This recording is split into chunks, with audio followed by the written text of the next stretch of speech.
member of the CEO staff. There we go. Okay, we have audio now. I have the court reporter has audio. Does everyone have audio? Yes, can you hear it now? Yes, sir. I believe everybody does. Thank you. Great, so let me try that again. So good evening to you all who are joining us virtually. I'm Ronald McFadden, Board Chair, the Chair of the Baltimore City Board of School Commissioners, and we welcome you all to the January 23rd Public Board Meeting of the Baltimore City Board of School Commissioners. If you have not done so yet, please mute your phone or your device. Anyone who does not mute their phone or their device may be muted from by the call moderator or removed from the meeting. Additionally, if you are not a member of the board or the CEO and her staff, please turn your video off unless it is time for you to present if you're a presenter or unless you've signed up for public comment. I will now read a roll call of the board to identify who is on the call. I think that we're all present. So just identify yourself when we call for you. Vice Chair Roberts. Vice Chair Roberts, present. Thank you. Commissioner Coy. Commissioner Coy, present. Thank you. Commissioner Esposito. Commissioner Esposito, present. Thank you. Commissioner Kenyatta Bay. Commissioner Kenyatta Bay, present. Thank you. Commissioner Lawson. Commissioner Lawson, present. Thank you. Commissioner Muhammad. Commissioner Muhammad, present. Thank you. Commissioner Reed. Commissioner Sally. Commissioner Sally, present. Thank you. Commissioner Slater Harrington. Commissioner Slater Harrington, present. Thank you, Commissioner, and I am present. There's 9 of us present with 1 absent. Is there a motion to reopen the meeting? So moved. Thank you, Vice Chair. Is there a second? Thank you, Commissioner Kenyatta Bay. All in favor? Vice Chair Roberts? Yes. Commissioner Coy? Yes. Commissioner Esposito? Yes. Commissioner Kenyatta Bay? Yes. Commissioner Lawson? Yes. Commissioner Muhammad? Yes. Commissioner Sally? Yes. Commissioner Slater Harrington? Yes. And I'm in favor. That motion passes unanimously with the members who are present. I'd now like to call up the Junior Reserve Officer Training Corps, the Color Guard from Patterson High School, for the presentation of colors. Please join me in standing for that.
You all can be seated. Thank you.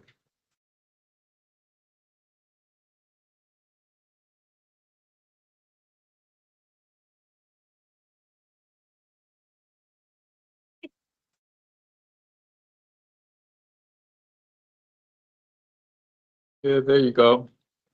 Want to make sure that we're able to celebrate and recognize you all for joining us tonight because you didn't have to. So we appreciate your service. So we have, it's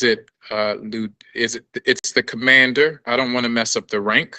So we have Eric Lloyd. Eric, can you tell us your rank?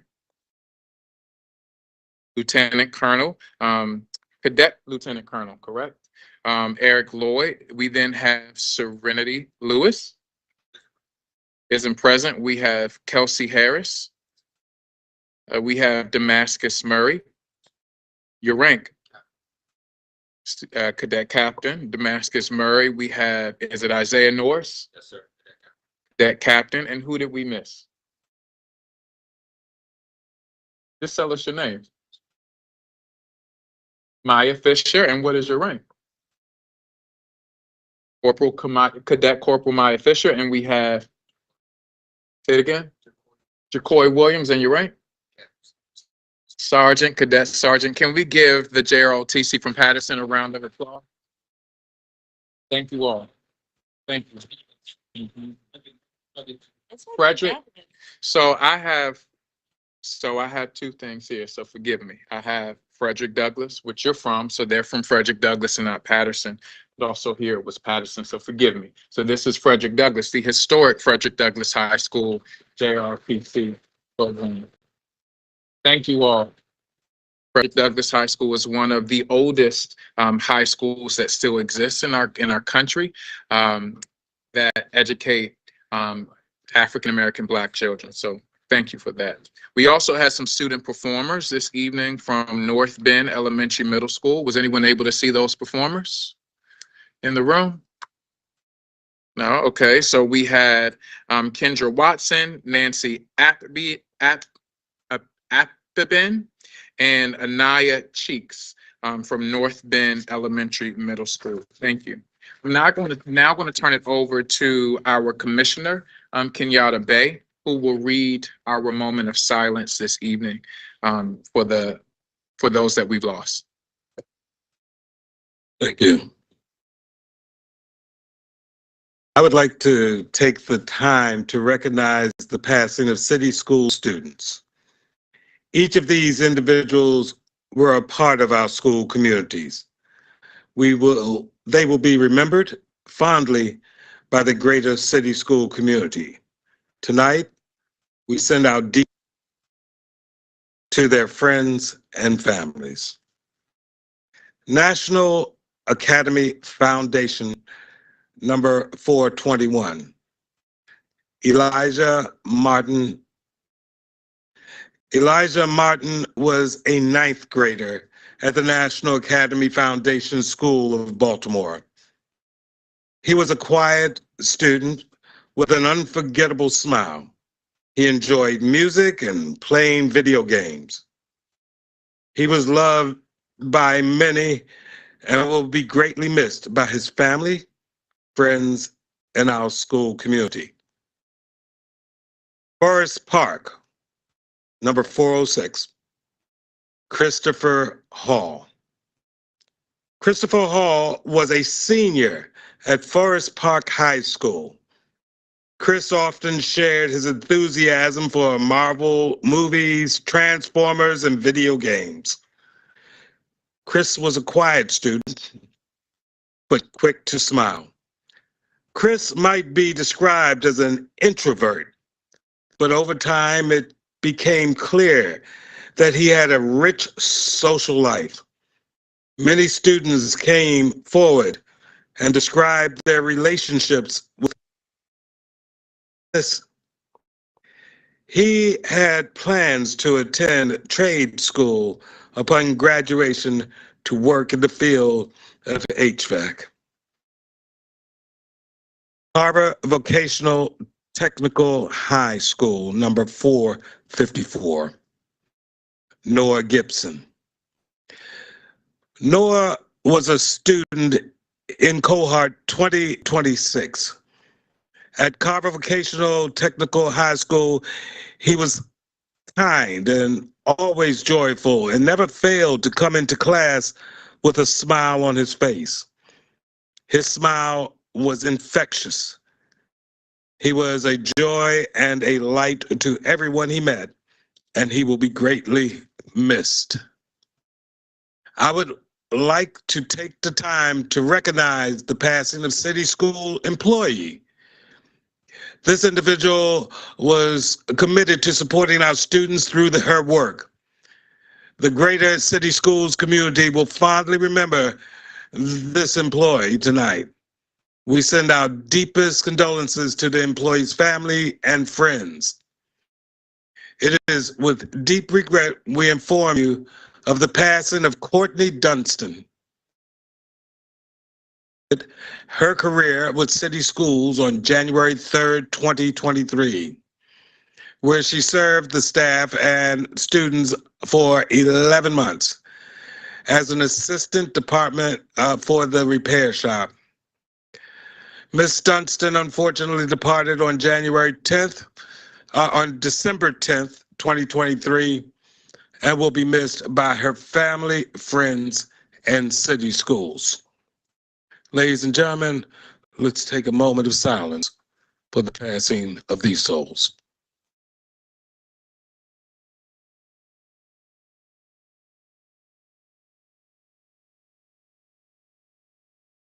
Thank you.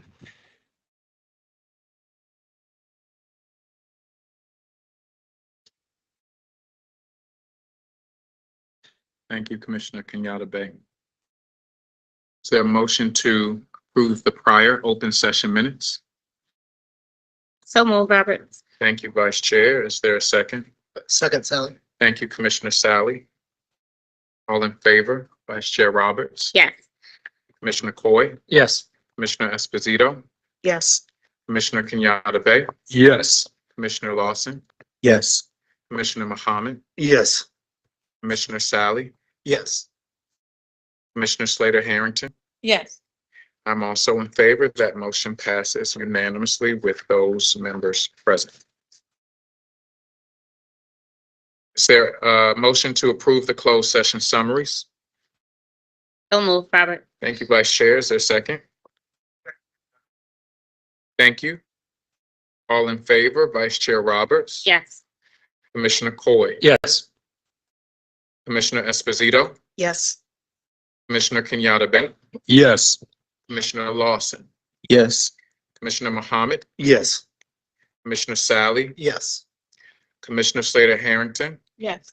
And I'm in favor. That motion passes unanimously with those members who are present. So good evening again, everyone, and thank you for joining us this evening on January 23rd. Tonight, I want to focus just about all of my time speaking to you all as chair to focus on our exceptional Baltimore City Schools Scholar Superstars. But can we first give all of our young people a round of applause?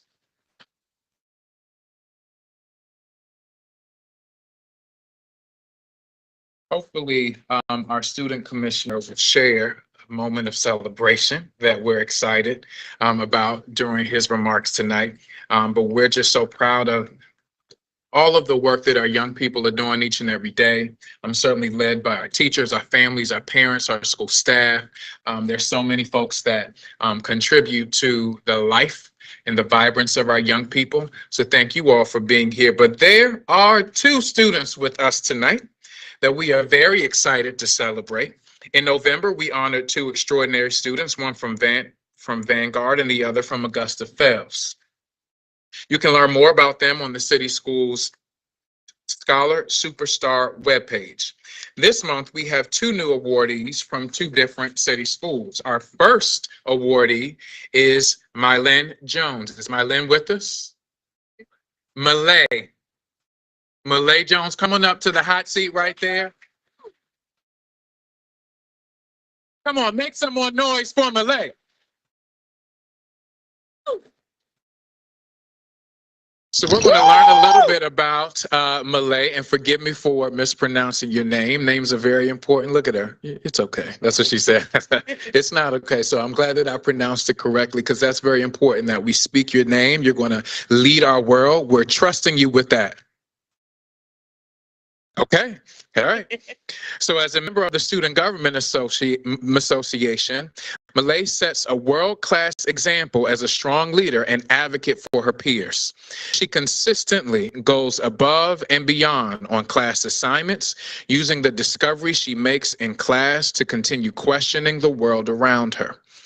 Outside of the classroom, Malay is an amazing actress, starring in a lead role on Wordsmith's The Purple Tape, which is a 90s spin on the hit musical Hamilton, which incorporates classic 90s rap hits from, okay, so let's see if any of you know who these groups are. Wu-Tang? All right. The Notorious B.I.G., Tupac, and LL Cool J. So to learn more about Malay and to personally congratulate you, Malay, for your accomplishments, our communications office visited Malay, who is a student at New Song Academy, to capture. Oh, New Song's in the room? All right, New Song, to capture this amazing video. Let's take a look. Hi, I'm Malay Jones. I go to New Song Academy. I am in the 8th grade, and I am January's 2024 Scholar Superstar.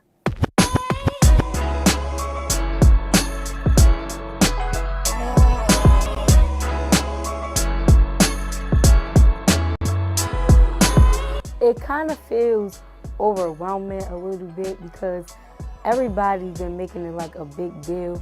My favorite subject is math, but my most engaging class would most likely be social studies because I like when we get into Black history and history of African Americans. I would say my mom, my cousin, my aunt, of course, they all support me, make sure I do my best, look my best. I could not do anything without them behind me, and God, of course. I'm hardworking, bubbly, goofy, just all around just fun. I'm a nervous wreck. We're so small, we get one-on-one attention from everybody. So going into a bigger school would be just a different change in environment. And the school I'm looking at right now is City College, the Knights run in my family. The Purple Tape was an original play directed by the producer Wordsmith, and he came to our school during a hip-hop seminar. Me and a couple of my friends, we were interested in doing this, so we was on the news, we had interviews, radio. I love my little acting family. What I'm very passionate about is criminal justice, like law and everything. That's why I actually want to be a criminal justice lawyer. And I like helping people. I just want to just be a role model for my younger siblings and the younger kids that's in my school, because we're all a family. So I just want to kind of just help them, just make a way for them. Some academic achievements I recently had, well, I think it's an achievement. I scored a 775 out of 800 my composite score. It's an achievement just to get through your work, just to be motivated every day. A question I have for the school board is, what made you want to be on the school board? Was that your passion? Was that something that you wanted to follow? Like, what inspired you or motivated you to join the school board? Make the best out of every situation. Don't focus more on the negatives of things. Focus more on the positives and what you can gain and not what you lose.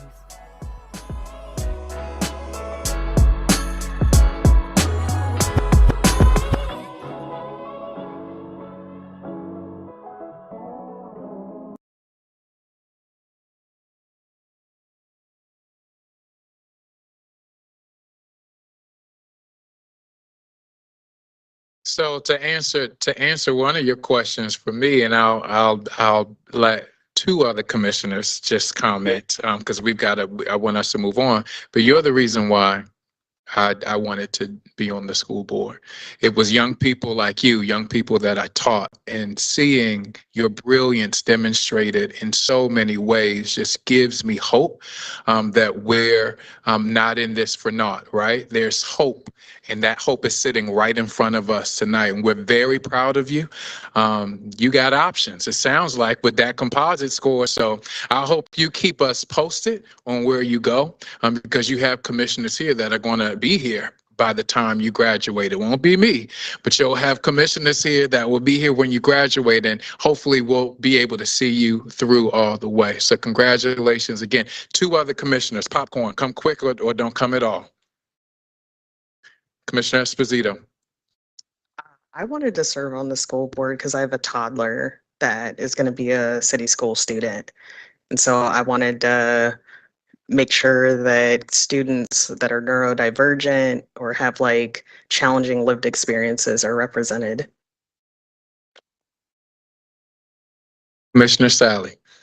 So, this is the very school system where I began my teaching career. And tonight, when I walked in, I really realized, I'm like, oh my gosh, there is someone who taught me how to lead from my classroom, who really took time to invest in me.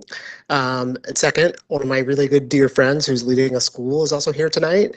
And so it reminded me of the real reason why I'm here is really thinking about young people and really helping to like elevate those voices, the opportunity to improve the system, to learn more perspectives totally different than my own. And so it's just very full circle for me at this stage of my career. So thank you. Thank you, commissioners. So, Malay, Yes. give us a little bit more about yourself if there was something that wasn't illuminated. And then we're also going to invite your family just to come on up because it takes a village to raise one, right? So you've got a big village tonight, but you got a more personal village. So is your family with you tonight? Come on Yes. up, Yes. family, because you're being celebrated too. And do we have members? I think I see some school leaders and some staff from New Song. You all can come on up as well. Now you don't have to sit, right? If you can just stand there, we'll be able to see you on the camera. Because typically we like to have folks sit, but we want to transition too. So Malay, the floor is yours.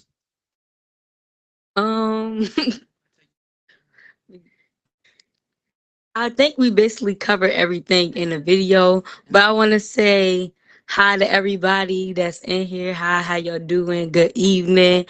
And thank y'all for all the encouragement because I'm kind of really nervous. You're nervous because you're human, right? Right, but we're very proud of you. Family members or school, New Song, do any of you want to share anything before we invite you all up with us? Because we're going to take a photo. I just want to say we are very proud of Malay. She has been with us since pre-K and has been a star ever since. I'm the executive director, and I've been with her for 3 years, and she is, don't tell everybody else, she's my favorite.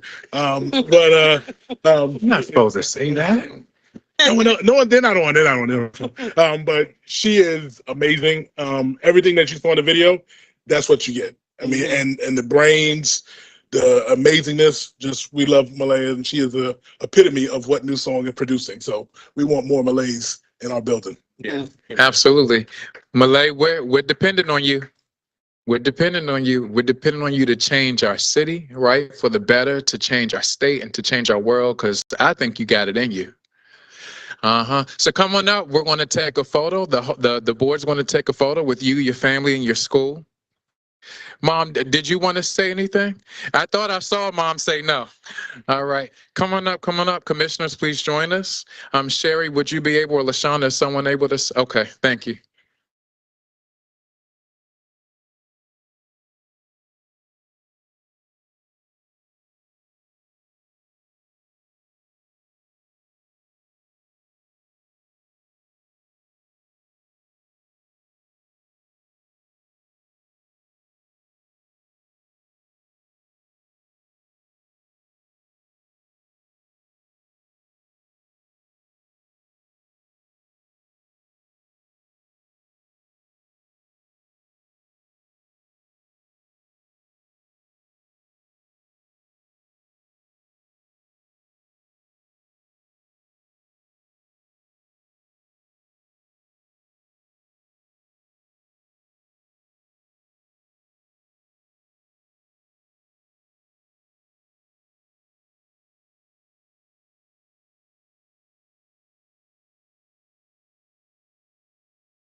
Thank you. So we're not finished.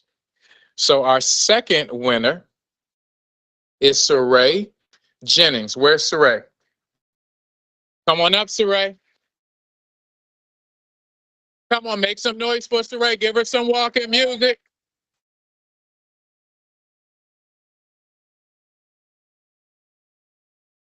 So Saray, that is the correct pronunciation? Got it. All right, is an exceptional 12th grader at City Neighbors High School in Northeast Baltimore. Saray is dedicated and hardworking, ranking at the top of her class with a 4.756 GPA.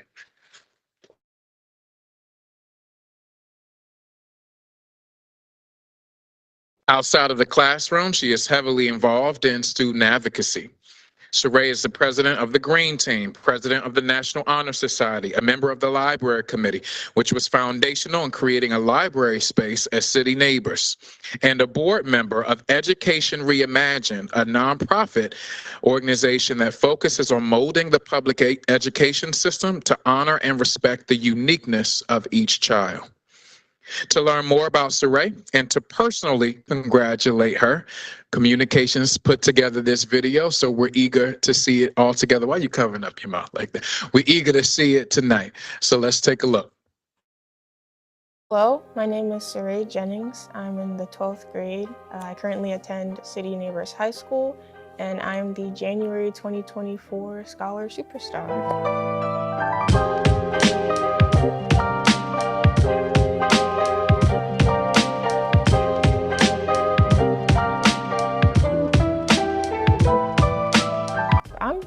Really excited. I wasn't expecting this. Out of our art classes, so drawing and painting, it's taught by Ms. Thompson. There are a lot of opportunities for freedom of expression. She always reminds us that the final product is not what you're being graded on, but it's more so the process is what you're being graded on. We typically can pick any topic we want to make an artwork about. I've done topics that have dealt with like identity or mental health, how females are portrayed in media. My top college currently is McDaniel. They're offering me a full ride, so I'm definitely excited for that. And I want to major in actuarial science, which essentially is where I assess the probability of financial risks. I just wanted to find a major that can combine a lot of my different interests, so math, technology, writing.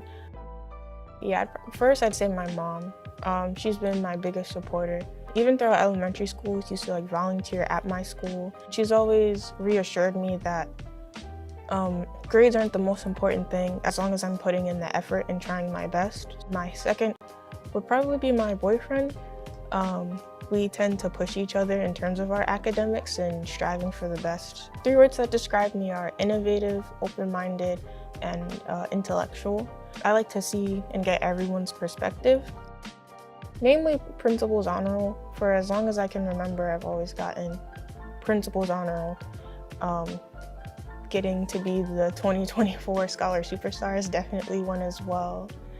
I'm a new member for a board for a nonprofit organization, Education Reimagined. Essentially, they're trying to change the way education is perceived and to try to make education more personalized to the students. A question I would have for the Board of School Commissioners is how do you determine what's relevant for a child's education in Baltimore City Public Schools? It's just amazing to be even awarded or even nominated for something like this, and so I was really happy and just joyful.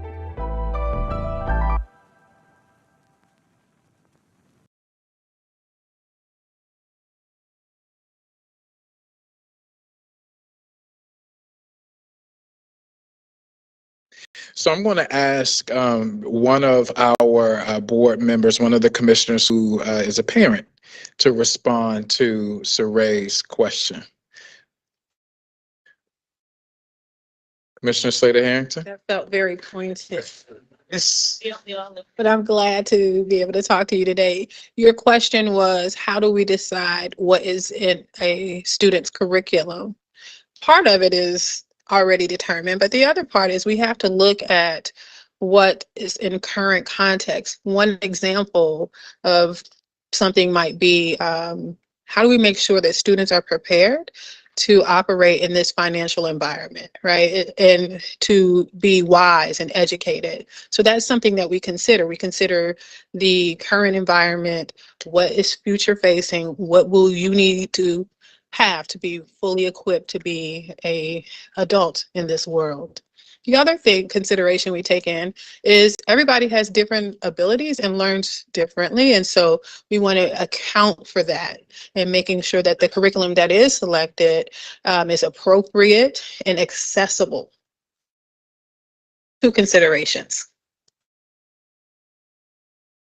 So, Saray, if you had any advice, because you're getting ready to transition out of city schools into what college? McDaniel College. Come on, give it up for McDaniel. Because if I heard correctly, you're getting a full ride there. Okay, that takes more celebration. All right. That means you're graduating college with no debt, right? And that's a wonderful way to set up your adulthood. And so, what words of advice would you give to students as you're transitioning out? What words would you give to city school students who you're leaving? Try your best. Even if, your grades aren't showing the results that you want, as long as you consistently put in effort, your teachers will recognize that you're trying.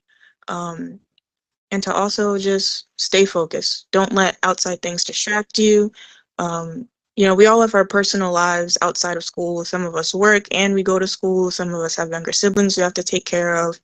But try not to let those outward things stop you from achieving your goals and pursuing higher education or pursuing a career, and trust your heart.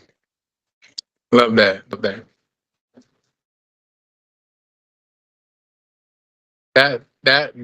That can be words. Those can be words of wisdom for adults, right?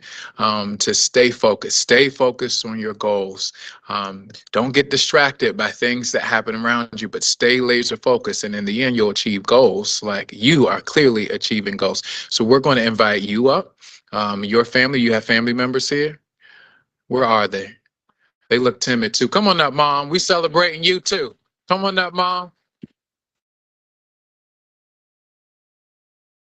And do we have any members of City Neighbors staff here? Yeah. Principals are here. Okay, come on up. Board, we're going to invite you up again so that we can, or Mom, or City Neighbor staff, is there anything you want to share for our incredible scholar superstar? You can pick up the mic, just hold it, just like, yeah, so we can hear you. I just would like to say I'm so very proud of my daughter.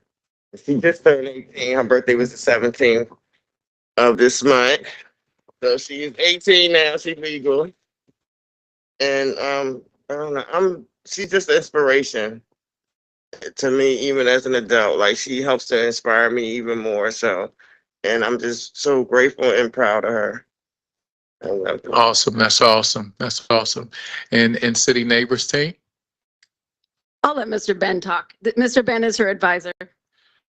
I'll keep it short. It's been an honor and a privilege, and we love you, and it's been awesome watching you grow into the beautiful young woman that you are. So thank you.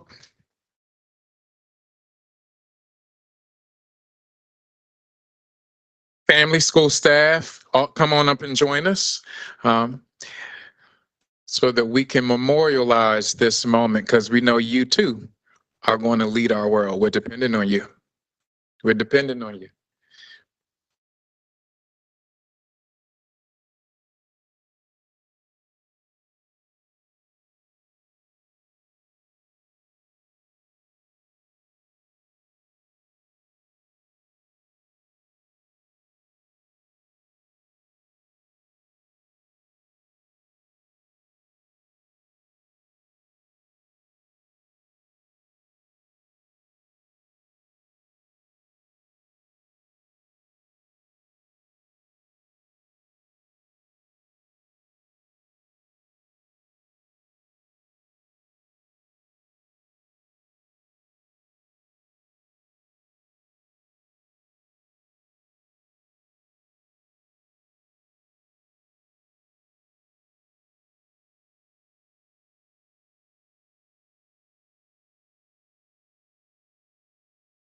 Congratulations to both of them.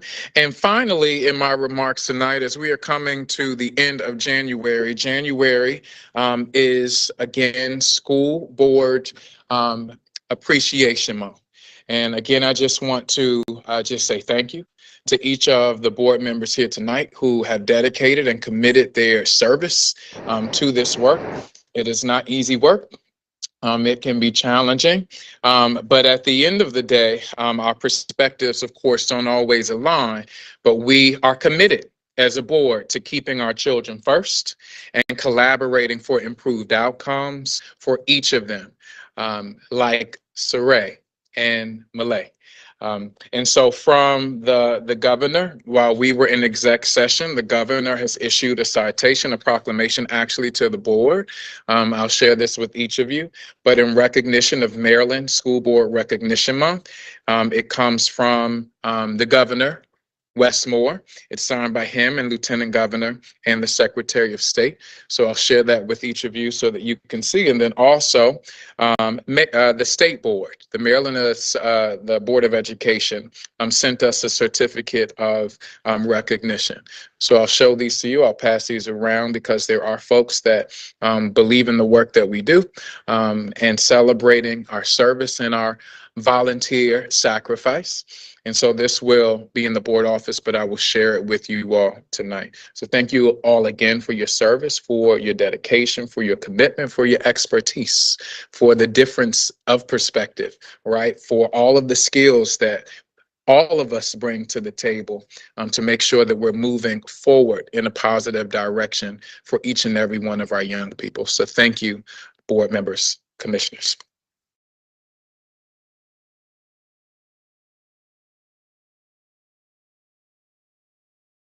The board acknowledges the donation of $4,727.99 for VEX IQ kits from the AFCEA of Central Maryland to the Hazelwood Elementary Middle School STEM and Robotics program. The board also acknowledges a donation of $10,000 from the Harry and Jeanette Weinberg Foundation to the Fund for Educational Excellence to support Booker T. Washington Middle School, home of our current Teacher of the Year. The board also acknowledges a donation of $50,000 from the Office of City Council President Nick Mosby to Booker T. Washington's Music and Fine Arts Department in honor of the 2023-2024 Teacher of the Year, whose name happens to be Jared Perry, who we're very excited about. And we're proud of the work that he's doing. Is there a motion to approve the personnel, employment, and payroll agenda in addition to the quasi-judicial matters? So moved, Roberts. Thank you, Vice Chair. Is there a second? Second, Esposito. Thank you, Commissioner Esposito. All in favor, Vice Chair Roberts? Yes. Commissioner Coy? Yes. Commissioner Esposito? Yes. Commissioner Kenyatta Bay? Yes. Commissioner Lawson? Forgive me. Commissioner Muhammad? Need to update that. Thank you. Commissioner Sally? Yes. Commissioner Slater Harrington? Yes. I'm also in favor. That motion passes with 8 in favor and 1 absent. I'll now turn it over to the CEO for CEO comments. Thank you very much, Chair McFadden. We have no PEP agenda for this evening, so it is wonderful to launch again with yet another acknowledgement that January is School Board Recognition Month. And I would like to begin this evening with a short video created by our communications team that celebrates the contribution of our Baltimore City Board of School Commissioners and the board staff that really helped to make the success of our young people something that we are realizing in city schools. So without further ado, here is the Happy School Board Recognition Month video number 2 for this evening.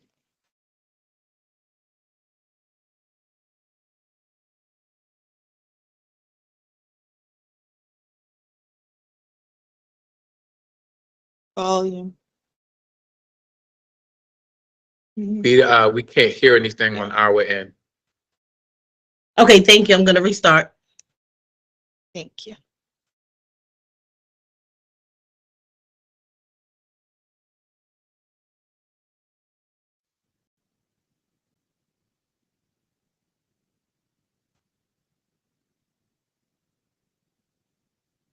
Baltimore, this month is School Board Recognition Month, and I want to take this time to honor all members, past and present, of our school board for Baltimore City Schools. Board members spend countless hours advocating for students and the community to provide the quality education needed for each child to become the best version of themselves. I can't thank you enough for your invaluable service in providing wisdom, navigating challenges, and helping us work toward realizing our vision for the future of city schools. Thank you for your selflessness, your willingness to serve, and the sacrifices you've made, both seen and unseen, all for the betterment of Baltimore's rising generation. I am truly grateful for the positive impact of the board's leadership in our city.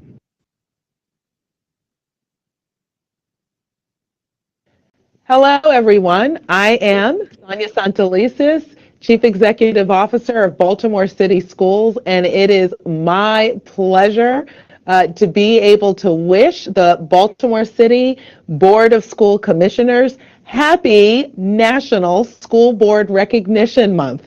Here in Baltimore City, we are truly blessed to have the school commissioners we do. It is part of why we are seeing the growth that we are in Baltimore City Public Schools, that we're on the trajectory because we have a board of commissioners where each individual is truly focused on all young people succeeding.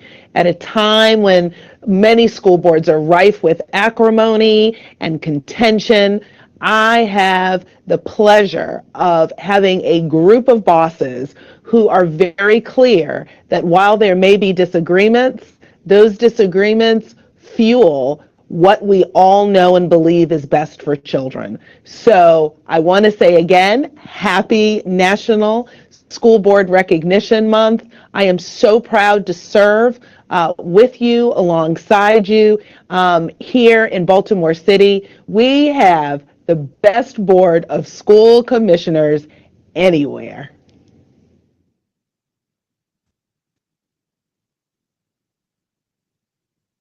You all for that. Thank you. Thank you all for that. Thank you. Oh, and thank you all for that.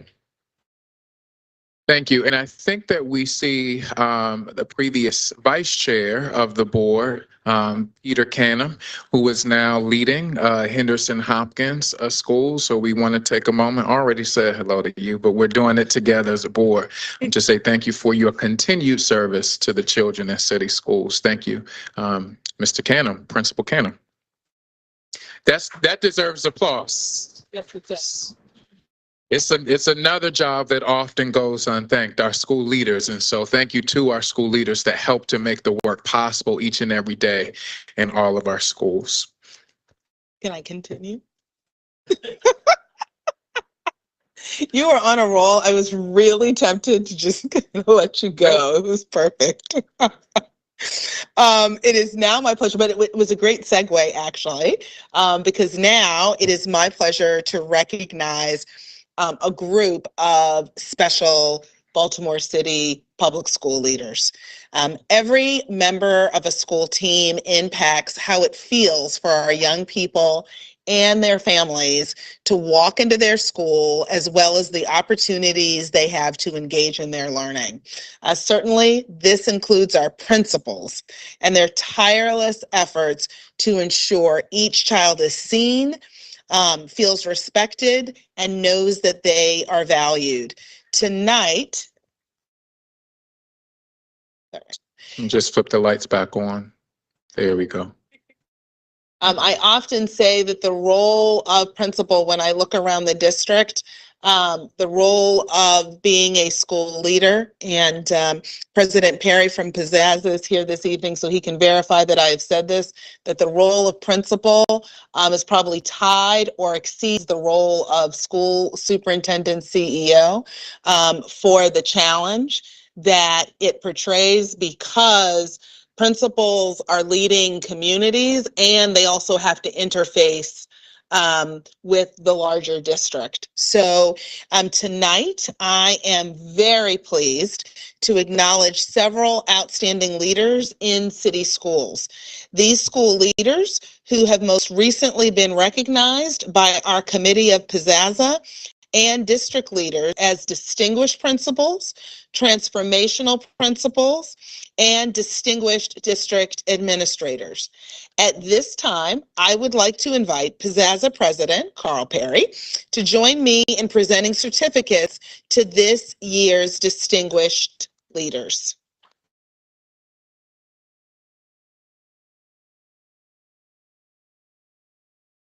Yes, I can stand up. Thank you.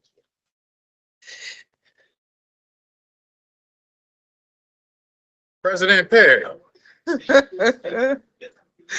It's going to be our first file. Thank you. Our first transformational principal is Lauren Brown from Violetville Elementary Middle School. Come on up.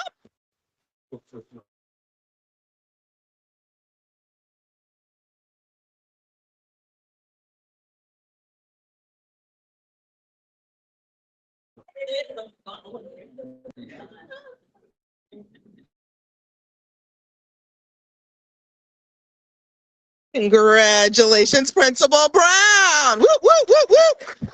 I am not nearly as good as the board chair, so next time I'm going to give him the mic to do the announcements. Our next transformational principal that we're recognizing this evening is Ashley Moore from Empowerment Academy. Woo! Woo!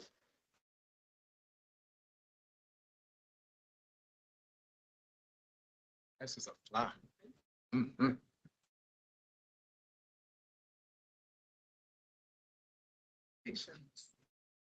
Uh-oh.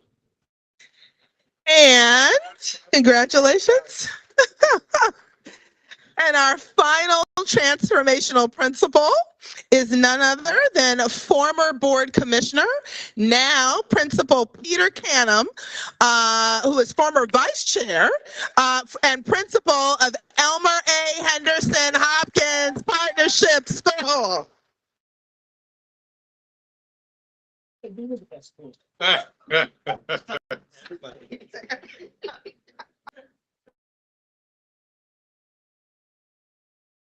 Thank you. Wonderful. Next, I want to recognize this year's distinguished principals, starting first with Kim Hill from Mary Ann Winterling Elementary School.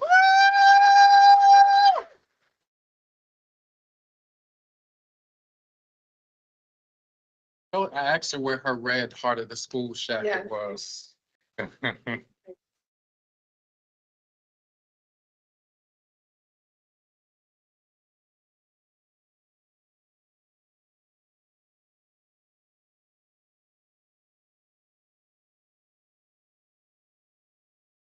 Our next distinguished principal is David Wonder from Charles Carroll Barrister Elementary School.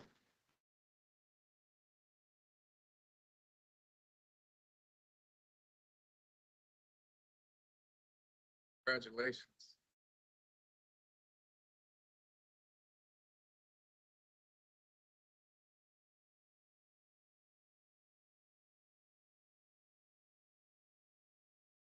I just want to thank all of our school leaders just for the work that you all do. And part of what makes you distinguished is the actual results that you get for our young people, but it is also the communities that you build for your family. So thank you again.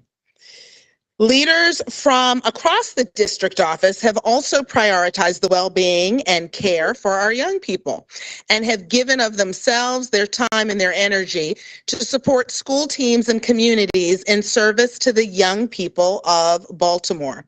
This year's distinguished district administrator is Lori Hines, Director of Student Conduct and Attendance.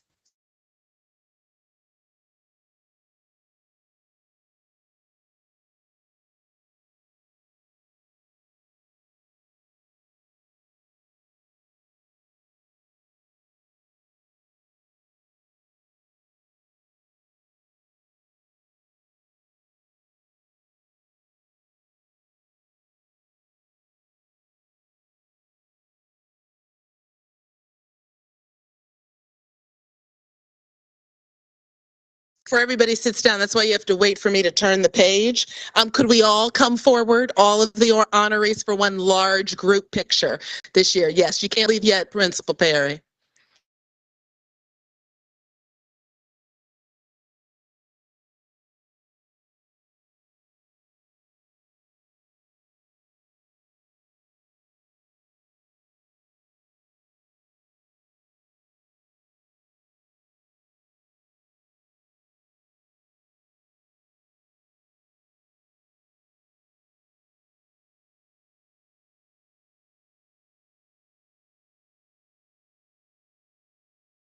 Okay, I'll go on page. So.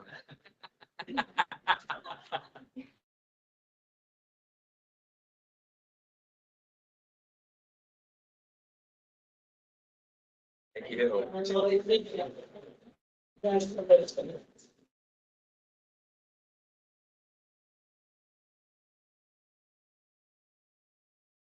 And thank you again, everyone, for the way that you lead on behalf of our young people.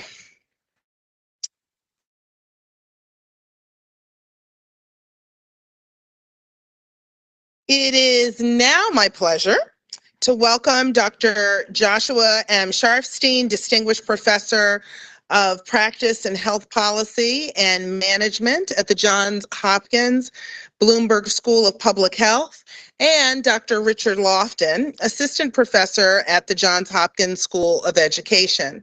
Dr. Sharfstein is with us in person, and Dr. Lofton is joining us virtually from Los Angeles. For the past several years, Drs. Sharfstein and Lofton have led a team at Johns Hopkins who argue that the current approach to prioritizing K-12 schools for major repairs is unfair to low-income, predominantly Black and Hispanic students who attend school in aging facilities with major infrastructure problems. Their work has obvious implications for Baltimore City schools, and I am incredibly pleased to welcome them here tonight to update us on their efforts. Dr. Sharfstein and Dr. Lofton, we see you too, or I did see you, sir. Welcome this evening, please.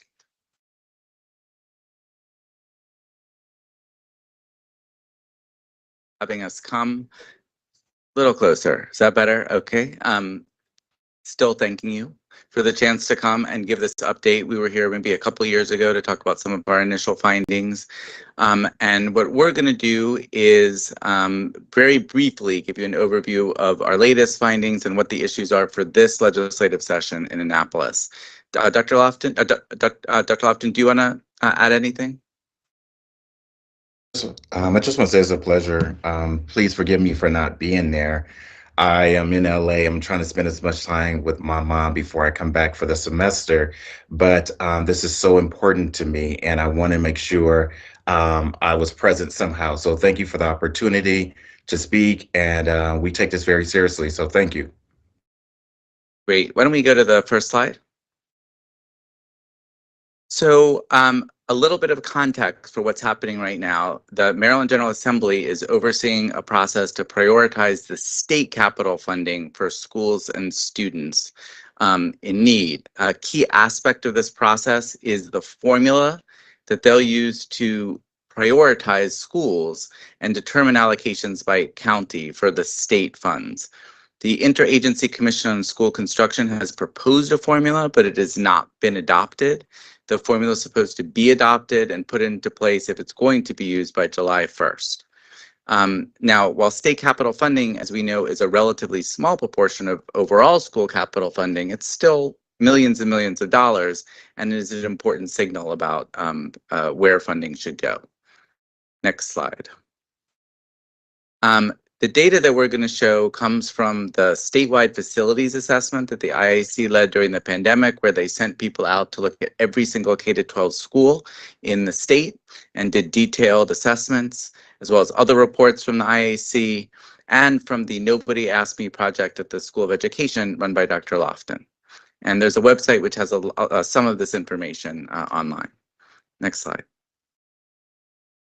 So here are the four things we're going to review really quickly with you. First, that when you look at the whole state, the school conditions, the physical conditions of the schools in Baltimore City and Prince George's County are the worst.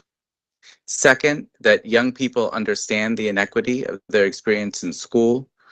Third, that the proposed formula, the one that has been proposed but not yet adopted, we believe is not fair to students, predominantly low-income Black and Hispanic students who go to schools with the worst physical conditions. And fourth, that a change to that proposed formula, which could happen this year, could prioritize schools with poor physical conditions that are associated with absenteeism and lower test scores. Next slide. So first we'll talk about the physical conditions. I'm going to go through these pretty quickly, but this is all on that website. If you look at where the aging schools are, Prince George's County and Baltimore City are number 1 and number 2. This is the number of years total over average if you look at each school. Next slide. This is the replacement value of components past the expected lifespan. So what this means is if it's a 20-year roof, but you're past it, it's been 25 years and you still have a 20-year roof, how much is the replacement value of that roof? And you can see Prince George's County and Baltimore City have the greatest amount of components that are past their lifespan. Next slide. Now we're going to look 20 years past their lifespan. So it's like a 20-year roof component, but it's been up there for 40 years. And now you see Baltimore City is number 1, Prince George's County number 2. And now next slide, we're going to go to 30 years past the lifespan. And you can see that Baltimore City now by far has the most components 30 years past the lifespan, according to the state survey. Next slide. There's something called the FCI score, which the state says is where the school should be prioritized for replacement, and the K-12 facilities with an FCI score more than 60%, that's the state's threshold. Most of them, Baltimore City has the most, Prince George's County has the second most. Next slide. This has to do with when they sent those inspectors out to every K-12 school, they asked whether there was something in the school that affected the educational environment.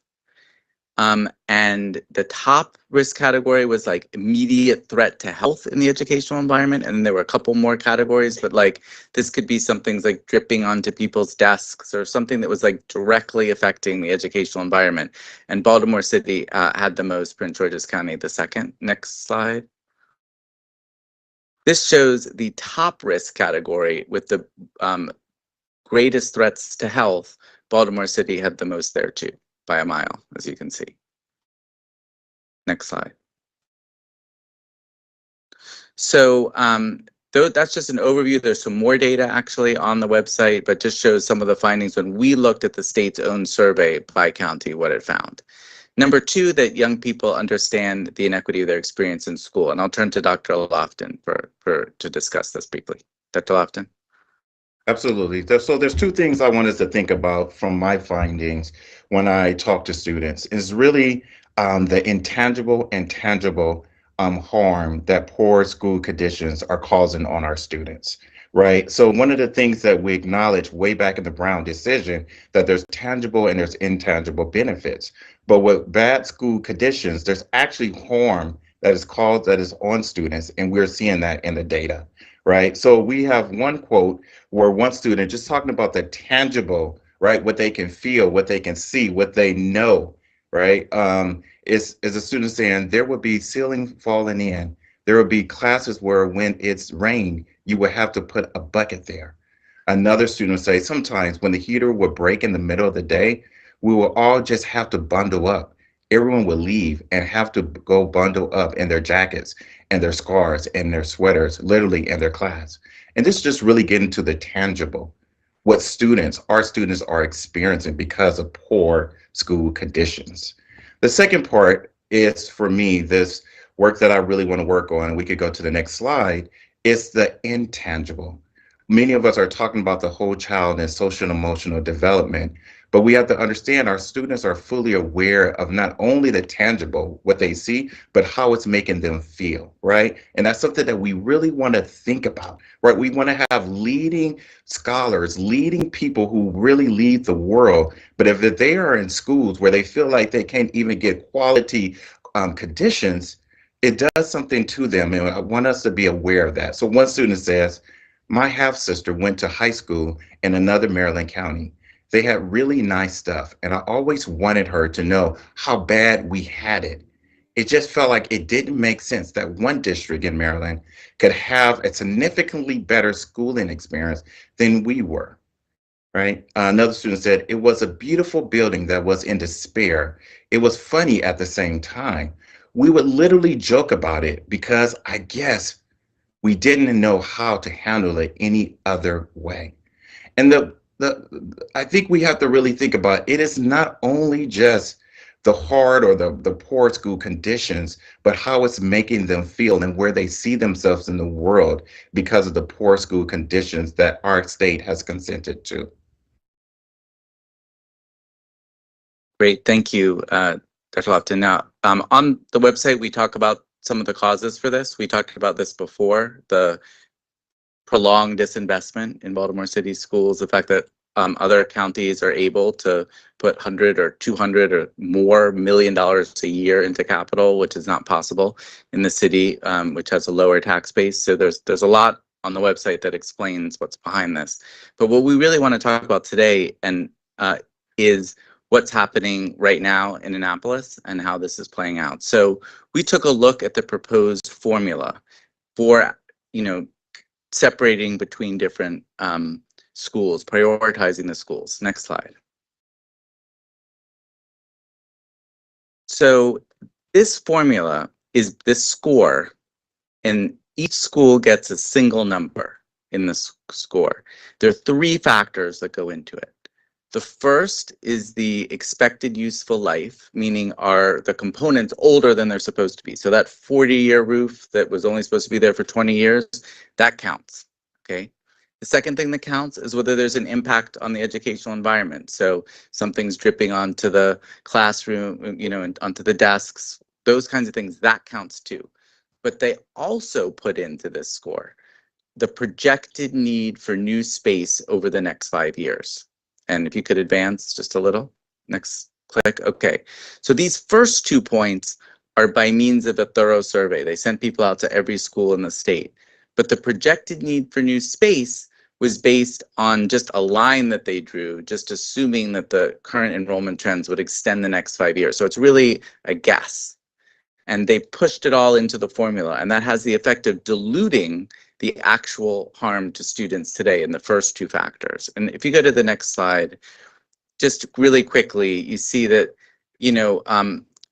projecting enrollments is very hard, and particularly with the pandemic when there were big changes statewide in who was in school.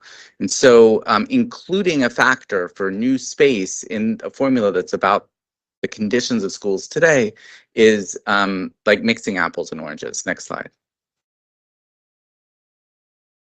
And when you actually add that projected need for new space, you find that fewer schools with high numbers of Black and Hispanic students are prioritized. And we communicated these detailed findings in a letter to the IAC in November 2022. There was some media coverage about it to say that, hey, you are looking at a formula that appears to be constructed in a way that is disadvantageous for educational equity and doesn't make sense. Next slide. So we looked at what would happen if you tweak that formula just a little bit. Next slide. Because this is what the General Assembly has the opportunity to do this year, right now. And we compared the formula that the IAC put together with a little tweaked formula. The regular formula showed that the schools that would get the money, the ones that would be in the front of the line, are not schools with lower test scores or chronic absenteeism. There's no association. That's what this table shows. In that far right column, you don't see any red or orange, which would show an association. Next slide. But if you change that formula a little bit and you take out that need for new space, then suddenly the schools that would be in the front of the line are schools where kids are absent from school, there are lower test scores all the way through, and basically you would be prioritizing schools where the kids are experiencing multiple disadvantages, including a school infrastructure that's particularly old. So they're on track, I think, for kind of, in a way, hiding the impact of the school conditions on kids today with a crude projection of the number of more space that they're going to need. And if they take that last part out, you wouldn't hide it anymore, and you'd have a prioritization that is more aligned with educational outcomes. Next slide. That's pretty much it. You know, just to recap, there are 2 counties in the state that are particularly serious school infrastructure problems. There is a moment where the state has said they want to have a thoughtful approach to prioritizing their capital funding, but we think that their proposed approach can be improved, and we will be working with legislators to try to make that happen. If you go to the last slide, you'll see we really appreciate a number of legislators, including Delegate Smith, Senator Hayes, Senator McRae, Senator Ferguson, for their encouragement and assistance. I want to particularly thank Dr. Santelises and Allison Perkins Cohen for providing data and answering questions as we're getting into this area. And we've had a whole slew of students and faculty help us. So thank you very much. No, thank you, Drs. Lofton and Sharfstein. I know that the board may have a few questions, so I want to open that up. And I do just want to say that I frequently talk about the need for advocacy that is grounded in the halls of power. And this is a great example. Nobody likes to, watch what formulas are used to determine how much money people get to fix buildings. It's often the thing that goes under the radar. No one likes to watch the definitions of what it means to actually have a building that is unacceptable. It's the non-sexy work. People don't like to talk to young people and gather their impressions and their experiences and document it with the time of graduate students and others at institutions like Johns Hopkins. So I want to thank you all for using your own capital on behalf of the young people and families of Baltimore City, and for digging deeply into the ways that systemically certain communities are left out of consideration for resources. So when I talk to young people about why you go to school, why you learn how to read critically, why you are not afraid of numbers and data, why you actually know how to query people and document that in writing, this is the reason why. It is not always about a placard and a poster. It is about being able to press on the places where decisions are made. And because of the work that you all have done, Baltimore City has people watching in spaces that often go unwatched. So I want to thank you for that. I want to name that explicitly because I think it is something that goes unnoticed when we talk about what it means to advocate for young people. So with that, I will turn over to board questions. Thank you. Oh, It's sure. not necessarily a question. I just want to echo some of what you said and thank you all for the work that you're doing to support us. I just want to remind everyone, though, that a part of the board's legislative platform is to have the facilities assessment group reconvene and to reassess a few things there. So that's a part of what we adopted as a board. And so I just wanted to say that so that everyone that's elevated for folks, but also again, just thanking you for your partnership as we advocate together in Annapolis for the sake of improved outcomes and facilities for our kids, because it's what they deserve, right? So thank you. Well said. Commissioner Coy? Yeah, thank you, Dr. S, for having this as part of your comments, and thank you for the research that you've been doing. I mean, the numbers are just stark in what you're showing about the historic disinvestment that has led to this. And I guess my question is, in your analysis, have you done or could you do with the time, as you're making these recommendations, a historic analysis of the disinvestment that has occurred, that has led to that, right? Because you're showing how these buildings are so far beyond certain aspects of their useful life, and the history that has gone into that.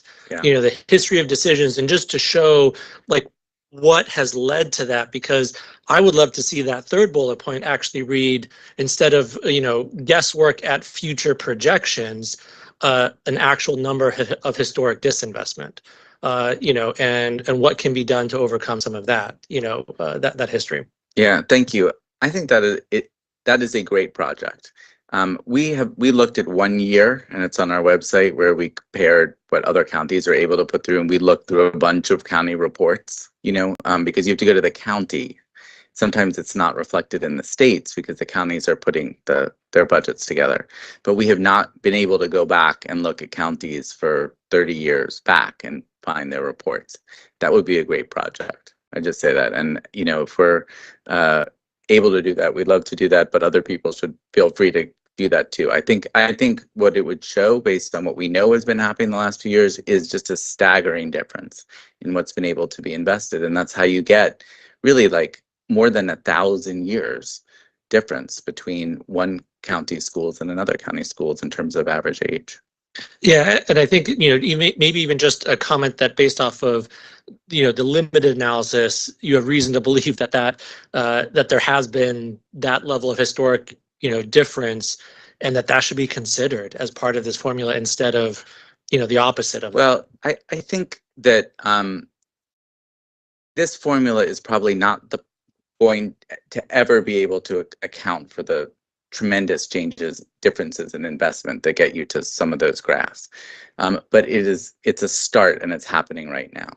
Ultimately, though, it's really about making right what was wrong before. And I don't know, Dr. Lofton, if you want to talk a little bit. Dr. Lofton wrote about this bigger picture for the Baltimore Banner. I don't know if there's anything you want to say there. No, I really believe we cannot add up the costs of the lives that were harmed because of disinvestment in the school district. And we could go back to a 21 study where we were still having these same issues that are going on today. And so I don't think there is a number, particularly when you think about what I'm trying to get at, and it is the tangible, but the intangible, what we have done to generations of students who had to suffer in poor school districts and poor schools. So I don't think we can even add up the costs because it's so sincere. Dr. In your piece, you mentioned something that happened several decades ago, that it was like a equalization program. Do you want to? Absolutely. So, and with my research with my research team, we found out that, you know, many people look to Baltimore and said they're always asking for all of this, you know, more of this and more of that. Well, we found out that in 1934, Baltimore was actually giving other school districts more money, and they were subsidizing other school districts. And so what came about, while many people were leaving the city, Baltimore was paying more and more to help fund those schools and those school buildings. Now, after it's all built, it's really nice and they're benefiting from it. It is our time to try to get back to some of that and get back into some of the Baltimore schools. But now there's a challenge going on. And so we're trying to figure out a way of how to deal with that. Many of the people in Baltimore actually helped supported the school buildings and actually gave taxes to support it. But now we actually need some of those resources to come back because people have left to many of these counties. And we are experiencing not enough funding because of it. Commissioner Bay? Oh.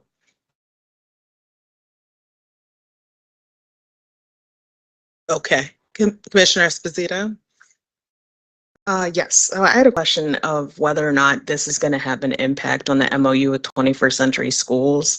And I guess one of the things that I'm thinking about is of the buildings that are rehabbed, is there any consideration for maintenance and maintaining stability of those buildings like long term? Because I feel like that's a potential inequity in the future. It's like if we get this new building and then as things age, if we don't have that supplementary income or funding that's factored in to like maintain the buildings as they're like repaired. Program, sorry, the 21st Century School Program is a great program when you can get these great schools. There are just not enough of them at this point, you know. And it is important to maintain them. Maintenance doesn't come out of the capital funding in the same way, so it's something that you all have to think about as these great schools are put into place. And I know that there are all kinds of challenges with doing that, and challenges that in part relate to how that 21st Century School Program was funded. But I would defer to Allison, who I pretty much learned all that from. So, you know, I think this is a really important consideration for you all moving forward. We're right now, because of this kind of urgency, focused on this particular formula, but that's an important issue. The historic deeper underfunding is an important issue. These are all kind of part of the whole picture. Yeah, I just wanted to just end by, by saying thank you. And when we started, when the formula came out from the state, we looked at it and looked at the way that our schools were ranked, which we were ranked above average in the initial formula, if you recall, that Baltimore City schools were ranked above the state average in Maryland, which anybody who's been in our schools know that that's not a fair ranking system. And so we tried to dissect the formula as best we could to try to figure out what was going on with it, but it's a complicated formula. We didn't have all the information. And so to be able to reach out to partners who would use their analytical skills, their work with their graduate students to do, to collect the information from the state, to really analyze it, to talk to students in a serious way, to do surveying of students, to hear how this is impacting them. That's just, we couldn't do that. And so to be able to have, we felt, I think we worked really hard to advocate and to really point out the inequities in Baltimore City and try to get legislative changes to address it. But this is one where we just felt like we couldn't really get behind the curtain to find out what exactly the levers were that were negatively impacting us. So to be able to have partners who would take it seriously and work with us to do that, and now have for years been working on this with us and digging deeper and doing the case making for us, is just invaluable in terms of being able to really talk about this and in a way that we can really make the case for others to make clear how the disparities that are baked into that formula. Thank you. And in the spirit of celebrating kids who graduated from the Baltimore City Public Schools, a couple of our graduate students and students of more than one, I should say, are graduates of the school system here who did a lot of work on this. Well, thank you so much for having us. Really appreciate being here. We especially appreciate the recognition of unsexy work, Dr. Santelises. So what we try to specialize in right now. So. Speak for yourself. Yeah.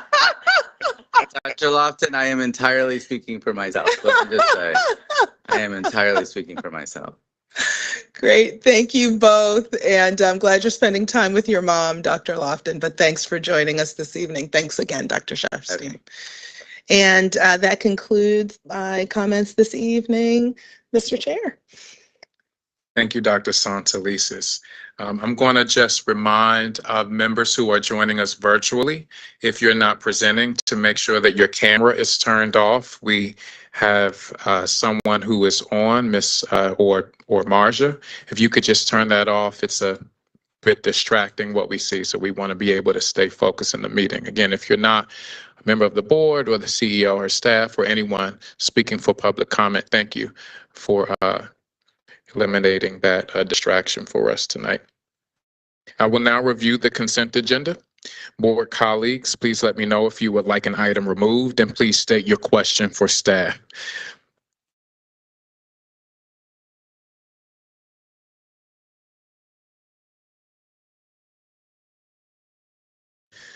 Item 9.01, gift and donations, Hazelwood Elementary Middle School. Item 9.02, gift and donations, Booker T. Washington Middle School. Item 9.03, gifts and donations, Booker T. Washington Middle School. Item 9.04, supplemental appropriations from general funds assigned fund balance to the capital projects fund, elevator projects. Item 9.05, supplemental appropriations from our general fund assigned fund balance to the capital projects fund, air conditioning projects. Item 9.05, FY24 budget amendment, budget.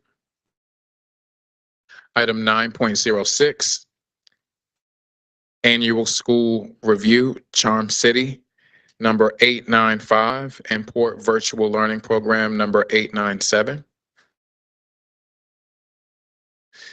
So I don't think that should be in the consent agenda.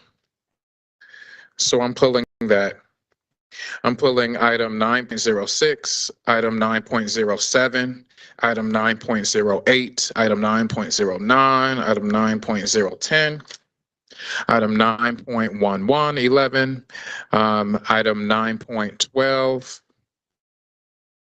item 9.13 for presentation.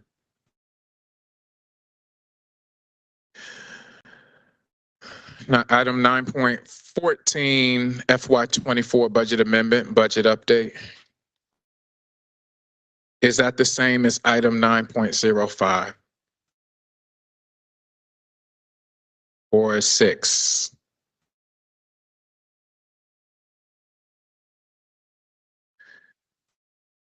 So it's the same. Item 10.01, FY23 closeout. Item 11.01, Schoolworks LLC. Item 13.01, Premier Inc., US Foods Inc. Yes, I'd like Yes, to pull. pull 13.01. And the question relates to the providing an explanation about some of the cost increases that are represented in this request to understand what's the primary and any other factors driving that increase. Thank you, Commissioner Court. Commissioner Mohammed. Will on. Thank you. So we're pulling item 13.01. Staff, I hope you heard that request. Item 14.01, Avanti Inc. Item 14.02, Consulting and Technical Services. Item 15.01, Patriot Pool Services LLC, Swimming Pool Repair and Maintenance Services. Item 15.02, Morton Salt Inc., Bulk Dicing Materials. Thank you. We'll now move to public comment. Speakers from recognized groups will have the opportunity to speak for 5 minutes. First, we have Diamante Brown, President representing the Baltimore Teachers Union.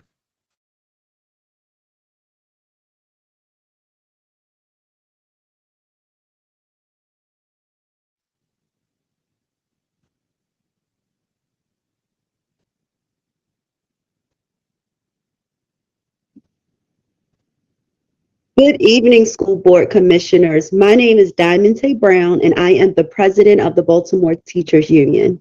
I am here tonight to speak about the importance of fully staffing schools and give an update on teacher chapter impasse. BTU would like to see city schools prioritizing fully and appropriately staffing schools even more than they already do. We want to hear the plan City Schools has to fill classrooms with permanent certified teachers and permanent instructional support staff.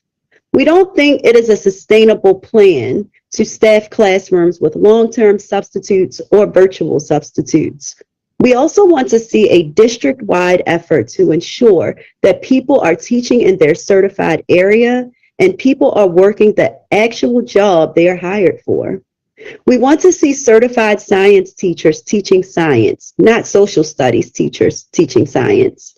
We want to make sure that our social workers are providing services to students, not acting as front office staff.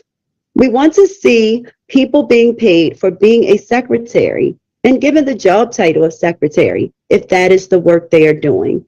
We don't want non-instructional assistants serving as secretaries, but getting paid as a non-instructional assistant, which is way less than secretary pay. We want to see prioritized and urgent support for conditionally certified special educators. Conditionally certified special educators are not allowed to complete all of the paperwork required from a special educator. Therefore, the fully certified special educator has to take on additional work, which lessens the time they have to manage their own caseload. Prioritizing support for conditionally certified special educators to become fully certified will increase our capacity to meet our students' needs. Increasing pay and improving working conditions is a very meaningful way the city schools can show its prioritization of fully staffing schools. The BTU and the school board's negotiations team are at impasse over a raise, pensionable income for athletic directors, stipends for middle school coaches, getting lights in parking lots, getting locks on classroom doors that don't have any, and securing 5 planning periods for all elementary school teachers, just like secondary teachers have. These items are very important to BTU members. We want to acknowledge that the board's negotiations team has made some positive movement so far, and we also want to share that we need to see even more movement because our members deserve more than what is currently being offered. We have our next impasse session tomorrow, January 24th, 2024, and we look forward to fighting for what city school staff members deserve. If the board is interested, BTU staff would like to speak with as many members of the board as possible about the vacancy concerns we have and the ideas we have to help address the concerns. We'd also like the board to encourage their negotiations team to offer us a higher raise in the board's next compensation proposal. Lastly, we want to make sure that all board members are aware that 2 city school staff members were carjacked in their school parking lots. One incident was at Bard and the other incident was at Billie Holiday. If you haven't already, please reach out to staff at these schools to ask what they want to feel safer. And please make sure that they actually get the safety measures they ask for in a timely manner. If for some reason what they ask for is a challenge for city schools, please explain that to the staff. Please do all you can to ensure those schools, communities, that you take their safety seriously. Thanks for listening. Thank you for that. Good Next, evening, School Board Commissioner. Next, we have Carl Perry, President of the Public School Administrators and Supervisors Association, Pizzazza.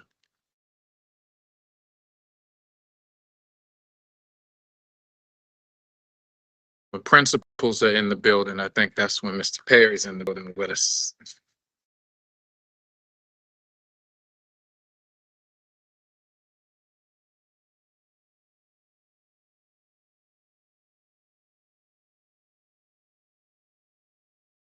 You know, I keep notes.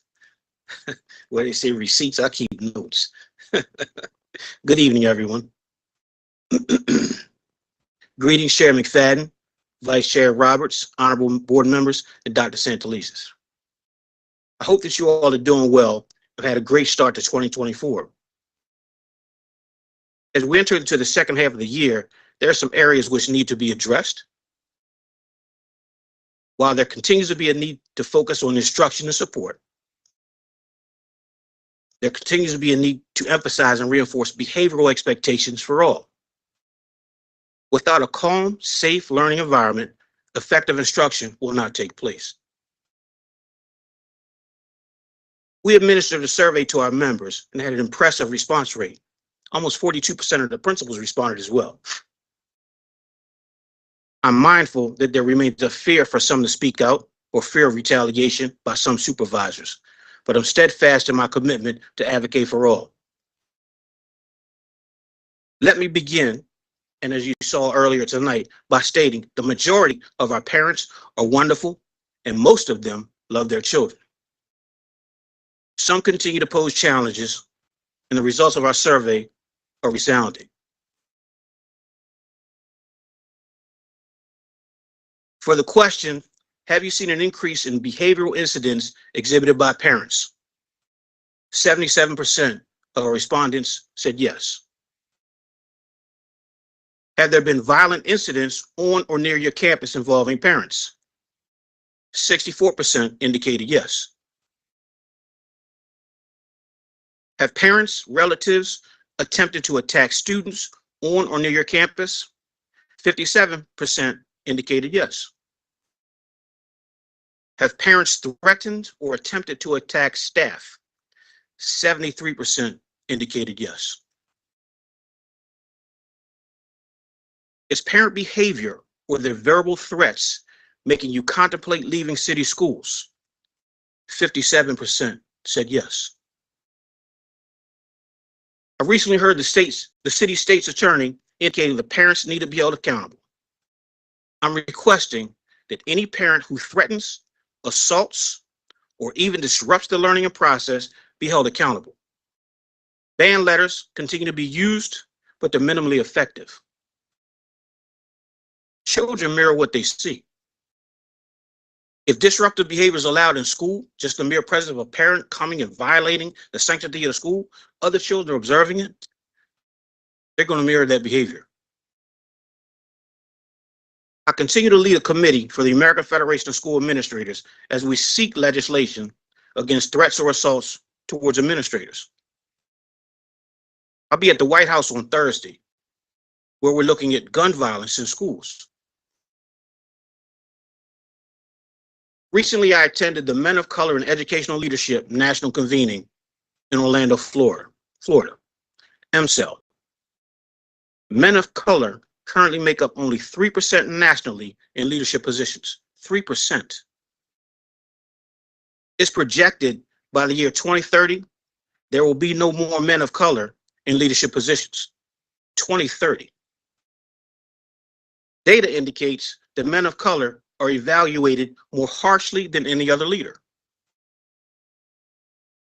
Here in city schools, in the year 21-22, every high school principal who was a man of color was rated less than effective. That's the year we reopened from COVID. Every high school principal who was a man of color was rated less than effective. That wasn't the case for any of the ILADs, though. There's already a national shortage of school administrators, and all must be treated with an equitable lens. I've heard from 3 other presidents across the country: Howard County, Montgomery County, the United Administrators of Southern California. There's no available bullpen. We must treat all of our administrators fairly. Remember, there's no bullpen. We're not asking for any special treatment. But if some are treated and evaluated because they receive special treatment, well, lastly, I ask that you closely review Board Policy JIH. Someone's life will depend on it.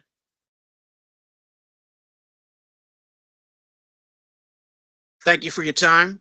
Have a good night, and please be safe. Thank you. Next, we have Leah Stern, Executive Board Member of the Associated Student Congress of Baltimore City, ASCBC.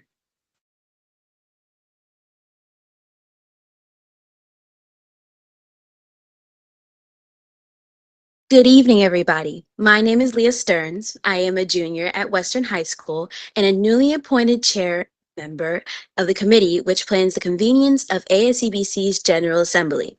I'm proud to share ASCBC's hosted its Winter General Assembly meeting today, bringing together student governments from 32 schools and totaling almost 300 students' registrations. We're especially excited about today's turnout, given that the General Assembly meeting was initially scheduled for last week and had to be postponed due to the weather. At the start of the General Assembly, committee chairs from the Communications Committee, Legislative Affairs Committee, Diversity Committee, Elections Committee, and of course, the General Assembly Planning Committee had the opportunity to present information about their committees and recruit new members. Brooke Bourne, ASCBC's president, delivered opening remarks to our guest speaker, and our guest speaker, Tina Hike-Hubbard, Chief of Engagement, Enrollment, and Communication, joined her on stage. Dr. Santelises was initially scheduled to offer the opening remarks, but unfortunately, due to weather-related cancellation prevented her from attending. Dr. Santelises, we very much look forward for having you at the Spring General Assembly, and an invitation to you, the Cabinet, and the Board will be forthcoming from my committee soon. The main event of the General Assembly was the 13th youth-led session facilitated by student government members from Digital Harbor High School, Booker T. Washington Middle School of the Arts, Charm City Virtual Learning Program, Academy for College and Career Exploration, National Academy Foundation, Patterson High School, Western High School, Commodore Rogers Elementary Middle, Baltimore Polytechnic High School, City College High School, Connections Community-Based Art School, the Digital Harbor P-Tech. There's also Student Government Advisor Ryan Manseri from Western High School. We also want to thank Youth Resources for facilitating an excellent workshop. These youth advisors led sessions of their own design, from workshops on project budgeting to effectively promoting student voices at schools to leading diverse cultural events to mindfully managing responsibility, and even a session co-designed between student government members in the Food Nutrition Office that equipped participants to lead for better school meals. Each student had the opportunity to go to two of the 13 sessions we had available. During lunch, students had the opportunity to network, generate new ideas in their school student government, and get out their comfort zone by talking to new people from different schools. Overall, the General Assembly went as smooth as possible, with every session going as planned. We thank all the schools and organizations who were able to attend and contribute to the General Assembly. Tonight, I will be closing by lifting up one of our participating SGAs, the students from Charm City Virtual Elementary School program, who today facilitated a session for many of our elementary and middle school student government leaders. Tonight, the board votes on a plan that may eliminate the elementary school virtual school option. As you make your vote, please consider that student leaders who join us today, as well as chronically ill students like Journey Jeffries, whose condition is worsened by attending in-person schools. Her mother stated how important this program is for her children, like her daughter. The Charm City program is not a luxury for our kids. It's actually a necessity. We hope that the board and the city school consider points of view like this and the points of view that Brooke Bourne summarized in her last public comment. Finally, I would like to thank the entire ASCBC Executive Board for actively allowing students' voices to be lifted through the city, and the Student Board for allowing ASCBC the time to make this public comment in today's meeting and the meetings going forward. Once again, thank you. Thank you, Leah.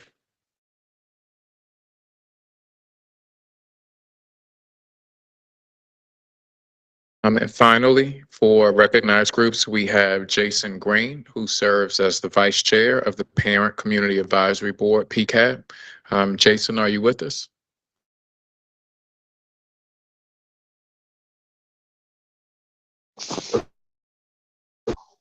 Yes, I am.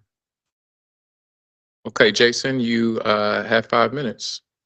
Sure. Great. Thank you so much. On behalf of PCAB, we'd like to thank you for allowing us the opportunity to present tonight. This is a quick update. So we just had a budget collaborative public meeting last Thursday night at 6:30 via Facebook Live, and we had over 4,000 people that were reached with it. So it was one of our more successful public meetings, which was great. The interactions, the questions, and the support from the district staff with the budget with Mr. Laveau and his team was phenomenal. So it was a great meeting that we had with the public and families online. We've also invited new PCAB members. We're in the process of inviting new PCAB members, and they will be shared and announced soon once they go through the approval process. We meet every third Thursday of the month for our public meeting via Facebook Live.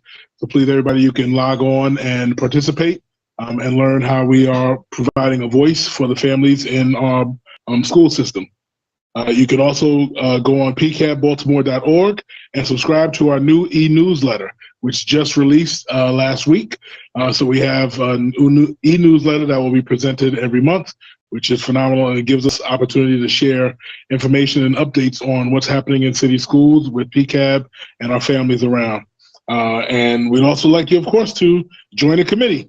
We have the Budget Committee, Communications, Family and Community Engagement, Policy, and Teaching and Learning Committees. And you don't have to be a board member to join a committee, just somebody who's interested in participating and being a voice. So thank you again for your time. PCAB is excited to do the work and be even more active this school year with the families. Thank you very much.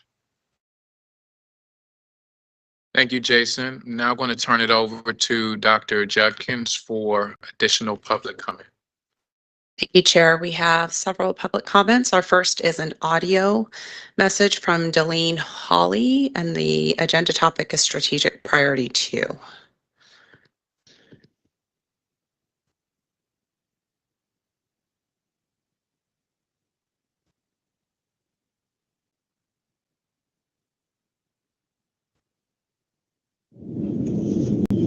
Mr. Chairman, members of the board, good evening. Imagine a positive outcome or a vision of a better tomorrow.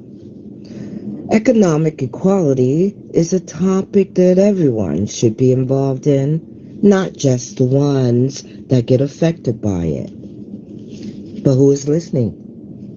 Everyone deserves the opportunity to survive and thrive, and low wages should not be the barrier to achieving that. Our PSRP members want to be appreciated. It has been my experience that though it is said that we are appreciated for what we do, it often looks different. Think about timely raises. It would benefit everyone because we educate too. PSRP members are some of the most essential members of the student-centered support team. They are on the front lines every day, but they report feeling underpaid and overworked, a potential issue that's only getting more dire as the situation soars and schools struggle to fully staff classrooms. They deserve a living wage and more, compensated for the often selfless and thankless work that they do. Why would educators continue to fight for higher teacher pay without also fighting for living wages for the ones who provide so many essentials and oftentimes emergency services for our most precious, often overlooked and vulnerable student population? Our children deserve the best. If we truly believe that, then there should be no question about increasing the pay for the qualified, experienced, and dedicated PSRP members who care for the children who need them the most. A vision of a better tomorrow. Allow employees to earn enough income for a satisfactory standard of living and prevent them from falling into poverty. Thank you. Thank you. The next will be an email that will be read, and this is from Kathleen Leah. Topic is Charm City Virtual. She's a parent. Last week, my second grade son, who does not know in-person learning, started a new book with a writing prompt about the lesson learned in ELA. My fifth grade daughter, who wishes that she could forget the inside of city schools, was assessed on her beloved Phantom toll booth. While in-person, city school students had the opportunity to have a leisurely day Charm City virtual students started on time, Tuesday and Friday. Learning was maintained, and I like that. I like how charged up I felt. My scholars were powered up about school and the impending snowball fights. Please have a heart for our children. Please consider our voices. Please continue to support the village that is Charm City Virtual, grades 2 through 8. Keep this right. Allocate the funding for Charm City Virtual to continue to serve and support our learners. Invest in our babies. One day they will lead us. You must know, in the midst of a juvenile crime crisis, my children and their mates are on a path for greatness. Help us continue this educational journey. Remember, my little one started out on Zoom. Now it's Google Meets. Support Charm City with that. Remember, virtual learning is the future. Besides, you all hold virtual learning meetings whenever it is convenient for yourselves. This cry is not a matter of convenience for us. Charm City Virtual is a necessity for us. We have requirements. Safety and order are the absolute cornerstones of education, and we demand that in our rigorous learning climate, less barriers equals more learning taking place. I do understand that everything is about business. However, I am asking that you please care about our success and acknowledge it. Please put our children first. Please extend the same phenomenal educational experience to both my children. Don't cover my future 6th grader and leave her future 3rd grade brother uncovered. Continue to bless them both. Tap into the generated revenue from the Horseshoe Maryland State Lottery. Always remember and never forget, it's purposed for funding education. Thank you kindly for listening. Go class of 2031, go class of 2034. And our next comment is from Sherry Brown, topic Public Outreach and Community Relations Committee, and it is a video.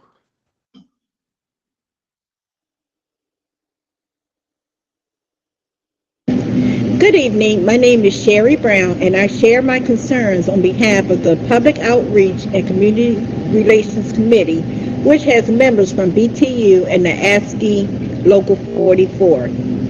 Thank you to Chair McFadden, Vice Chair Roberts, and Commissioner Sally for meeting with BTU leadership about the concerns around safety and working conditions that our members have raised over the last few months in public comment.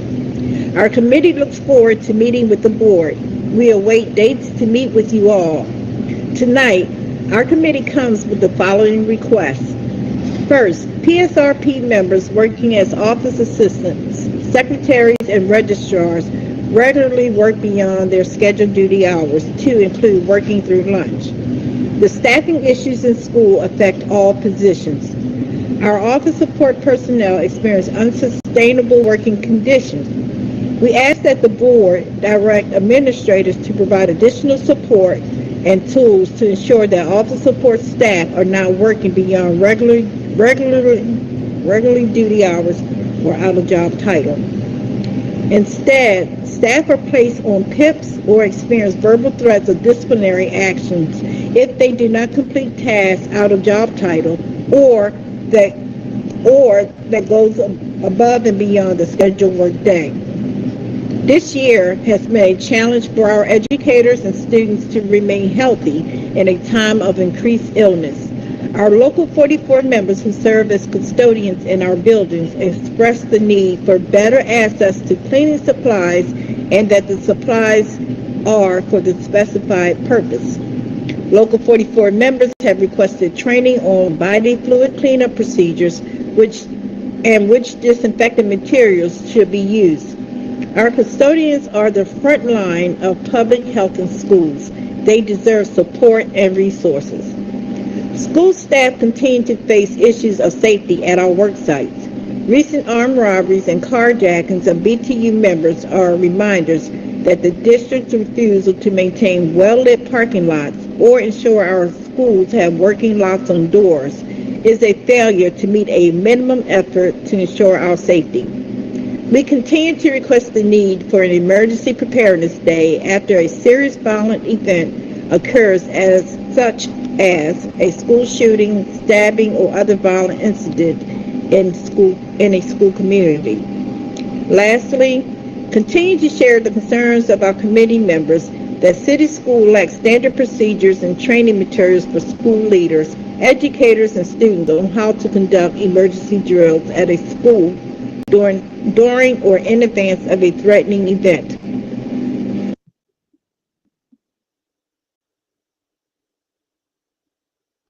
Thank you. Our next public comment is from Juliana Pugh. And if I'm mispronouncing your name, I apologize. She is in live, and you will have 3 minutes. Good evening. My name is Juliana Pluguez, and tonight I want to share perspective regarding the school changes, the merger, and the recommendation. I want to thank you for your leadership here tonight. I know that your yes to this is a no to something else. I thank you for the many sacrifices that you've had to make in order to commit your careers to building a brighter and better future for Baltimore City. I recognize that your role is very heavy, and considering all that you have to take into account to make decisions that greatly impact our communities, our families, and our children. And I would also like to thank ASCBC for their lovely advocacy tonight.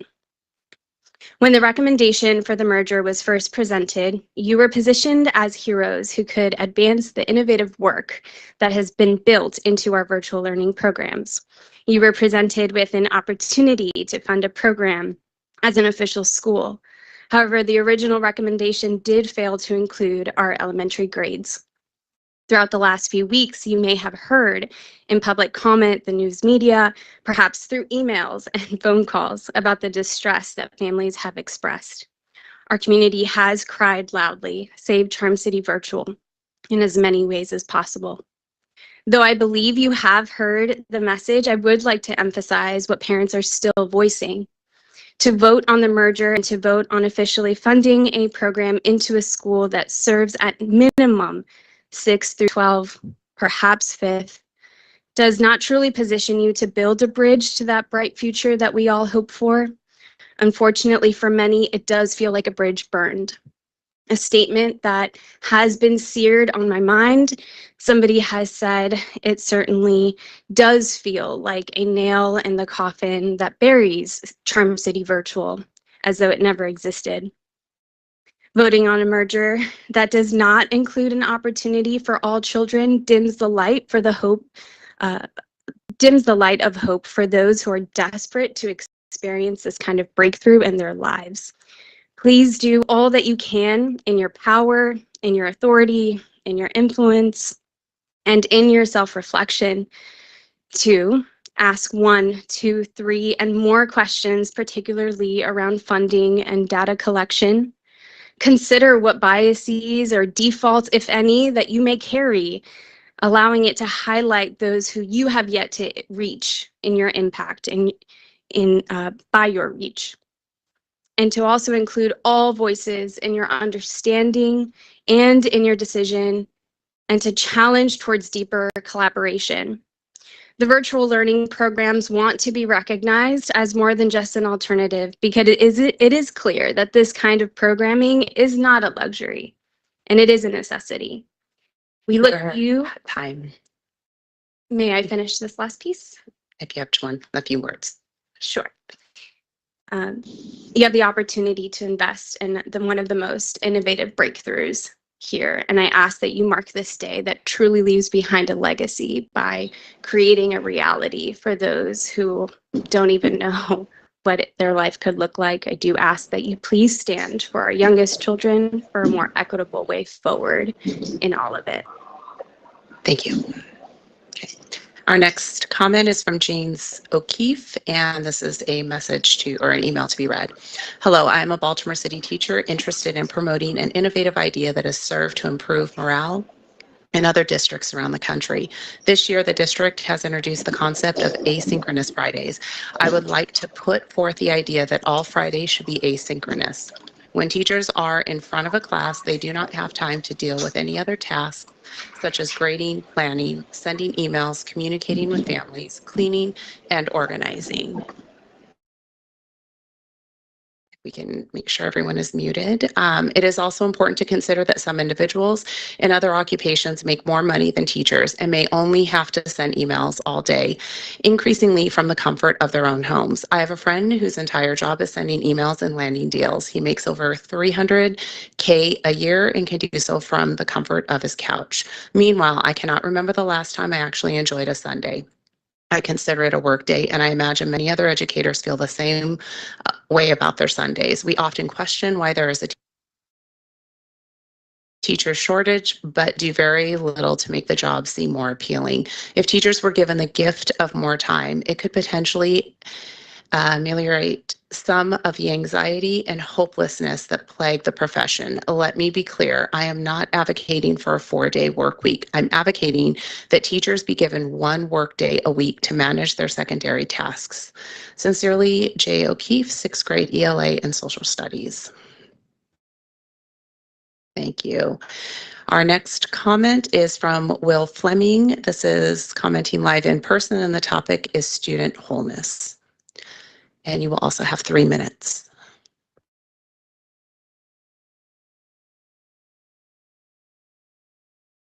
Good evening. My name is William Fleming, and thank you all for the opportunity to speak and engage with you all as leaders in our children's education and in their futures. I currently serve as a 1st grade teacher at Sandtown Winchester Achievement Academy, which is in West Baltimore, and I've been teaching in or around the city for about 7 years. I'm here both as a teacher and as the co-chair of Baltimoreans for Educational Equity. Actually, several of our B members are here tonight. We're here because city schools can and must do better for our students, for our families, and for our fellow staff. One of the issues that's very, very important for us is student safety. That mic a little closer, having a little trouble. And if IT, if you all could if we could elevate that mic so that we can hear clearly. I know it was a little feedback earlier, but we want to make sure we can hear. One of the issues that's very important for our group, Baltimoreans for Educational Equity, is student safety. We noticed that there was a meeting last week of the Safety and Wholeness Committee. We were wondering, what is the goal of this committee and who are you listening to? We look forward to hearing answers and getting into a relationship with you all. Thank you. Thank you. Our next public comment is from Gary Parsons, Jr. The topic is Charm City Virtual, and this will be an email.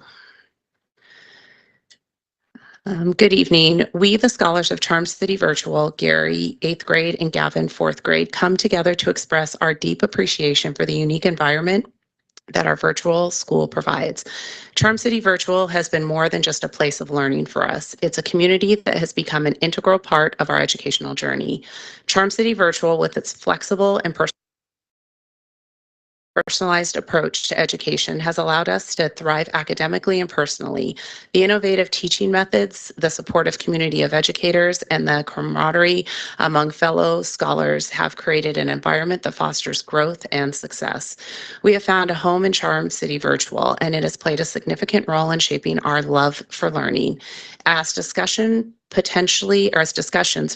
about potential changes circulate, we, the scholars, wish to advocate for the preservation of what makes Charm City Virtual truly special. The unique charm lies in the sense of community, the individualized attention we receive, and the flexibility that allows us to learn in a way that suits our needs. These aspects have been key to our success and happiness as students. We understand that change is a part of life, but we implore all stakeholders to consider the impact any adjustments may have on the identity of Charm City Virtual. We believe that by preserving the essence of our virtual school, we ensure that future scholars can experience the same sense of belonging and educational fulfillment that we have enjoyed. Charm City Virtual is not just a name. It represents a community of learners who have come together to make virtual education a positive and enriching experience. As scholars, we kindly ask for your support in maintaining the unique identity of Charm City Virtual, ensuring that it continues to be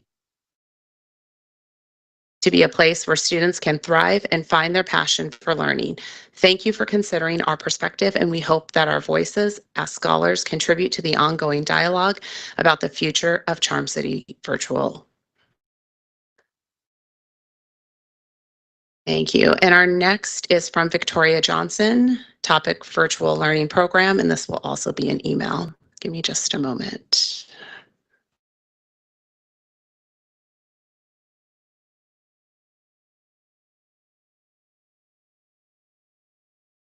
So from Victoria Johnson, Chief Executive Officer Sonia Santelises. I extend my greetings to you. My name is Victoria Johnson, a proud Baltimore City resident with 4 children enrolled in the Baltimore City school system. I am reaching out to express my concerns alongside many other parents regarding the decision to keep the virtual learning program and to change it over to a school. The potential closure of this institution deeply worries me. Virtual learning has played a pivotal role in positively influencing my children's academic journeys.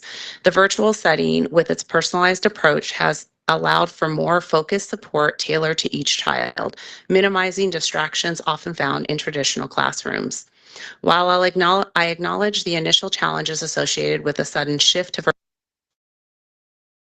virtual learning during the pandemic. Dr. Judkins, can we get Dr. Judkins another mic so it stops going in and out? Can we pass her one here and then we can just swap one out?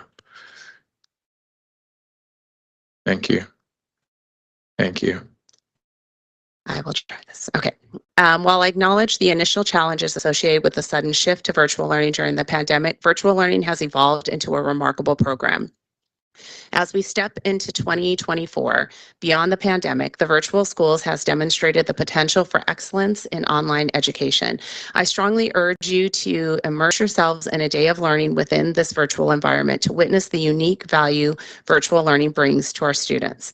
I am concerned that misconceptions about virtual learning, perhaps stemming from the novelty of virtual schools, may be influencing the decision-making process. I implore you not to dismiss the genuine experiences of the students at Charm City Virtual and Port Virtual.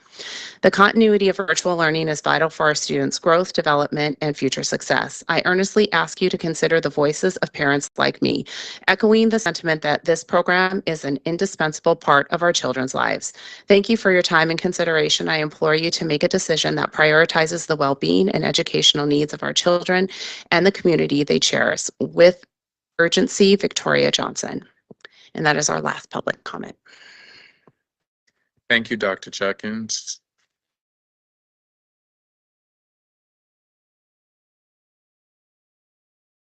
Now going to shift to committee reports. Before we review that consent agenda again, I want to start with an update from our student commissioner first, Commissioner Lawson. Thank you, Chair McFadden. So Leah, our General Assembly Chair, kind of took my remarks for tonight. So I'm going to be brief. Today, Tuesday, January 23rd, was the Winter General Assembly for the Associated Student Congress.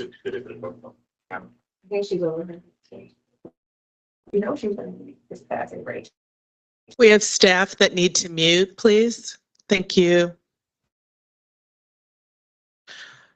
As I was saying before, today, January 23rd, was the Winter General Assembly for the Associated Student Congress of Baltimore City, where students from across the districts got the opportunity to participate in trainings and facilitate trainings to further our leadership skills. I would also like to shout out that last week, a number of our high schools completed their midterms and finals, so congratulations to all of those students and good luck on quarter 3. Finally, tonight, I would like to highlight that the Maryland Association for Student Councils will be having their winter annual conference February 27th through March 1st, and we'll be having more information to come. That concludes my remarks for tonight. It does not conclude your remarks for tonight. You have something else to share with us.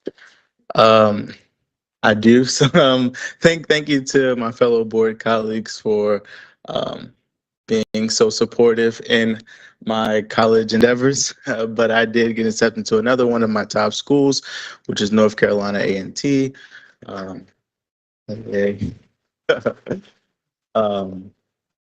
Thank you for that reminder, Vice Chair We can't Roberts. forget about that. But you did forget the second best part of that admission, right? Did we Yeah. get some money? Did I? Didn't you get some money? Oh, I did get a merit scholarship, so that's always nice. You're not paying. Yeah, you can tell you're not paying. That's always nice. That's always nice. Thank you so much, Commissioner Lawson. Commissioner Coy, I will defer to you since you were present and led our operations committee at the last meeting. Yeah, wonderful. Thank you, Vice Chair Roberts. This last week, we had our Operations Committee meeting and received a report from the Office of Information Technology. The whole team presented about their work. And one thing that I just want to note is the significant increase in the number of devices that are on the network and on the system that they have supported, has been growing substantially, even with relatively steady numbers of individuals within the district. So it's more proliferation of technology.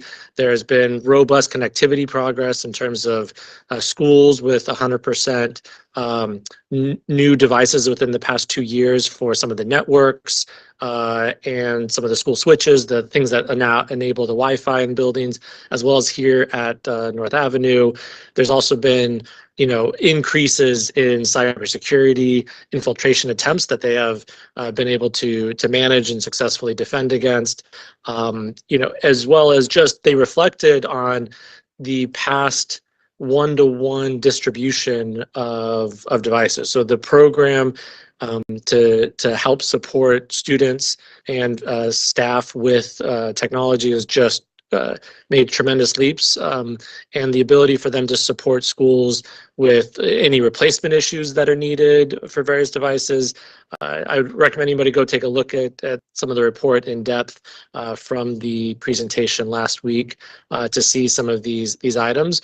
But the technology team is doing a lot and is expanding digital equity efforts within the district for our students, within Baltimore City generally, is doing a great job contributing to increasing access and defending against some of these things. One of the agenda items even tonight on procurement relates to some of the asset management capabilities to track all of these and to continue to enhance that and build upon what has been working to date. So there's plenty more that could be said, but the operations committee had the chance to talk in depth with the technology team on that work. Additionally, we did hear some of the supplemental appropriations around elevator projects and air conditioning and some of the ways that, all schools now, well, first off, all schools in teaching spaces now have air conditioning. That was an item of report, and just want to lift that up because I know that has been certainly talked about over the past 5 years in the news, and I would love to see it talked about now, not just when it's an issue, but also celebrating the success. There's still work to be done, certainly for all spaces inside buildings, but all teaching classroom spaces, and some of the supplemental appropriations were to support spaces that were not originally in some of the calculations because of utilization rates. So just giving some airspace to that work and how much has been done with how little, is a miracle in its own right. And if you haven't seen one of the recent articles about Dr. Washington and the COO, you should definitely check that out and see some of the highlights from some national media focused on the amount of great work happening on operational aspects. Anything else, Commissioner Mohammed, that you would add or others? But I know you went back and watched it, Commissioner Roberts, so I don't know if you want to highlight anything that you want to add from your observations, but that's my report. No, I think you covered everything. I would just highlight that those two supplemental appropriation items that you lifted are on tonight's agenda, so we will be voting on those. Thank you for the committee overview. Commissioner Esposito, will you be bringing forth remarks from Policy Committee, or will you defer to Commissioner Sally? Yes, I will defer to Commissioner Sally. Thank you for covering for me. Commissioner Sally? Oh, no problem. So our last policy committee was held on January 16th. The focus of this particular, we only had one item that came before, but I will say, I think it's probably one of the most important ones that impacts each and every one of our scholars here in Baltimore City. So it looks at our policy specifically related to wellness, nutrition, physical activity.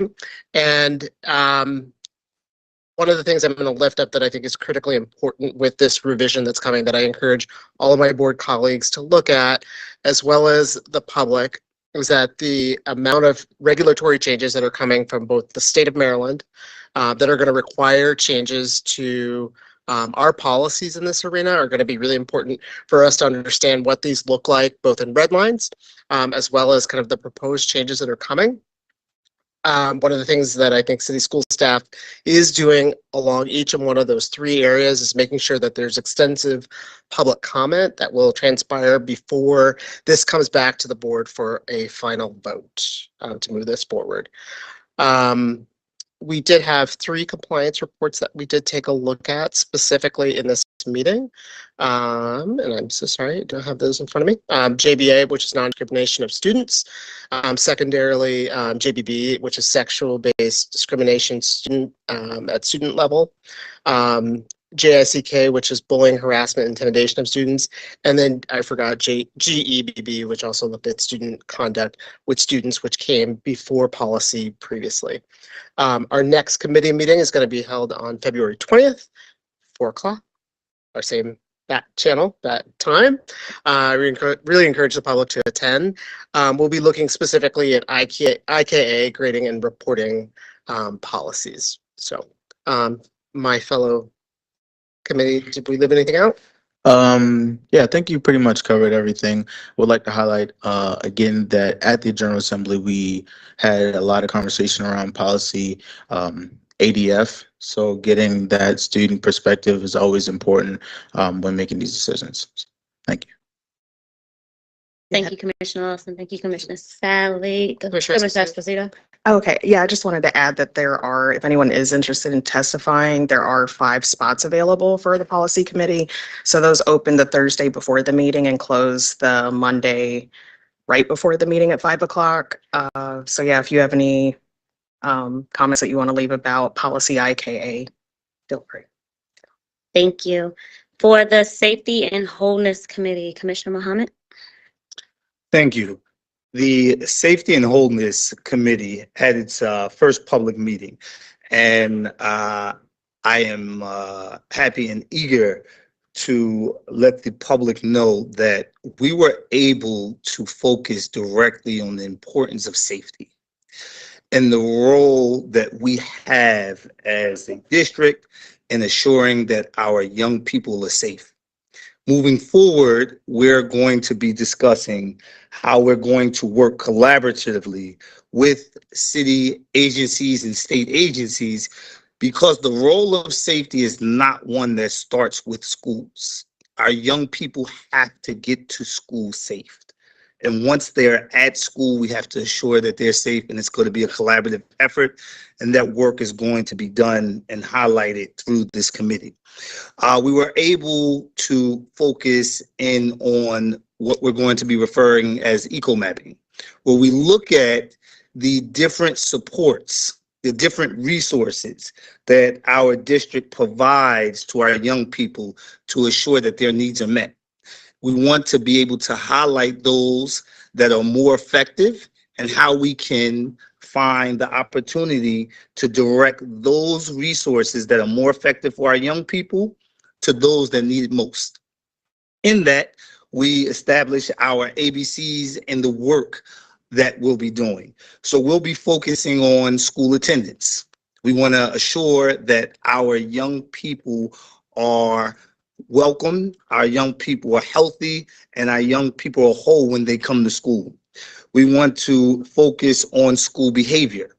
What supports, what services do we have for our young people to assure that they are at their best while they're at school. And of course, that leads us to the C, course performance.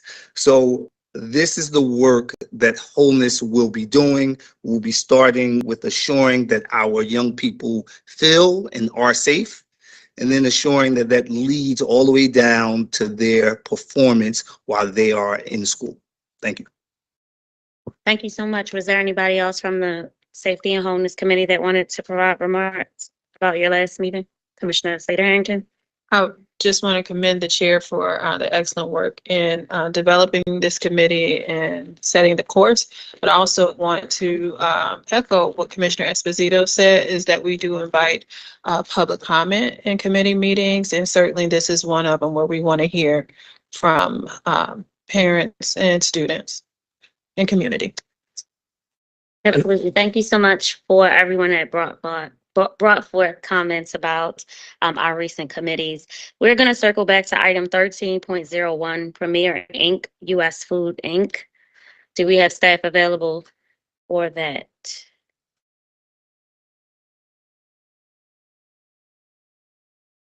Good evening. Good evening. My name is Elizabeth Marchetta. I'm the Executive Director of Services. Commissioner Coy, could you provide more context to your question, please? Yeah, so looking at item 13.01, it outlines a procurement item. Let me just pull it up. That has a significant increase. As I recall, it's about a 30% increase is what this is sort of highlighting. And the question is, what is driving that increase? You know, it is related to food. And so it's, you know, food items are certainly more expensive now than they were a year ago or when this was initially procured. But the 30% seems like significantly outpacing inflation or other factors. So trying to understand what is driving such a significant increase in the cost. Yeah, so actually the main driver of the increase is not due to inflation. We have seen some increases with certain products from inflation. The increase on this contract is really due to the volume of meals we're serving. So from the initial year that this contract was passed and last fiscal year, we actually served 1 million more meals. So we're serving more meals, and that has really increased the amount we're spending. Okay, thank you. Were there any additional questions about item 13.01? Would anyone like to bring forth a motion?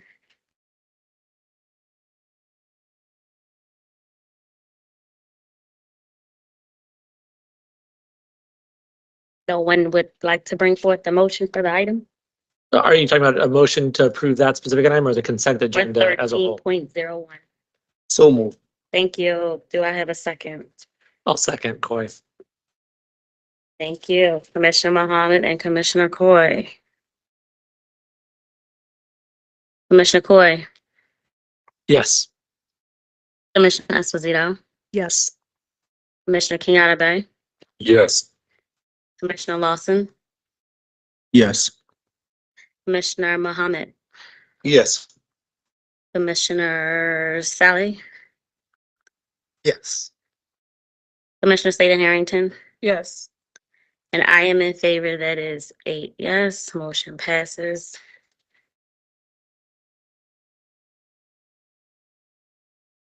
We are going to circle back to the gift and donations. So item 9.01, 9.02, 9.03. Do I have a motion to approve the 3 gift and donation items? So Commissioner Sam. Sally? Thank you. Do I have a second? Second, Esposito. Thank you.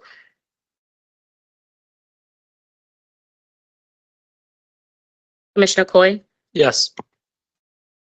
Commissioner Esposito? Yes.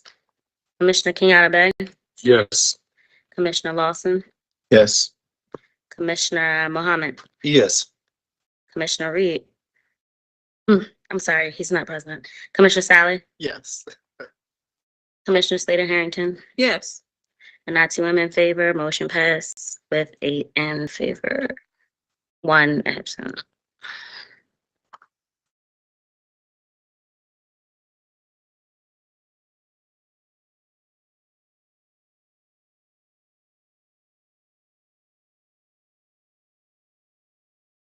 Do I have a motion to approve the two supplemental appropriation items, 9.04 and 9.05? So moved. Commissioner Mohammed? Do I have a second? Second. Later Harrington. Commissioner Coy? Yes. Commissioner Esposito? Yes. Commissioner Kenyatta Bay? Yes. Commissioner Lawson? Yes. Commissioner Mohammed? Yes.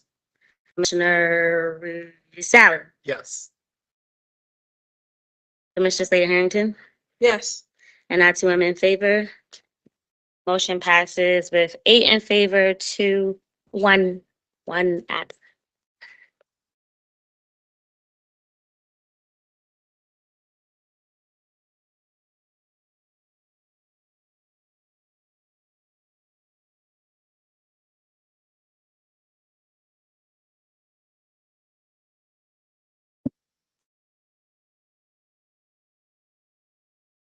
We are going to skip our portfolio items and move to the remaining portion of the consent agenda and circle back to those portfolio votes because that comes alongside a presentation. Do I have a motion to approve items 10.0, 9.14, 10.01, 11.01, 14.01, 14.02, 15.01, and 15.02? So move, McFadden. Do I have a second? Second, Kenyatta Bay. Thank you. Commissioner Coy? Yes. Commissioner Esposito? Yes. Commissioner Kenyatta Bay? Commissioner Lawson? Yes. Commissioner Mohammed? Yes. Commissioner Reed? I'm so sorry. Commissioner Sally? Yes. Commissioner Slater Harrington? Yes. Commissioner Chair McFadden? Yes. And I too am a yes. That is 9 in favor. I will transition back to you. We are back at. Thank you very much, Vice Chair. You're welcome. I'm now going to call up Ms. Angela Alvarez and her team to lead us through the remaining items of tonight's or both items for us to vote on.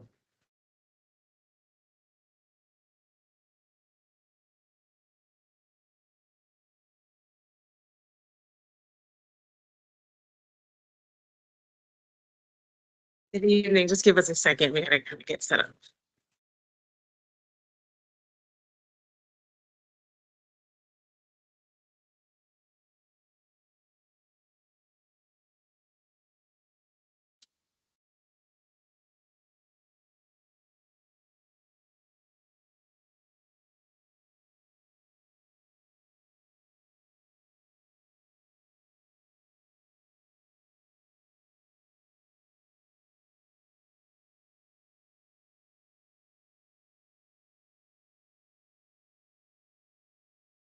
You okay?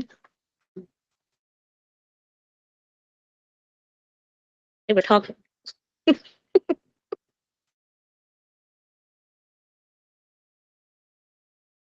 right, good evening, Board of School Commissioners. I'm Angela Alvarez. I'm the Senior Executive Director for the Office of New Initiatives.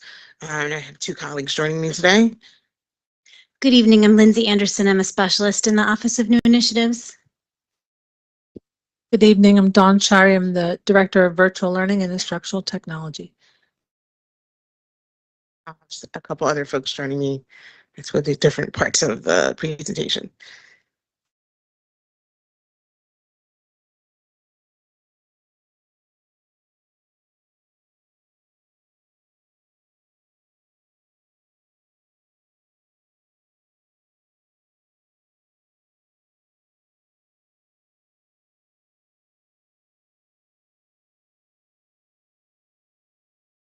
All right, so we're here tonight to share and for the board to take a vote on the annual review recommendations. These align to board priorities 3 through 7. It's how we're making sure all students have high quality, modernized facilities and resources that support success of students, educators, and administrators. We're trying to make sure that we effectively engage all stakeholders, including parents, families, caregivers, and students in their child's education and community partners.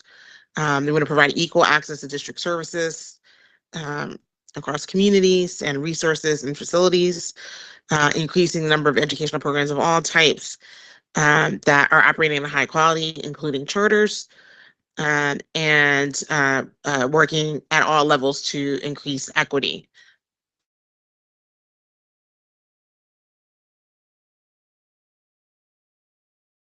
In terms of the annual review process, the focus in the center is always around students and how we can ensure we're improving our schools to be able to deliver on rigorous, robust academic programming and safe, healthy environments that promote success. And so there's a variety of factors that are considered when we go through this process. Academic performance and programming that schools are able to provide to students and their ability to continue to do that in the future. Climate indicators and supports, and what kind of resources are put in place to support strong climates and the school's ability to do that. Access, quality, and distribution of school programming, and assessing whether student populations in specific geographic areas are equitably served, so across communities and across different types of students. School enrollment and school size, which plays a big role in funding and how in the school budget. Building utilization and condition, that plays a big role. That also you heard earlier from Dr. Sharpstein and Dr. Lofton. And so like a lot of our facilities, you need a 60% utilization to be able to improve the space using capital dollars from the state. So it plays a role in the condition and our ability to improve school facilities. Actions necessary for implementing the 21st century's building school plan. And then operator renewal. We have 3 schools that are up for renewal tonight. So we began this process in November with schools that need to go through COMAR or renewal processes. And we are here tonight on January 23rd for the vote. In terms of summary of recommendations that impact traditional schools, we have one vote that's coming to the board that's about converting a program into a school. It's before the board because only the board can establish a school. We have an amendment to Exhibit 6, and we have one recommendation for combining 2 secondary schools into a single school, which results in the closing of one of those schools. So first, we're going to go through the recommendation around turning a program into a school. This involves Charm City Virtual Learning Program and Port Virtual Learning Program.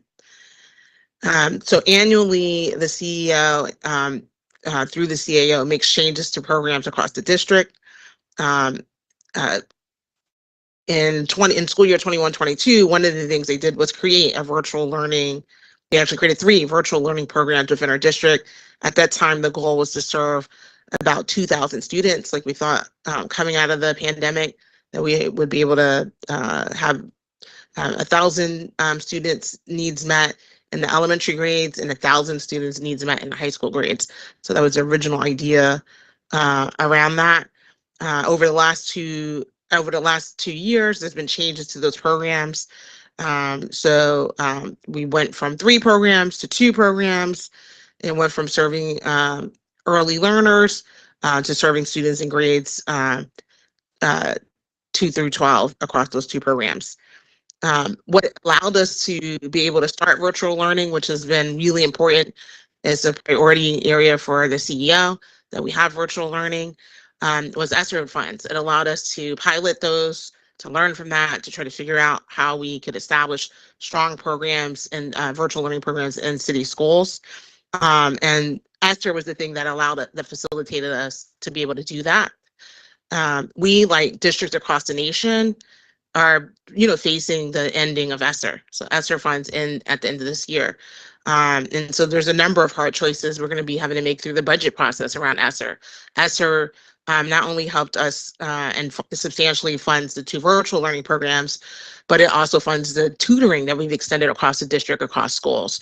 It funds our ability to extend the school day to stipend teachers to stay after school to support students. It funds robotics, which we've found has been a gateway to students into really considering professions in the science and wanting to become engineers, and growth in math. It funds our summer. We had a large summer programming, and so ESSER has been used to fund that. We had like 20,000 students that we served over the summer, which is unheard of in cities across the country. Like, we're an outlier in the kinds of program that we provided. And so there's a number of hard decisions we're going to have to make in the budget season. It's also helped support and supplement our ability to have middle school athletics. And so, like, when we talk about BDJ later, you're going to see like how ESSER. So ESSER, ESSER ending has us having to make really hard decisions that we wish we had the ability to do all the things that we're doing, but we have hard decisions. And as the professors from Hopkins, indicated, we've dealt with historic underfunding that wasn't created here. And I think that's a thing for everyone to remember. And so the recommendation before the board is actually about how we preserve virtual learning in city schools. We think it's important to have. And so you approving the virtual learning programs becoming a school helps us actually maintain virtual learning in the district. And a big part of that is it would allow us to use and for students to be funded through the state funding formula as a school. So that's a dedicated, definite source of funding. And as a program, that's not how it's funded. So that would allow us to sustain that. It would allow us maintain our ability for those students to have access to additional resources such as the meals, health services, and athletics as is required, as we've been doing. And so having school funding would allow us to continue to do that. There's been a lot about like what the CEO and CEO considered. So I just want to be like super clear with everybody, members of the board and the members of the public, about what the considerations were. First of all, the state law allows us to establish a school. There's a possibility in that law to establish a second school later, but our reading of the law is you have to establish a school first. So I want that to be clear. We looked at a variety of models and pulled the numbers, including more recently, like what would it take or what does it cost to run it 2 through 8 school. If we funded it as a school, which is like what we're proposing for the board, there would be a $1.3 million deficit. And that's not maintaining the current staffing. How we staff that program today is at a much higher level than how we staff brick and mortar schools with the same number. So there's no scenario that allows us to maintain what exists today. And so the decision that Dr. Santelises had to make is, what school can I have and what school could run, right? And so that would have a deficit. We looked at 4 through 8. That would have a $1.5 million deficit. We looked at just a high school. That would have a $450,000 deficit. The only model that does not have a deficit, where we would have to find in a year where we're trying to figure out how do we maintain all those other things too, and are going to have to make cuts in places, those resources. And there can only be one school. So I just want that to be clear. So there isn't a scenario that allows us to maintain the 2 existing programs. It's not legally allowed. There's a single school that's only allowed, and it's not fiscally possible. So that's the hard decision that the CEO had to make. And so I just really want that to be really clear for members of the public, because it isn't, I think, we wish there was a scenario where we could keep everything and have everything. That's just not the reality of what her decision had to be.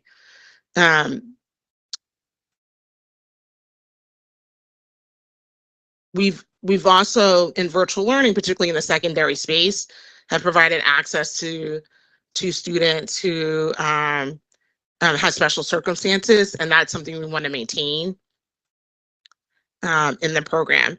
And later, I'm going to turn it over to Dawn Shirey, but later we've already announced this to the school community, so this went out on Friday. So I just also want to be clear about a change that was updated in the recommendation. Is we're going to allow the current fourth graders, so be it in fifth grade, to continue to be part of the program for next year. And so for next school year, the program will have students in grades 5 through 12. And then once those students become sixth grade, it'll be a 6 through 12 school. And so that updated communication did go out to the school leaders, the school staff, and families on last Friday.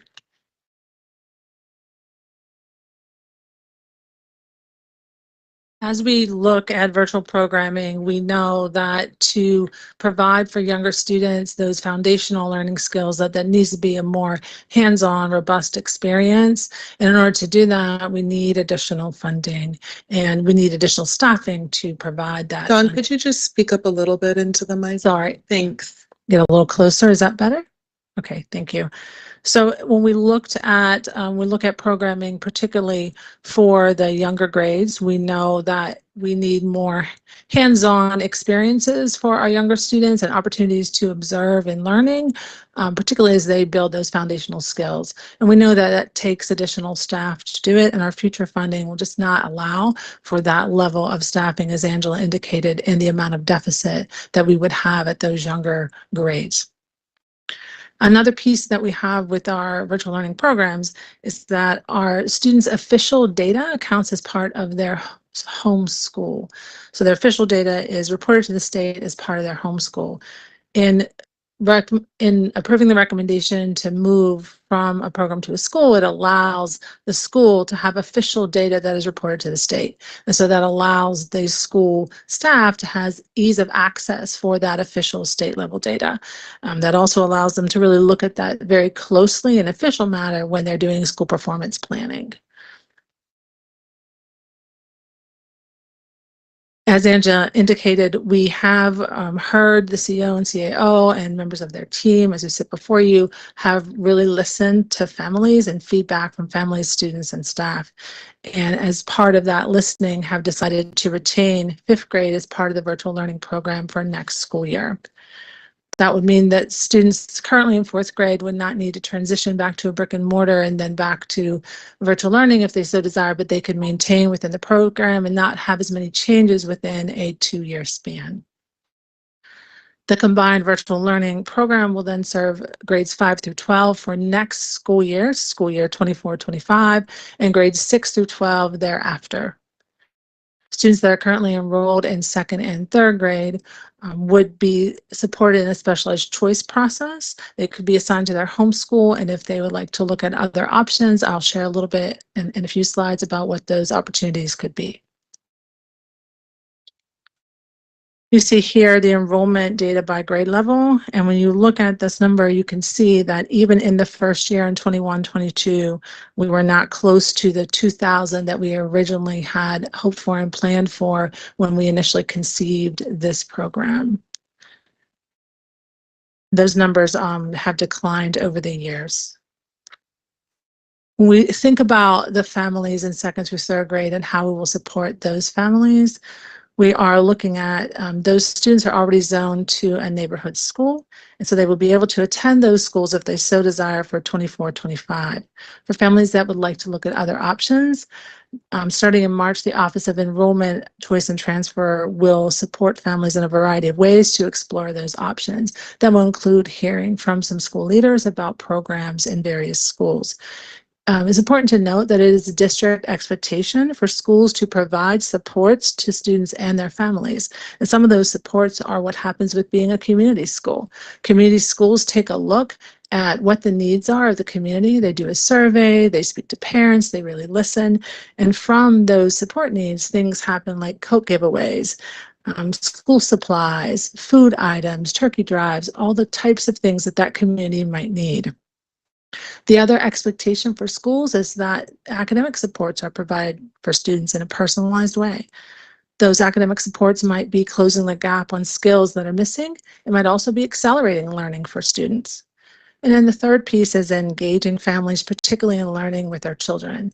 There are quite a few schools, many that I hear of pretty frequently, that have math nights and literacy nights and other nights to really allow families and students to come together. And that's an expectation of the district.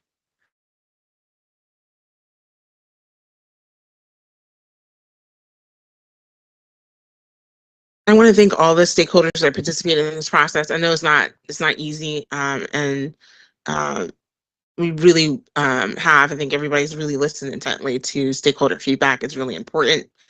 And so this is just sharing, just for the record, and just for folks who may have not been paying attention, just what we heard from stakeholders. The biggest area of concern, the biggest thing is everybody supports the idea of the programs becoming officially a school. The biggest area of concern, and as you guys heard earlier today from staff, students, and families, or of Charm City staff, students, and families who are really concerned about losing the elementary grades as part of virtual learning. Students shared that they felt success in their virtual environment and built a real school community. They expressed concerns about returning to brick and mortar and whether it would be safe.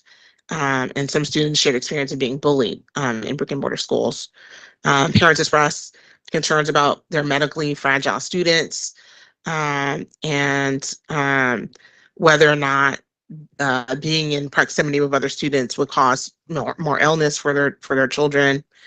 And there's some families that said they wouldn't choose to enroll in a brick and mortar center. Charm City staff also expressed concerns about how the options we looked at, whether we looked at all the right things. Is there a way to fund that was not considered? And could we have done more to promote virtual learning in the district? From Port students, we heard about the possibility of becoming a school, the excitement about that. They shared, similar to Charm, that they really felt supported by their school community and allowed them to feel success in that environment. Port families and teachers shared that students were thriving emotionally and academically in the program and support of the VLP becoming a school. This is important when we do change process, like any kind of major change process like that. There's support we wrap around the school community. So it's not the case that a decision is made and we say good luck to you, school.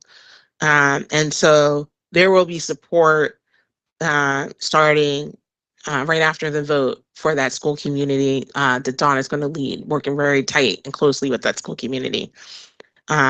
It starts with meetings with staff to make sure we're supporting staff with HC, similar to what we do when we're closing and combining schools. So we envision doing a similar process here. We're going to stand up a transition committee because we are talking about two programs coming together to form a school. And so what should that look like? How do we maintain the things that have worked really well? That's going to be really important. We really need to make sure the community is participating in the budget meetings and really setting the priorities of what, if you approve, that combined school should set as a priority for that budget. And then we need to be sure we're working with families, particularly the impacted families, and really supporting them. We heard a lot about different needs. And I'm kind of thankful for tonight because it started off with some of our brick and mortar schools. And I hope families heard about like schools that are also doing really good things and have really solid school communities that feel like families.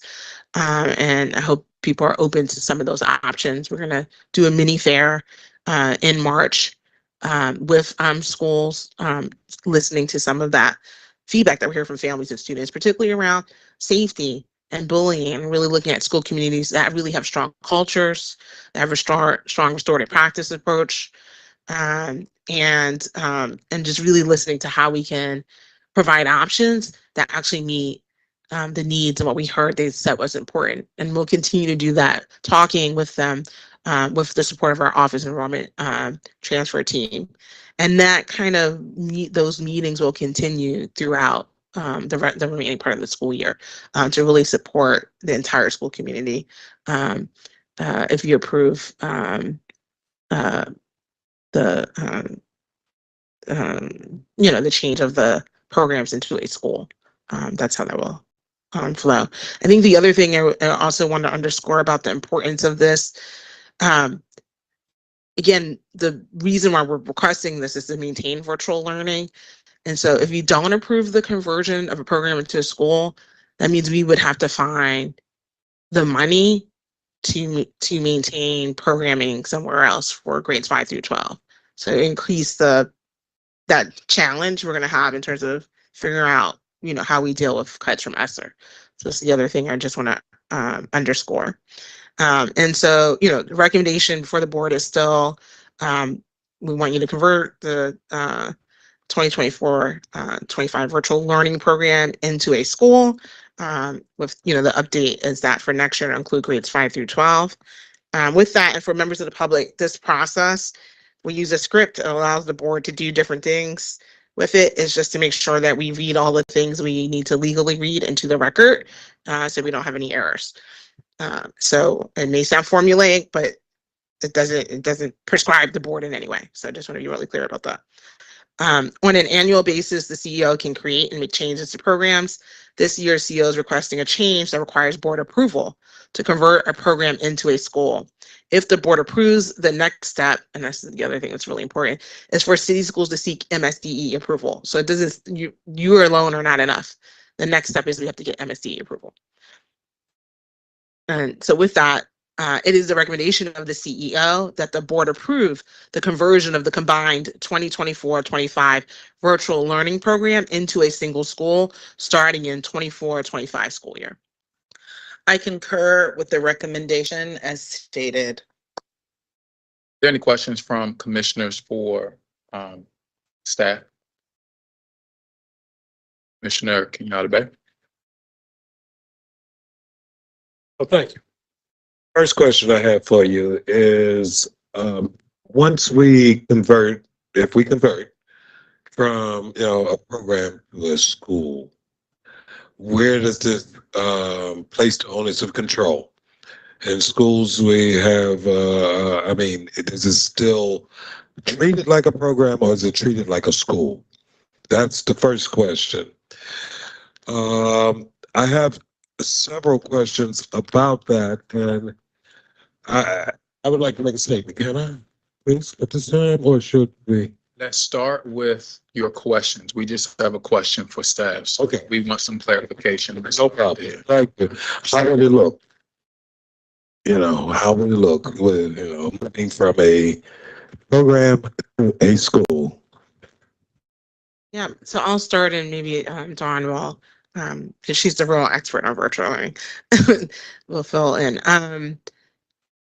It will become a school, so they would be held to the same standards as the school. And so I think as Dawn shared earlier, the first step is, they'll go through a budgeting process. And she maybe can speak to how that looks now, more similar to a school. So that would start in this, but we're in this budget season right now.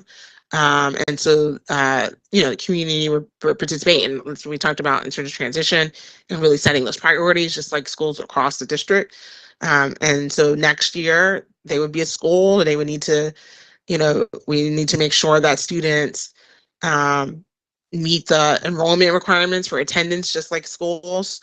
When they, right now, the school does things, they do the things, the program does the things of school, but it doesn't spit out in the same way. And so like Dawn talked about that. And I think there's been some misunderstanding about that. They submit data. The data right now lives in the schools that students are enrolled in. And so one of the big changes is that data will actually be identified with the school. And when I'm talking about data, I'm not talking about district data. I think that's a thing. So there's, we do a lot of testing with our students to prepare for the MCAT, right? And so people take the DIPLs or they take Amplify, or some of my academics can name all the assessments. They take different assessments, right? Those are district assessments. So when we're talking about state data, we're talking about MCAP. Attendance is actually a state data point, right, where it gets official chronic absence. And so, and the school would get like a report card grade, right? Just like the other schools in the district. So it would have all of those things. And it would have the, it would live as a school in that way. So as Angela said, some of the pieces are very similar to how they operate now. However, some of the differences are the data piece, and they would eventually have a star rating with the state.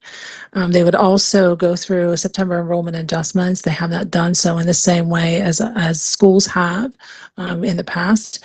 And they would continue part of the Senate bill, the law around virtual schools is to continue to offer access to health services, athletics, and food services, which both programs continue to have done in the past and will continue to do in the future as a school, and that is part of legal requirements by the state. The other thing I just want to be transparent about too is the CEO has been really clear. She's charged us with building a strong program, making the program more robust. And so that attendance piece is going to be really important as a school. And so that's the other piece of it. Question is a lot of funding here. It's mixed into homeschooling a lot. How does the funding flow change with that? Because now the funding flow becomes a school's funding flow versus a program's funding flow that is greatly supported by homeschooling. I'm really confused by your question. I don't, there's no home, I'm not sure. Do you mean like the zone, the neighborhood? Yeah, I mean, thank you. Okay, got it. Yeah, so again, and I think I talked about this earlier, like the way, particularly on the elementary, middle, and the elementary side, the way it's structured is it's both programs are reliant on ESSER funding. I think there's been advocacy to do additional funding, so we've staffed it. It's staffed at a higher level than you would staff a brick and mortar, and so there's some adjusting we'll have to do in the places where there's like significantly overstaffing. And one of the things as we begin to like really focus on it as a school, given the charge of the CEO, is to look at how we continue to grow that program within the district. Like we mentioned at the start, we thought coming out of the pandemic there were people had experienced virtual. We knew it wasn't everybody, but like the original goal was like 2,000 kids, and it didn't pan out. And I think the other thing I just want to name too, just transparent, like there are partners who support us in this work currently who've come forward who have expertise that may help us in figuring out how we improve how we're doing that and doing it in different ways that it may not be as costly as how we're doing it today, which might allow us to expand programming in ways that we ourselves can't conceive of in this moment with how it's structured. The other piece that's important to note around budget is that if approved to be a school, then schools are eligible to receive grant funding if they meet the criteria, and you need actual official data in order to see if you meet those needs. But like Title I funding, it could be eligible for that in the future. So that adds to the funding component. The other thing, Commissioner Esposito, that I think is important is we know from some discussion with partners that there are more efficient models and approaches to virtual learning in the early grades. And so part of what this allows us to do is to be able to build that out with a different level of expertise than we currently have. I think the key also for folks to understand that I know that Angela emphasized was the additional investment that we intentionally made to stand the virtual schools. So we knew that there was an initial investment, right, that needed to be made. But at some point, the charge that I have, that we have, is to make sure that schools are frankly financially viable. It is the discussion that occurs frequently, right, with the board. It is what the Office of New Initiatives has to constantly review. And so part of the decision to propose a school was to add a more substantial, more permanent funding source as per pupil, but it also subjects the school to the same thresholds or similar thresholds for viability of funding. To have a continual outsized investment, right? A continual outsized staff relative to brick and mortar schools with similar population, right? At some point we have to say we've got to step back and see how to do this more efficiently. I think the message, and Angela carried it beautifully by referencing me, is that this is not a stepping back from virtual schools. Like, the future of virtual schools is not a question for me. And I've been very clear with the team. As a matter of fact, while colleagues across this state have stepped away from any kind of virtual, we in city schools are among a small number in the state of Maryland who are actually applying for, right, there to be a permanent virtual school. But the fiduciary responsibility that I am charged with is to analyze what exactly is the funding model? What exactly is the staffing model? We ask this of all schools. We ask this of charter schools. We ask this of operator-run schools. And frankly, we have school leaders, and we have a wonderful example of it in this portfolio year, of school leaders who led with bravery to be able to say, in order to fund what we know young people deserve in an equitable manner, we need to take a look at whether we actually currently have the resources to provide that. So we're not saying, it's the first time I get to say it publicly because I'm letting the process play out. Talk to people all week about this. This is not a stepping back from virtual learning. If we were doing that, and frankly, it would be much easier for me to do what my colleagues across the state in large part have done, is to say, thanks, virtual learning is over. We're not doing that. But I also can't bring to the board, with the charge of CEO, a model that is not, right, long-term in its current state, sustainable. I think we can make it sustainable. It was part of what Angela just referenced. We are having conversations with people who know how to do this, but even some of my questions to them are, what is the population and the demographic of families that you do this with? I have friends and neighbors who have their children in virtual programs, but they fully homeschool. The profile of student is different. It's why we have an application process. We have found in our 6 through 12 school that we have a whole population and profile of student that before we went virtual, we didn't realize would be interested. So young people coming from DJS. That does not fit the profile nationally of young people who are engaging in virtual learning.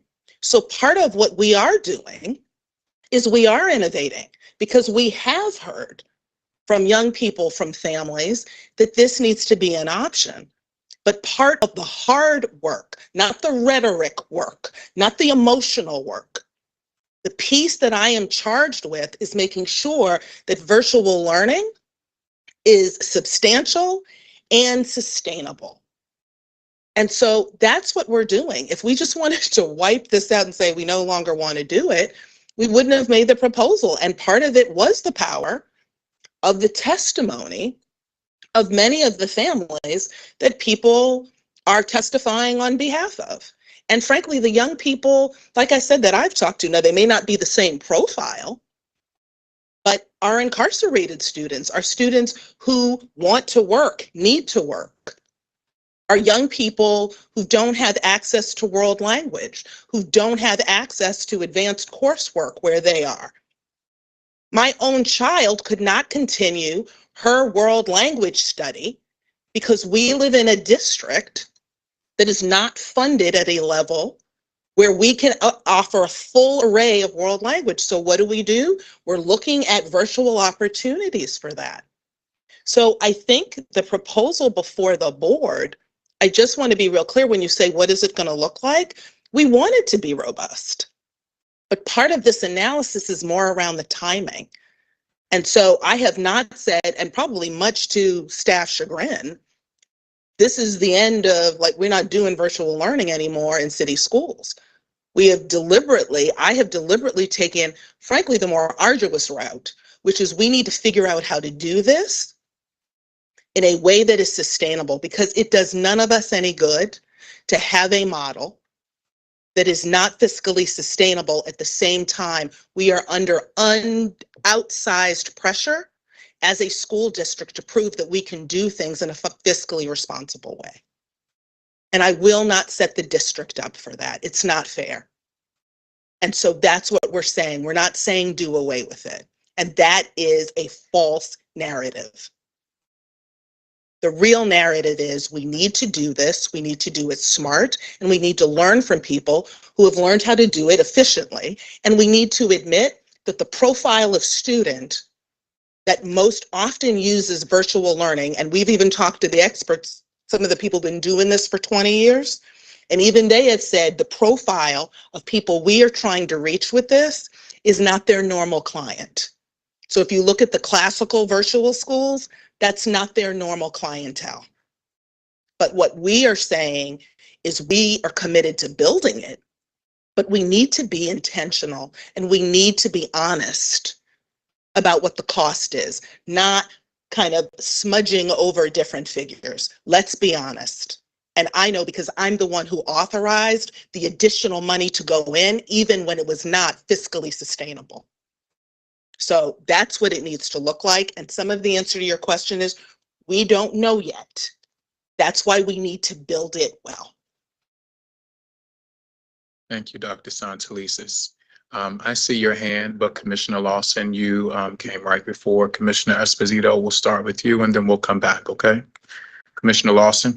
Yeah, I just had a question about staff that would be affected. You talked about the transition for students, but can you kind of talk about the transition for staff? So we will start with communication, right, to staff. We've already started to meet with staff as well, and we will continue with meeting with human capital with staff. We will do a survey to find out their preference around whether they want to stay in a virtual environment if positions allow, as we look at the staffing model. If they would like to stay in the district in another school, a brick and mortar. Several staff members are from out of state, and so there may be options that they may not want to come in state, or they may want to. So we just need to find out their preferences as we help them identify a school program that is appropriate for them as much as possible. So there will be a meeting with staff in February, and then there will be ongoing monthly support through human capital. I'm also going to hold office hours as well. And then there's an opportunity through that transition committee, not just to learn, but also to listen to staff and to really support them along the way. Thank you. Commissioner Esposito, your question for staff? Yeah, it's like comment and question. So we're going to come back to some discussion around it as a board, but if there are questions for staff, that's what we're taking the time to do right now. Okay, so if you can go back to the slide that had the enrollment numbers.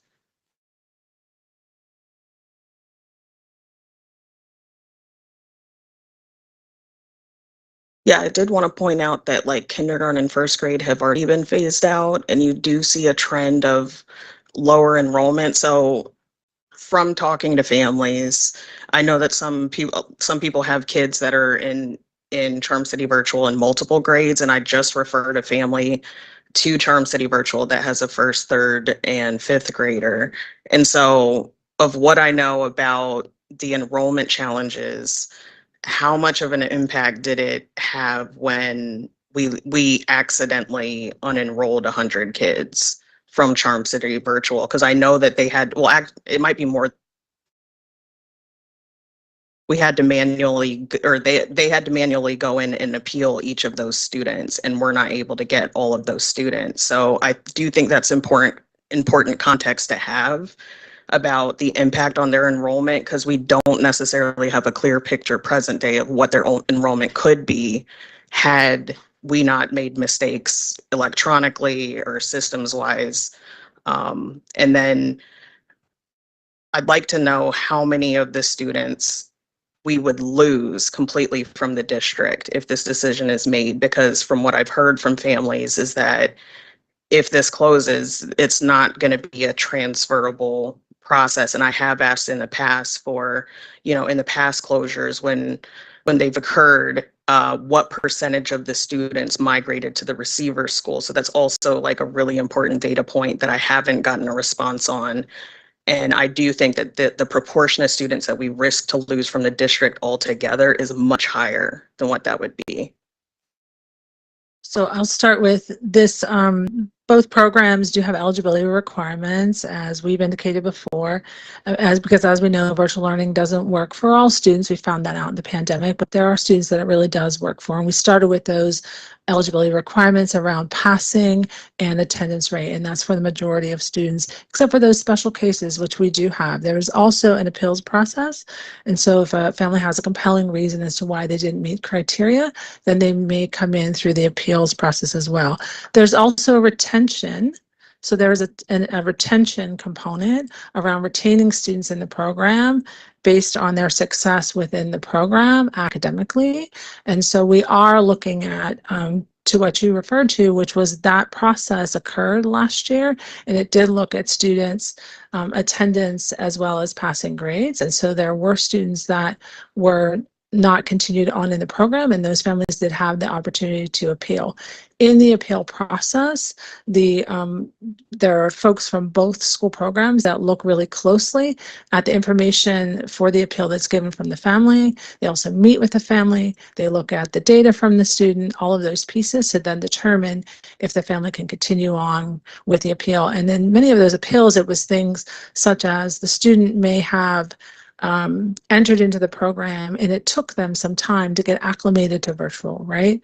Or there was an event that caused them to have additional absences within the program, and due to that event, we looked at would they continue to be successful, and that appeal was approved. So those pieces we are looking at how we do those differently starting this year to streamline that and to make it even more succinct for families. The other piece there too is that retaining students is not just about them meeting the criteria without support. Both programs provide support for students, and they look at data over time, and where needed, they provide plans, just like most schools do, for students that are having difficulty. And so they continue to do that with families. I have a follow-up question. Was there any outside funding that was offered to Charm City Virtual? There was nothing specific in terms of a specific funder and a specific amount given to us. In terms of the numbers of students impacted, that's 48 between second and third grade. So you can see that on your slide. I thought we provided the answers. It's in the CEF&P, so we can send that. Okay, we can resend that. What we found since we've been doing this process is that the majority of families actually end up in one of the receiving schools that we have selected. We've reported, I feel like we reported on it too when we did the annual review. We always are doing updates on how their enrollment increased at those schools. So we can resend that, but that's in the some of that updates in the November 14th presentation, as well as in the annual review book. And we've been reporting on that at least the last 2 years, if not longer, in terms of what's happened to those school communities with those numbers, as well as other things. Because I think that's the other, we started this day about like how to make schools more equitable. And by combining schools, we've been able to make sure that students are actually getting more access to gym, art, elective classes, things they have not had before, more athletics, more clubs. We've been able to improve their buildings. And so that's a result of the board doing really hard, making hard decisions. In the end, it's improved. And I didn't realize it, but one of our commissioners is in one of the schools that went through that process. And your school would not be like it is today if it didn't, Principal McLean. So.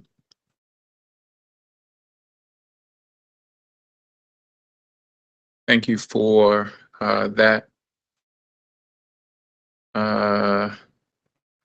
So I'll now open the floor for commissioners to have any discussion around the information that was presented and some of the questions that were answered, if there's any discussion.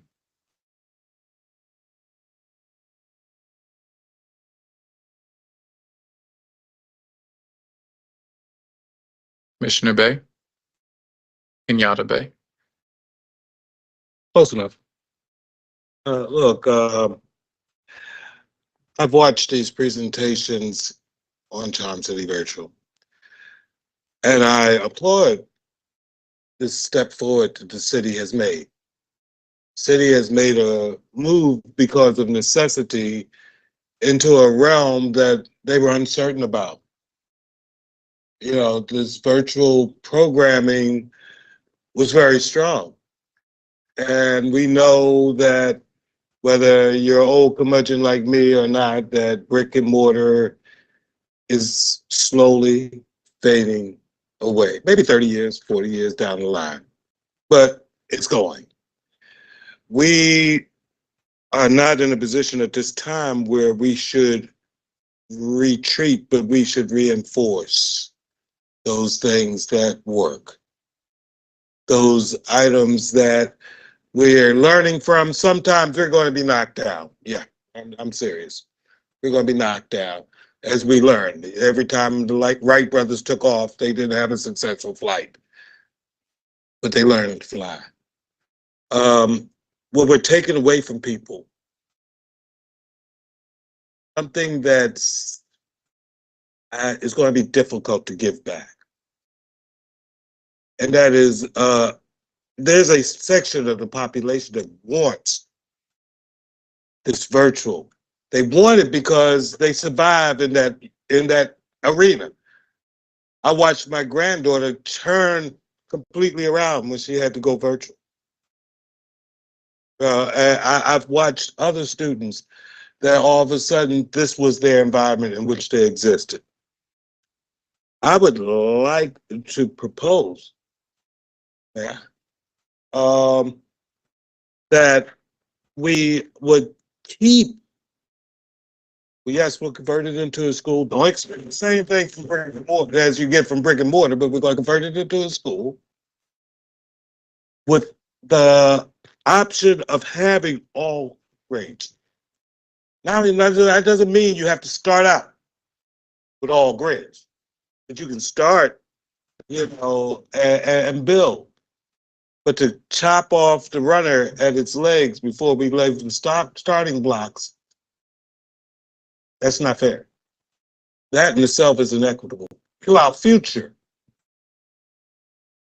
And so I put forward a proposal or suggestion that we, into. So I hear proposal. So are you making a motion to the board? Yeah.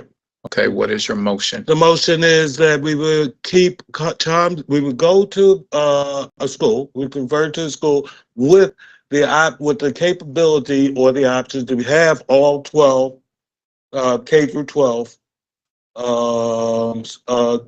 grades, but we may not start at the, no, that's it, boom. That's the motion. That's the motion. There's a motion on the floor to convert the program into a school with grades 12, K through 12. Is there a second? Second, Esposito. Thank you. Is there any discussion? I guess my question to staff would be, what would funding look like for that motion that Commissioner Kenyatta just gave us? Thank you. So in this discussion, It would be based on the enrollment. It would be based on the enrollment. It would be no more. It would be based on the enrollment of the school, whatever that is. There would be no extra. There is no ESSER. There is nothing else. If I can just add to, that also means it would start with a deficit. It would start with significant millions of dollars of gap. We have to add all those deficits together because the requirements, I think the other thing members of the public might understand is the requirements across grade levels are different. And so it would start with a deficit, a significant deficit. Can you say what the deficit is that you've currently calculated? This wouldn't be the accurate deficit, but this would give you some idea. It of would the be deficit like target. close to $2 million. And that's not, and again, I just want to be really clear. It couldn't be staffed the way it is today. So your staff is still going to be displaced. So that still is going to happen no matter what. But it'd be a significant deficit is what the modeling indicates. And it's an estimate. And so it could be worse than that. I see your hand, Commissioner Slater Harrington. I saw your gesture. Okay, you're welcome. Commissioner Esposito? Yeah, I just wanted to ask if it was possible for Charm City Virtual for city schools to see if there is an outside funder or a possible partnership. You know, I graduated from University of Maryland Global Campus, and I would not be a college graduate right now if it weren't for without virtual learning in my accessibility needs. So I think that this is like one to write. Thank you, Commissioner Kenyatta Bay, but I'm sure like we're in the moment where we're about to become a tech hub. Like I'm sure there's businesses and other places that would like to support the city schools financially or a program that's innovative. So if Charm City Virtual or partnerships are available, can we accept funds to fill the funding gaps? Yeah, I mean, I think it could be a future consideration. I can't, I don't know what we would raise, and I don't know the sustainability of what we would raise. Normally, when we raise outside funds, there is a limit, a time limit on those funds. And so what I don't know, and I'm just saying I don't know, I'm not saying it's one way or the other. What I don't know is what the timeline of the sustainability of those funds would be, matched to what the enrollment of that school would need to be to make it viable at all grades K through 12. So I don't know. Thank you for that, Commissioner Lawson. So I know you highlighted the deficit for the program, if it would be K through 12, or if the school would be K to 12. Can you kind of talk about the deficit how this would impact other city school students, not just the students in the virtual program? What this would look like for other students across the district? Either way, you want me to start? I can start.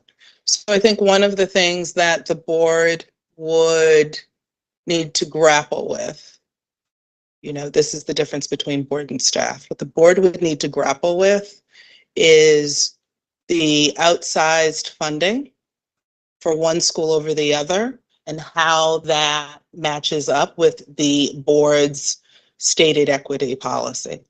So we have equity discussions. The board would need to wrestle with the outsized funding for this school relative to its student population and other schools. I wouldn't have yet the calculation of just how outsized that would be. Does that answer your question, Commissioner? It does. I guess I can highlight my concern is not only for the students of CCV, but for the entire district. And how not only how Commissioner Kenyatta Bay's proposal will affect them, but even if we vote no, if we go back to our original what your original proposal was. So I think I just have to make that clear that we have to think for not only CCV, but for the entire district. Did I miss something, Angela? In that answer? No, I think that's right. Like we have a number of schools that, you know, have needs, and so yeah. Thank you, Commissioner Coy. Yeah, thank you for this conversation discussion. You spoke to this just a second ago, Dr. Stanley, and I'm curious if there's more that could be expanded or if the answer is unknown at this time. What would my interpretation of what has been said around the enrollment and deficit is similar to other small schools, and that there is theoretically a point at which enrollment is large enough that then it is sustainable. And my question is, what is that approximate sort of scale or size that it would need to be if it had such and such enrollment, then it would be sustainable? Forgive me, Commissioner Coy, only because when we're in the habit of computing that threshold, one, it's not necessarily virtual, so that's one, and we'd have to calculate that. And two, as Angela just noted, we would have to have a full computation because we would be covering grades K through 12, and a K through 12 school just has different requirements at each grade level band.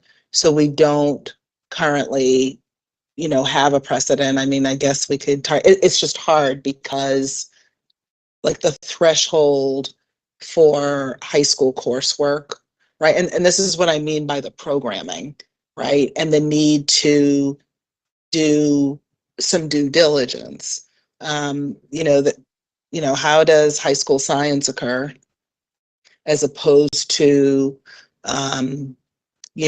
early learning, social development that looks different depending on the configuration of, a student's home and where they'll be sitting. And that's what I mean. I mean, even the people that have done this and have an extensive network nationally, even they didn't have all of the answers for the diversity of the population of people that we're serving, because I asked some of these questions. So it's a long-winded way of saying, sir, I would need to get back to the board on what that threshold would be. I'm really not comfortable at this time just throwing out a number only because of the K-12 band of schools and of the school ages.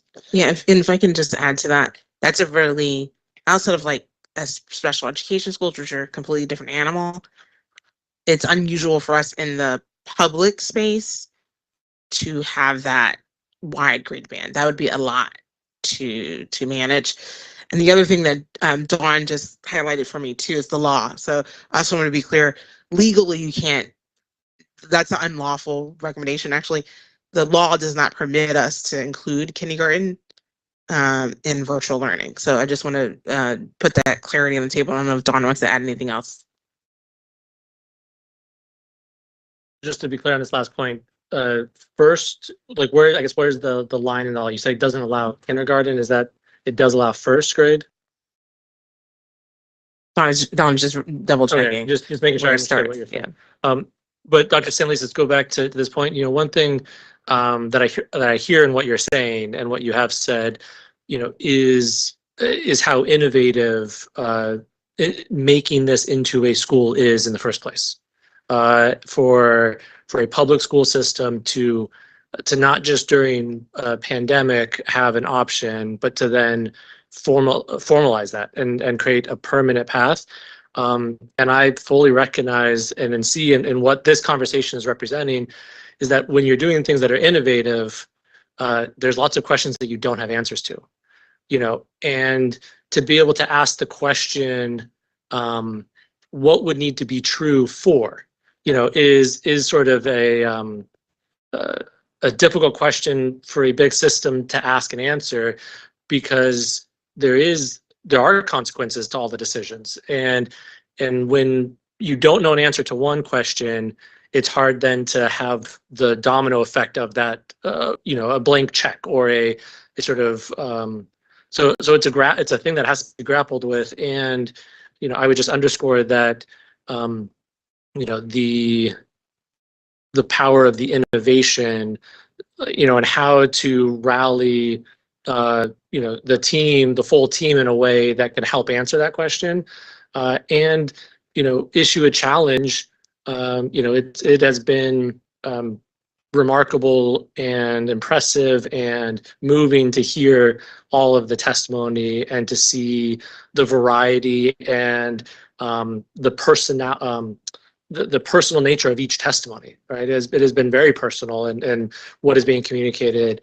There was no formula of communication, and just how moving that is, to me suggests that there is a creativity within that, within the students, within the staff, within, and issuing a challenge to say, for this to work, these things need to be figured out. And, here's the timeline on which you need to figure them out. And if you don't figure them out, the downside of innovation in the private sector is things end. Companies go bankrupt, like things stop, in the private sector when you get innovation wrong in some respects, right?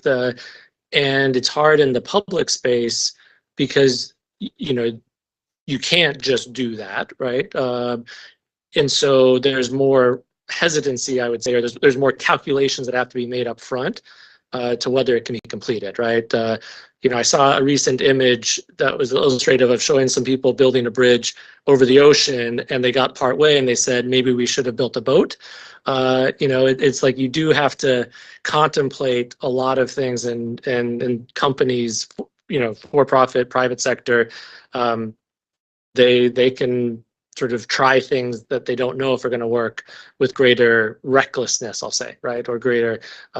So all of that for me to highlight that I feel like what would need to be true for, and then the permission or the challenge to the community to say, if you can answer these questions by this time, then, this can be true, is an uncomfortable space to be in, but yet could allow for this innovative model in an environment that has not existed.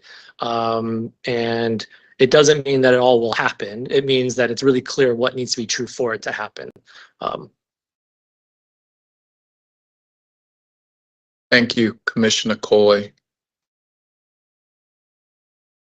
Commissioner Kenyatta Bay, just given what we heard based on the law, your motion will have to be amended because we cannot include grades pre-K and kindergarten. So would you like to? Right. The law indicates that virtual school may not include classes for pre-kindergarten or kindergarten students. And that is Senate Bill, what is it? Senate Bill 610? 610. Yeah. 1st through 12 would be the amendment because of the law. Okay. Yeah, that's it. 1st through 12 would be the amendment.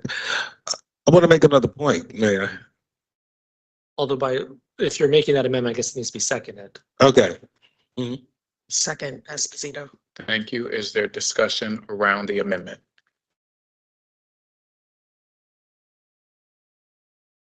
Did you have remarks?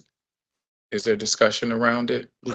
Okay, so I want to be clear with everyone. We're not voting on the motion to do it. We're voting on the motion to amend the motion. So may I, all in favor? Vice Chair Roberts. To amend the motion, yes. Thank you. Commissioner Coy, Yes. Commissioner Esposito, Commissioner Kenyatta Bay, Yes. Commissioner Lawson,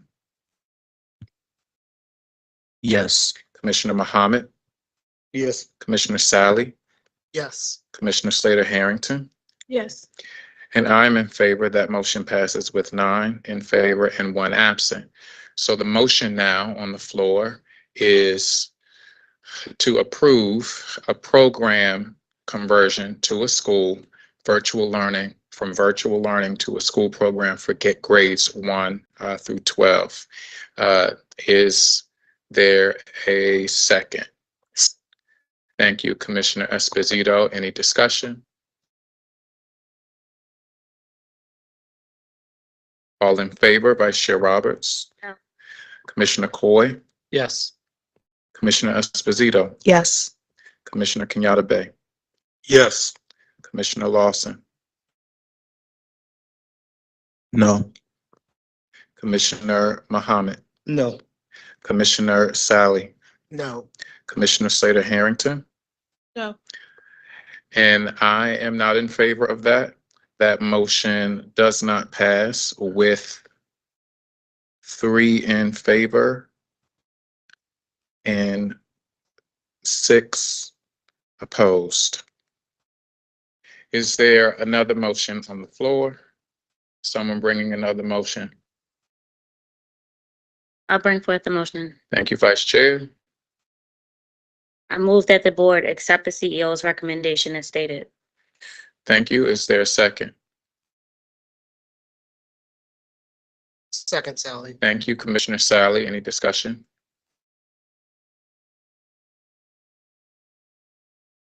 Hearing none, all in favor, Vice Chair Roberts? Yes. Commissioner Coy? Yes. Commissioner Esposito? No.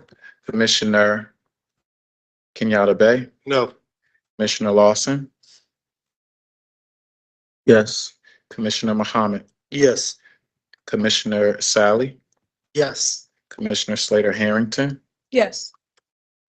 And I am in favor. That motion passes with 7 in favor and 3 absent. Well, and 3 opposed. 7 in favor and 3 opposed. Ms. Alvarez will go to the next recommendation. All right, next we're going to look at amendments to Exhibit 6. So Exhibit 6 is part of the MOU that governs the implementation of the 21st Century School Buildings Plan. We want to highlight as a part of this that Cross Country Elementary Middle School opened in its new 21st Century building earlier this month, making 27 of the 29 school buildings that are open under the 21st Century School Buildings Plan. So Commodore John Rogers Elementary Middle School and Frederick Douglass High School will be buildings 28 and 29 under that plan. Exhibit 6 is an agreed upon list of 26 buildings that the district is required to surplus back to the city of Baltimore as a part of the 21st Century Plan as we build and renovate buildings. As construction needs change and timelines change, the actual buildings on Exhibit 6 can be amended as well as the timeline, as long as at the conclusion of the program, 26 buildings are surplused. To that end, 23 of the 26 buildings have already been surplused. Commodore John Rogers Elementary Middle School is currently using the Southeast Middle Building as its swing location, while its school building is being renovated as a part of the 21st Century School Buildings Plan. So this recommendation is for the Southeast Middle Building. Due to changes in the construction timeline, we anticipate that Commodore John Rogers will need to stay in swing space until summer 2026. So are recommending to the board to change the surplus date of the Southeast Building from 2025 to 2026. It is the recommendation of the CEO that Exhibit 6 of the 21st Century School Buildings Plan be amended to change the surplus date of the Southeast Middle School building from 2025 to 2026. I concur with the recommendation as stated. Thank you. Are there any questions for staff, commissioners?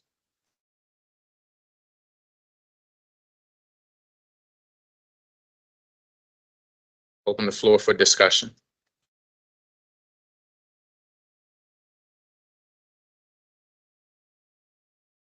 Their motion So moved. to accept the CEO's recommendation. Yes, Thank sir. you. That's fine. Is there a second? Second. That's right. That's right. Any discussion? All in favor? Vice Chair Roberts, Yes. Commissioner Coy, Yes. Commissioner Esposito, Commissioner Kenyatta Bay, Yes. Commissioner Lawson, Yes. Commissioner Muhammad, Yes. Commissioner Sally, Yes. Commissioner Slater Harrington, Yes. and I'm in favor. That motion passes with 8 in favor and 2 absent. I want to go back and just edit the count in the last vote for the record. For the previous motion for the school change to, the program change to the school, it was 7 in favor and 2 opposed with 1 absent. Just want to make sure that is reflected in our minutes accurately. Ms. Alvarez? All right, next we're going to talk about recommendation for combining 2 secondary programs, which also then results in the closure of one of those programs. So this recommendation is regarding BDJ STEM Academy West and Augusta Fells Savage Institute of Visual Arts. This was actually brought forward to us by the school leaders, Principal Wilson, and Principal Carnes, who are joining us remotely today. And so if they can, at this time, just turn on your cameras, that would be helpful. Good evening. Good evening, ladies. All right, I'm waving at you, Principal, but you can't see me because the camera's on Nancy. Good evening. And so this recommendation, was brought forward, because they both recognized that they were 2 smaller secondary schools, and really out of love and care for their students. It's a really hard thing for a school leader to do, and they want to be able to offer more to their students. And so that's why this recommendation came forward. They both share the same building, and they share a lot of things. They share sports teams, they share prom, they share field trips. In the past, they've shared classes before. BDJ, as an undersized middle high, has required anywhere between $500,000 and $775,000 each year in supplemental funding, just to meet basic high school requirements, more than other schools. And so, and it's a school too where ESSER has helped, has middle and high school boys. ESSER has helped have athletics, help fund tutoring, help fill some of the gaps that the school's been experiencing. I just want to invite Principal Carnes and Principal Wilson, just if they want to add anything to the thinking around that tonight. Good evening, everyone. So sorry for the moving earlier. I just, listening to the virtual program and the Port families really advocating for their kids. I understand it, but I also understand that, all of our children deserve the best academic programming possible, because they are going to go out and be leaders in our city and state and globally. And it is very costly on a high school level to really provide a very rich and robust programming for them. And I think the recommendation from Principal Carnes and I are really coming from our love of students and our love of learning. So that is where the recommendation is coming from. If the recommendation is approved, it will be bittersweet, but it's also for the best for my boys to join and collaborate with Augusta Fells. Good evening, everyone. Principal Carnes. So I just want to echo what Principal Wilson has stated. The more that you have, the more that you can do. Like Ms. Alvarez said, we already combined so many things between the two of us. If I could offer more programming, if I could offer more academic opportunities, it would benefit the students of Baltimore City Public Schools. While it is a hard decision, I agree with Principal Wilson. I think we need to think about what is best for students at this point. Thank you, guys. So this just shows the enrollment over time. Oh, sorry. Can I just say one thing? I haven't had the opportunity to do this with all of the discussion around this proposed merger, and I referenced it indirectly earlier, but I want to directly commend Principal Wilson, Principal Carnes for what hard leadership looks like. It is easy to do stuff that on the surface tries to make everybody happy. And instead what you did the harder thing, which was to stand by what young people deserve, despite what it might mean, right, for each one of you. I will say you are the kind of leaders that we need more of. And I have not had the chance to say that publicly, but I want you to know that I see you, and I see you both. And I see how you have led for your young people. And you probably didn't need the CEO of the system to say it. I might have said it to you both on the side, but I need to say it in the light of day, or at least the light of the room, because it's nighttime now. But I do see you, and you truly model what selfless leadership looks like. And you've done it beautifully. BDJ has had a fabulous year. Those young men are having a fabulous year, Principal Wilson. And it is because you put them first, your staff put them first. Thank them for me. And Principal Carnes, I know you are going to welcome them, you and your staff, with intentionality, with love, and with the excellence that I know you're moving towards. So I want to thank you both. And I needed to name that in public space. Thank you, Dr. S. Thank you. So this just shows BDJ's enrollment over time, and so you can see, the numbers have fallen. With this proposal, it means there are a handful of middle school students that we will have to support in finding other school options. And later, Lindsay's going to talk about that in detail if this is accepted. This is another look of it. It's a little bit of a longer. It's the life of the school. This is the life of BDJ. And so you can see enrollment is falling over time. In the beginning, you see them when they first started, that increase you see is them adding grades. But you can see like immediately in the next year, they began dropping right away. I think this is important to show because in school year 17-18, the board approved the program moving from the Walbrook building to the Holland Park building where it's located. And so there was a lot of conversation of, oh, that's the reason was the move. But you can see their enrollment was dropping before that move. And 380, which is what they were when they were last in the Walbrook building, isn't actually enough.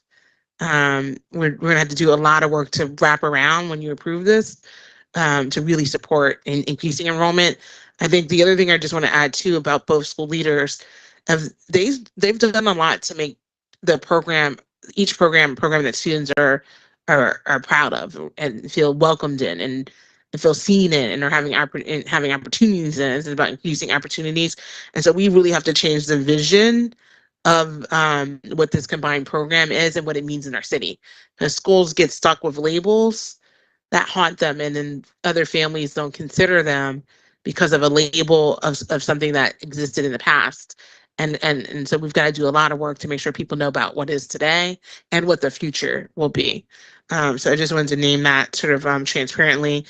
This is the Augusta Fells enrollment over time. You can see it's also have fallen. I think it's stabilized the next couple of years. And I think we're beginning to see a change in how people perceive of it earlier in the process. I want to say it was November when we did the November meeting. One of our student scholars was a student from Augusta Fells who considered leaving to go to another school, but ended up staying. And that's the power of the work that Carnes and her team have been able to achieve there. Let's talk a little bit about options for middle school families. So we have identified 3 schools as potential receiving schools for middle school families at BDJ. If the recommendation is approved, families of current middle school students will be supported in a personalized choice process to enroll in these 3 schools or any middle school of their choice. And we'll look a little bit later at what that looks like specifically. The first school that we've identified as a potential middle grade receiver is Harlem Park Elementary Middle School. This school is located next door to where BDJ is currently located. So for families who want to stay connected to the high school and to the Harlem Park community, we think this is a good option. Harlem Park Elementary Middle School is a community school with Elevate Baltimore as the lead agency. So they do a lot of wraparound services in terms of, that were mentioned earlier, like food drives and coats and just a variety of wraparound services for families. They offer a variety of sports, clubs, after-school programs, and enrichment for middle school students, some of which BDJ boys are already participating in. For both boys and girls, they provide mentoring. And if the board approves this as a part of the transition process, we will explore how to strengthen connections between Harlem Park Elementary Middle School and the high school so that those 2 communities are even more connected. The next middle school receiver option is Booker T. Washington Middle School. This school is also located near BDJ. It's a performing arts high school with 5 arts pathways. It's also a community school with University of Maryland Promise Heights as the lead agency. While it is a performing arts middle school, it offers STEM programming through after-school programming and clubs. So, that piece is there. Booker T. Washington is home to the City Schools Teacher of the Year, Mr. Perry. They were actually recognized earlier this year for improving attendance last year more than any other school in the district. And this is a result of the deep connections between staff and students at Booker T. Washington, led by Principal Ford. And so we heard a lot from BDJ students about the connection between staff and students, and we see that same connection at Booker T. Empowerment Academy is the last middle school receiver option that we've highlighted. They are a charter school serving students in grades pre-K through 8, also located near BDJ. We actually just saw Principal Moore earlier this evening, recognized as a transformational principal. We know there are middle school students at BDJ who are taking honors classes, and so Empowerment offers honors math in grades 6 and 7 and algebra 1 for 8th graders. They also offers honors English language arts in grades 6 through 8. So for BDJ middle school students who want to continue on an honors pathway, we think this is a good option. Last year, the operator received an 8-year renewal, which is the longest contract term available only for operators with a proven track record of success. So they're one of our strongest charter schools in the city. And this map just shows the where middle and high school students live who attend BDJ relative to the middle schools that we've highlighted. So as a part of this process, we've held several community meetings at BDJ and Augusta Fells that actually started before we brought the recommendation publicly to the board. We've met with BDJ staff several times. We've conducted 2 steering committee meetings that composed of BDJ and Augusta Fells students, staff, community partners, and parents. We've done focus groups with students at both schools, and we've facilitated 3 board visits to BDJ and Augusta Fells. So we wanted to share some of the community feedback that we've heard. Just generally, we've heard more concerns about combining from the BDJ community, where at Augusta Fells, the feedback that we've heard has generally been positive about the combining of the schools. In our focus groups and on the steering committee, BDJ students talked about the importance of brotherhood that they feel at BDJ, that the school is a safe space where they can really be who they are and are accepted to be who they are, and the importance of their deep mentoring connections with staff that helps them develop as men. BDJ teachers shared concerns that the district did not support the development of the school and should have done more to support the school's growth over time.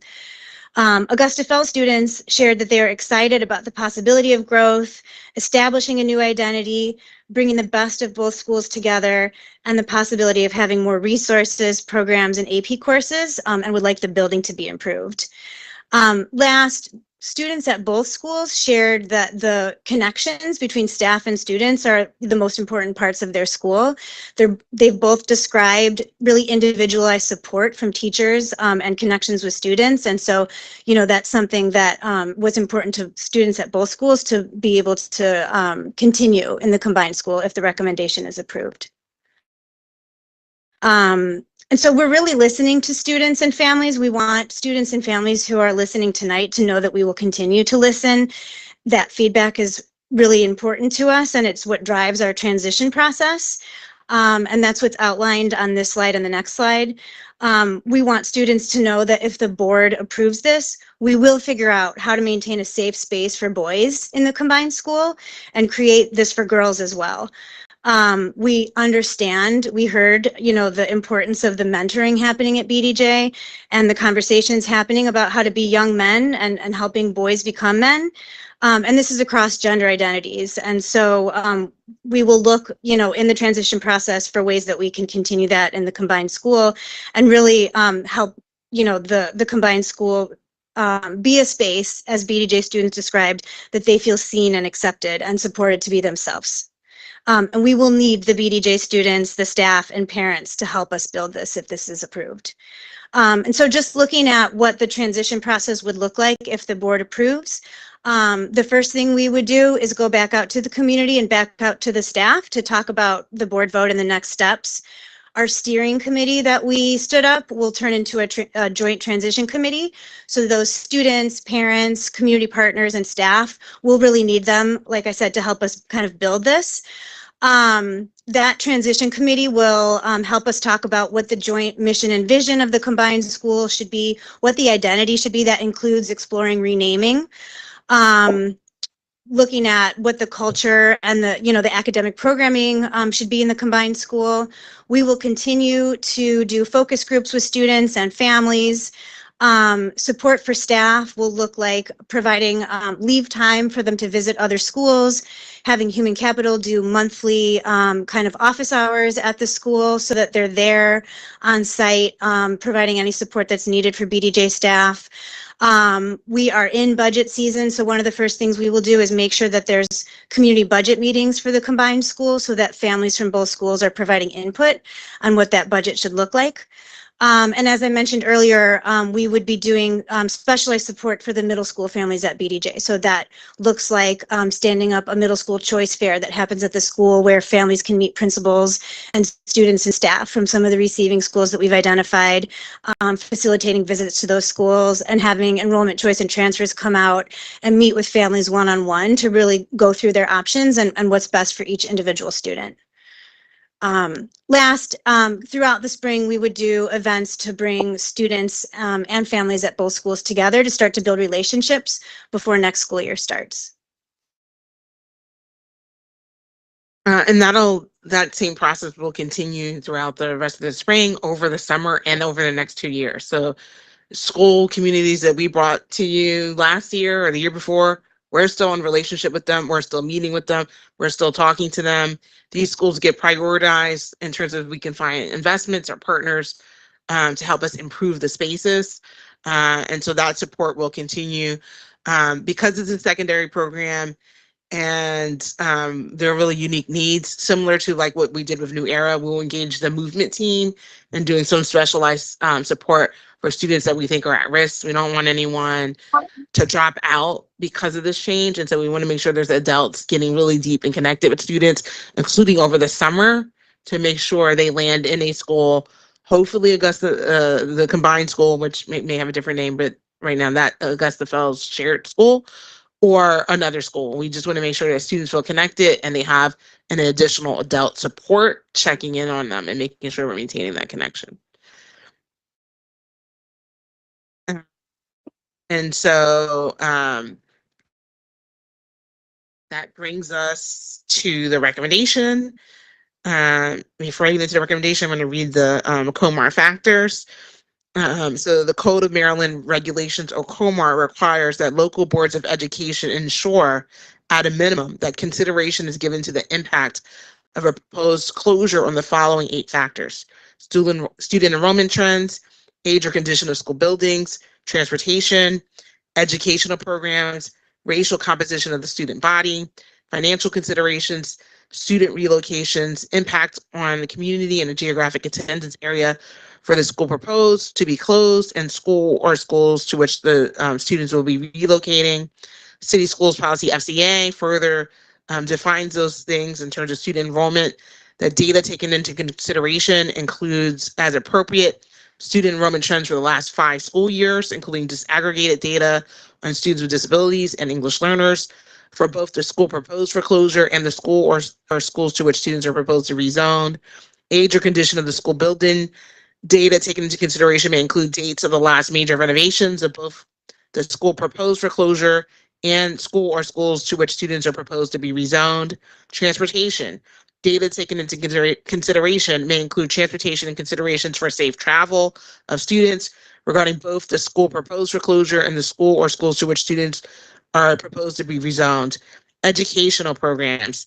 Data taken into consideration may include education programs in both the school proposed for closure and the school or schools to which students are proposed to be rezoned, including specialized programs like advanced placement, honors programming, special education programs, athletic, restorative practice designations, before and after care, tutoring, mentoring, and or community or other partnerships as available, school performance data, including state assessments as available, school climate, culture data as available, and staffing, including teacher retention and certification data as available. Racial composition of the student body. Data taken into consideration may include information regarding both the school proposed closure and the schools to which students are proposed to be rezoned. Financial considerations. Data taken into consideration may include information regarding both the school proposed for closure and the school or schools to which students are proposed to be rezoned, including additional allocations needed to stabilize school budgets, the ability of the receiving school or schools to provide robust academic programming, pending facility challenges, and facility debt at the school proposed for closure. Student relocation. Data taken into consideration may include geographic challenges or opportunities, distance of students from the school proposed for closure and the school or schools to which students are proposed to be rezoned, movement of citywide educational programs associated with the school proposed for closure, and impact on student access to specialized programming, impact on the community, including opportunities and challenges in the geographic attendance area for the school proposed for closure and the school or schools to which students will be relocating. For tonight's recommendation to close and combine one traditional public school, the board has received data regarding the 8 COMAR factors and FCA's policy. Based on the consideration of staff recommendations presented in the annual review of schools recommendations report, testimony at the board hearings, the content of the official record, and the 8 COMAR factors listed earlier this evening, it is the recommendation of the CEO that Bluford Drew Jameson STEM Academy West program merge with Augusta Fells Savage School for Visual Arts, and that BDJ closes effective summer 2024. I concur with the recommendation as stated. Any commissioners have questions for staff? Commissioner Slater Harrington. Thank you for your work on this, and thank you to the principals for their leadership. I think I've said it to both. I really do commend your leadership. My question is this: even with the merger, a small school will remain. What are the threats? So if moving forward we do not get an influx of students returning, what can you forecast for me what would be the potential threats? I don't say that in opposition. I say that so that we all are on record of what action steps need to happen if this is responded to favorably, that action still needs to happen. Yeah, I'm going to start and then I'm going to actually invite Principal Carnes to add to what I'm about to say. So one thing, you know, the CEO kind of started, like we have two pretty amazing school leaders. Like I get close to a lot of the school leaders in the work that I do. And one of the big things both of them have been able to do, right, is stand-up programming that didn't exist in their school before they became the school leaders, right? So earlier you heard Lindsay reference that. I have no idea what magic Principal Wilson did to get honors programming in there for her young people with that budget, but she figured that out. I think she even has like journalism classes, so she's figured out how, even with the tightness and even with her wearing like 5 other job duties, to do some of those things. Similarly, Carnes has brought AP. Her school did not have AP before she got there. And there are multiple AP offerings. So, and I'm going to name them, and if I get them wrong, she'll correct me. But I want to say they have AP English. I think it's 2 kind of English classes. Like I think seminar is another one. AP Environmental Science. So we know the other schools are STEM. So like science is still, even though it's a school for visual arts, they have AP Environmental Science. And I think there's an AP art class or math class. I can't remember what the other one was. Art, we have AP English, we have AP Science, and we have AP English. We're hoping to add AP Math. We just need to get the teacher trained for next year. And so I think, to echo Ms. Alvarez, is that I am a small school, right? I may not be as small as Ms. Principal Wilson, but I am small, and given what I already have financially, I was able to provide 4 advanced placement classes for the students currently, and that doesn't include Principal Wilson students. And so I'm making do with what I already have to be able to provide rigorous academic programming for the students currently in my building.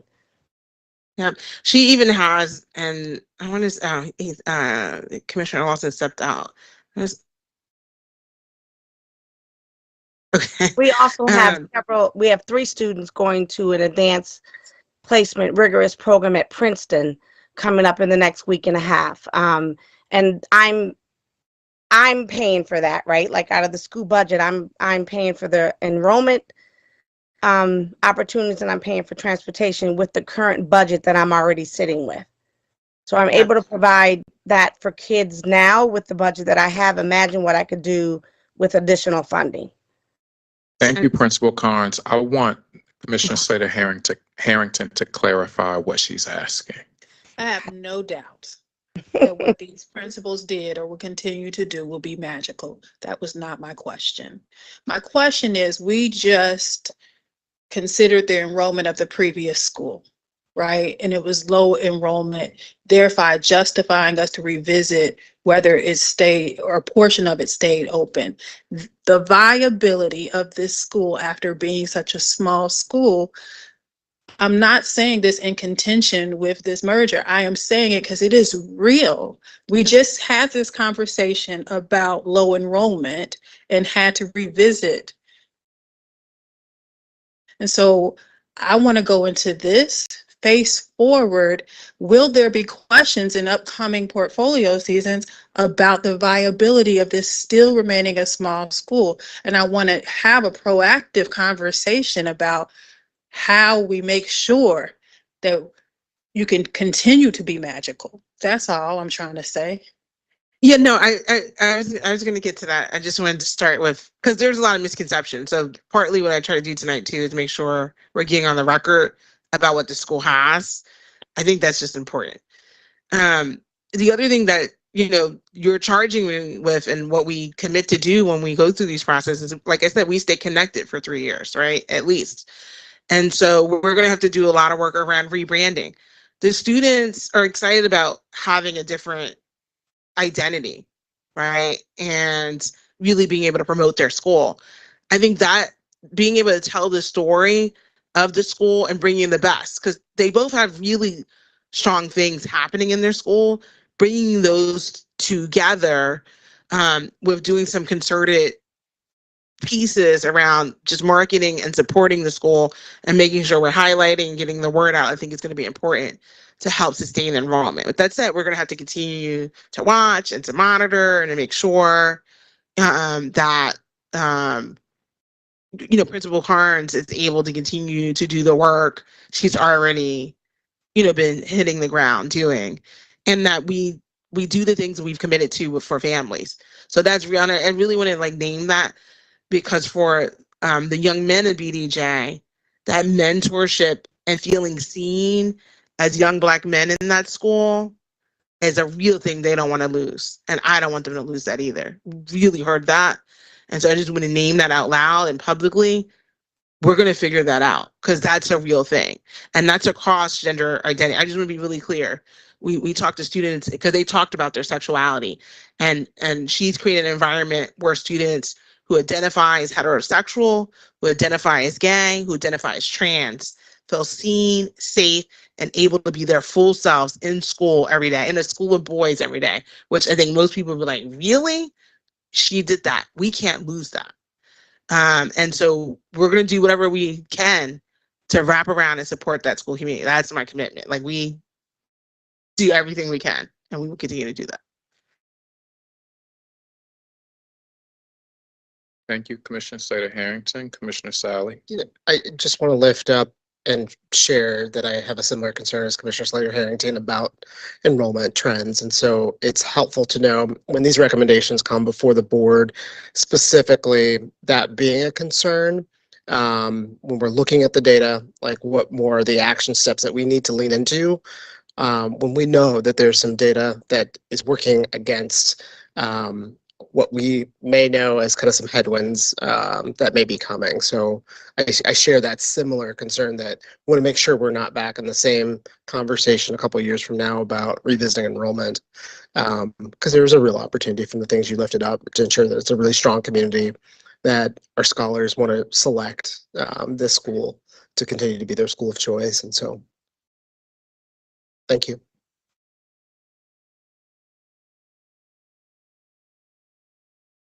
Any additional questions for staff, or is there any discussion for the board?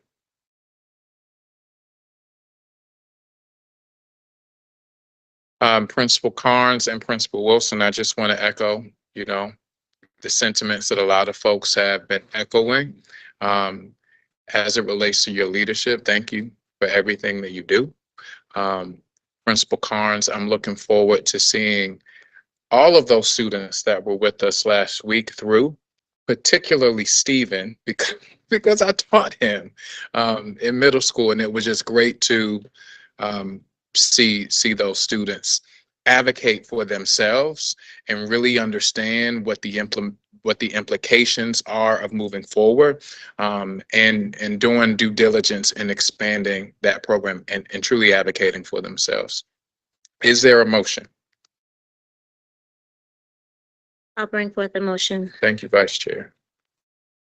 I move that based upon the consideration of the recommendations and rationale of the CEO, the annual review of schools recommendations report issued on November 14th, the testimony given at the 2 public hearings, the contents of the official record, and the 8 COMAR factors, that the board accept the CEO's recommendation as stated. Second. Thank you, Commissioner Slater-Harrington. Is there, and I also want to be clear that this is combining programs too. Okay, so that's a part of the motion, correct, Commissioner Vice Chair? Yes, as per the recommendation. Yes.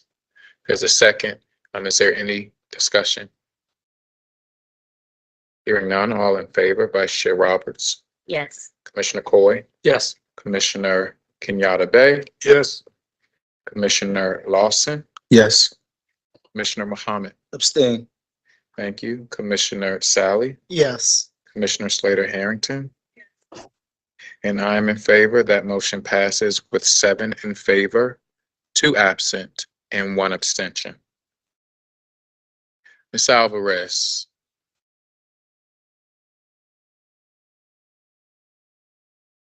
I just need a moment and we're gonna do some moving around, some swapping people.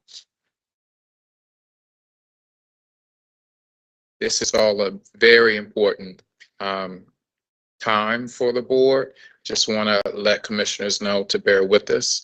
We have a few more school recommendations on this particular agenda, in addition to 2 information items that we still need to go through tonight. So with that said, we can expedite some of the process. And commissioners, if you have questions, just be prepared to go right at it as we're engaging in this work tonight. Thank you. Ms. Alvarez? Yeah, so we're gonna be turning now to recommendations for operator renewal. I just want to give a chance for my colleagues to introduce themselves on the record. Good evening. My name is Teresa Jones, and I serve the district as the Chief Achievement and Accountability Officer. And my name is Trevor Roberts. I'm a specialist in the Office of New Initiatives. All right, so tonight we're talking about operator renewal. This is a process that occurs in the penultimate year of any operator's agreement. The options before the board are recommendations, partial recommendation, which is a 3-year recommendation, full, which is a 5-year, extended renewal, which is an 8-year, and requires that a school meets eligibility requirements, or non-renewal, and possible school closure. Before we get too far into the process, I just want to start just by acknowledging the work that goes into this, and then just acknowledging our charter and operator-led schools advisory board. So these are members of the public. They're not paid, just like our board members are not paid, who we meet with monthly, and one of their big tasks is providing advice and reading the applications that schools submit, and providing advice to the CEO on the recommendations. It takes a lot of hours of work and commitment, and I think their input in it has helped us to have a strong process and to have good decision making. So I just want to acknowledge the work of those folks who are essentially volunteers, who really help us to have a strong process. And I don't think that you see that in normal in other districts in terms of charter school renewal processes. So I just wanted to start with acknowledging that. And then I'll have some acknowledgements later for the rest of the team, because there's a lot of teamwork that goes into this.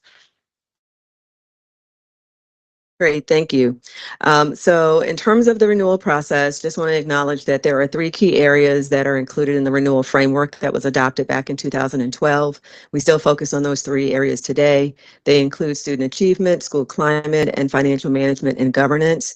And when we take a look at the inputs to the process, there are multiple inputs that are a combination of quantitative and qualitative inputs.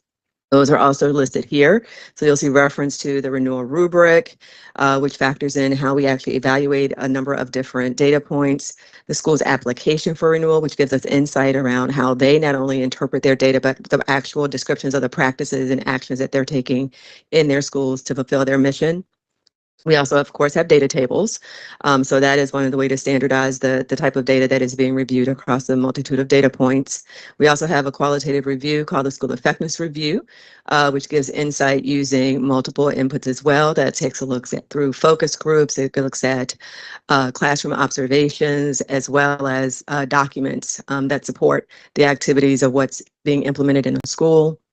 And then we also include a survey instrument called the 5 Essentials. And there are 2 inputs to that, both in terms of student responses and teacher responses.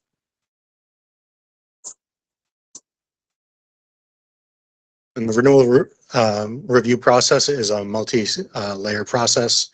It begins with the advisory board that Angela mentioned. They do the initial review of schools' applications, and based on that review, make a recommendation to the CEO.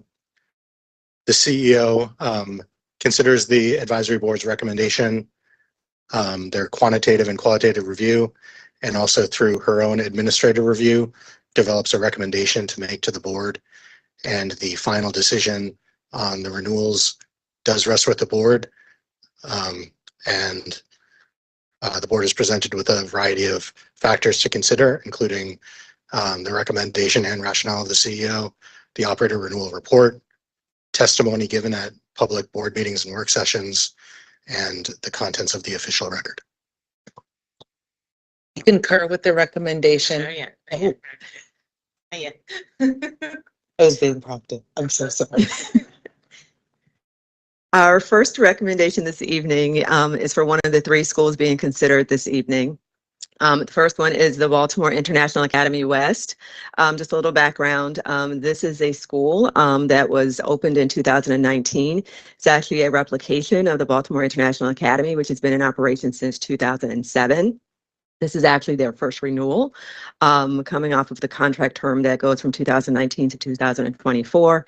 It is a new school that is still growing and adding grades. And so as we review their data, we'll note that we primarily had to focus on the middle grades data due to that particular approach. So a quick overview in terms of the results of the review. So there is a 3-year renewal recommendation being put forward this evening on behalf of Baltimore International Academy West, number 385. This is based on recommendations and ratings in the following areas. For student achievement, they received a developing rating, as they did also in the climate area, and they also received an effective rating in financial management and governance. A few highlights are noted by way of the bullets. I won't read them all in the interest of time, but I do want to highlight a few of the academic ones. So looking at their MCAP growth in ELA 6 through 8, they were in the 81st percentile in the district, which placed them in the highly effective rating category. And they were in the 66th percentile when it comes to math, putting them in the effective category. One of the key reasons I highlight this is because this gives us an indication to what extent the school actually improved student performance year to year. And that particular data point actually factors in peer comparisons versus other students across the state. When we take a look at their absolute performance, however, they were developing in ELA 6 to 8 and not effective in Math 6 to 8. And so that is represented in this slide. We did note that they were effective in fidelity to charter and application overall, which is an indication that they are delivering on their mission and providing language immersion and international baccalaureate programming as indicated in their charter. When it comes to the results for the 5 Essential Survey and for programming for students with disabilities, they were rated not effective in both of those categories. One key point around the 5 Essential Survey, this is a research-based survey that helps us identify factors that lead to improved outcomes for students, including outcomes related to improved attendance and test score gains, and is predictive of a school's ability to improve in future years. This school was rated not effective due to the results indicating that they are only partially organized for success in this area. And then their programming for students with disabilities rating of not effective was a result of looking at deficiencies in their school processes. For the student records that were reviewed in the audit, it was noted that they were not able to confirm that the required services were delivered to students, and many of those were due to a flawed staffing model, which has since been addressed. In accordance with the charter school policy and law, and based on consideration of the operator renewal report, testimony at the operator renewal work session and public hearings, and the contents of the official record, it is a recommendation of the CEO that the contract with Baltimore International Academy, Inc. to operate Baltimore International Academy West be renewed. It's past my bedtime. Be renewed for 3 years for a term that commences on July 1, 2024 and ends on June 30, 2027. I concur with the recommendation as stated. Thank you, Dr. Sansolis. Any questions for staff?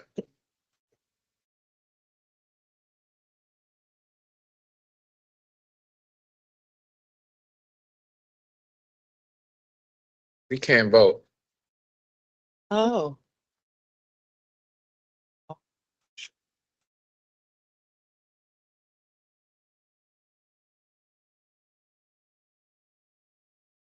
And to members of the public, the reason why I'm saying that is because we have 2 commissioners that just stepped out, so we just need them to come back. So thank you for your patience virtually. We do need to.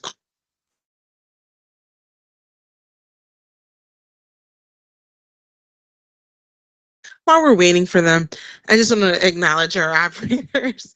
It's a lot of work. It's a lot of work to take on wanting to start a school. It's hard. It's complicated work. And it's a lot of effort that goes into like these reviews and putting together applications. I know they've been like sweating. It's a very stressful time for schools to go through that year of review. So I just want to acknowledge them. I want to acknowledge our Office of Achievement and OAA, with Chief Jones and her staff. Like, there's a lot of data points in here. There's a lot of analysis, and there's a lot of hard conversations we have to make sure we're looking at everything in the right way, in the best way. And this year we've had to actually begin next year's process because we have 18 schools up. And so, yes, so we're in the middle of two things. And so that's been really, really hard. So I just want to, just acknowledge her team as well as all the teams that supported us. Comms, academics, finance, the school's office, enrollment trace and transfer. Just about every department in the district supports this analysis for all of these different recommendations, which is important. So I just want to thank everybody. Thank you very much. Is there any discussion from commissioners regarding this recommendation? Hearing none, I'll entertain a motion. I'm bringing forth the motion. We need specific language in the process. I move that based upon the consideration of the recommendations and rationale of the CEO, the operator renewal report, the testimony given at the operator renewal work session and public hearings, the contents of the official record, and the factors listed in policy IHBJ and administrative regulation IHBJ-RA, that the board accept the CEO's recommendation as stated. Taking Commissioner Kenyatta Bay as a second. Thank you, sir. Any discussion? Hearing none, all those in favor, Vice Chair Roberts, Yes. Commissioner Coy, Yes. Commissioner Kenyatta Bay, Yes. Commissioner Lawson, Yes. Commissioner Muhammad, Yes. Commissioner Sally, Yes. Commissioner Seda Herring. We're voting on the recommendation for, you got it? Yes. 7, thank you. And I am in favor. That motion passes 8 in favor with 2 absent. Thank you. Ms. Alvarez, team. The next school we're looking at is Green Street Academy, operated by Green Street Academy Incorporated.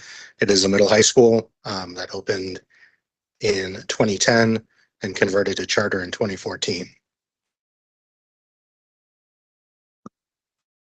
The school is rated effective in all 3 areas of the renewal rubric: student achievement, climate, and financial management and governance, which results in a 5-year renewal recommendation. Some of the highlights of the review was that the school is highly effective and 4-year cohort graduation rate, with over 95% of students graduating within 4 years of entering high school. That's an average over the last 3 years. They're effective in college and career readiness, which looks at students' participation in indicators of success in college and career, and their success in meeting benchmarks in those indicators, as well as enrollment in college after graduation. They were also rated effective in ELA 6 through 8 and MCAP growth, and highly effective in math in the 91st percentile in the district, highly effective in the 5 Essentials survey, and developing in climate indicators such as suspensions and chronic absence and attendance. In accordance with charter school policy and law, based on the considerations of the operator renewal report, testimony at the operator renewal work session, and public hearings, and the contents of the official record, it is the recommendation of the CEO that the contract of Green Street Academy, Inc. to operate Green Street Academy be renewed for 5 years for a term that commences on July 1, 2024 and ends on June 30, 2029.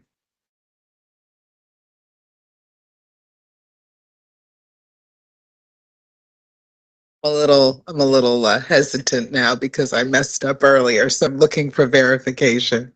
I concur with the recommendation as stated. Thank you, Dr. Santelises. Are there any questions?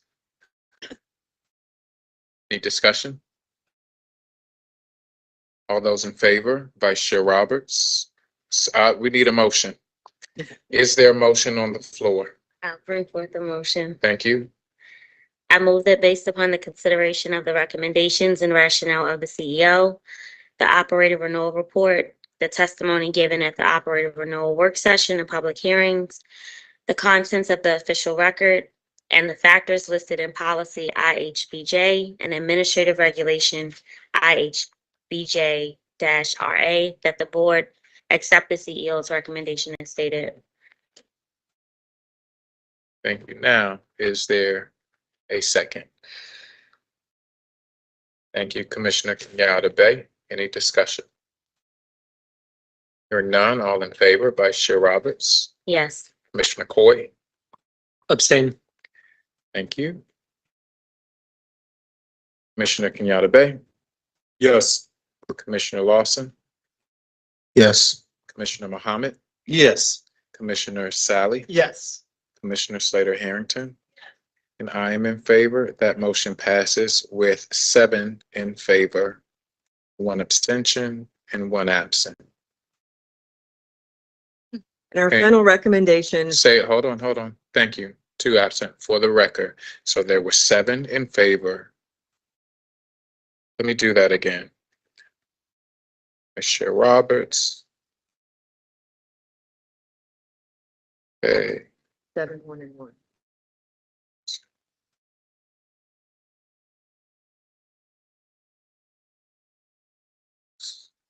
One and 2. 7. Thank you. So 7 in favor, No, there's 1 abstention. 1 abstention, and 2 absences. 2 absent, 1 abstention. So it's not 7, it's 6. No, it's 7 in favor, 2 absent, 1 abstention for the record. Thank you all for helping out. Thank you, Commissioner Kenyatta.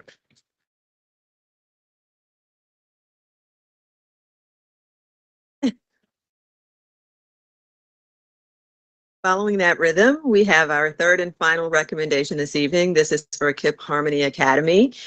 This school was opened in 2009, originally as an elementary school and later merged with its sister middle school so that it is now a K-8 school. We are considering this school this evening with its data to propose a recommendation for a 3-year renewal.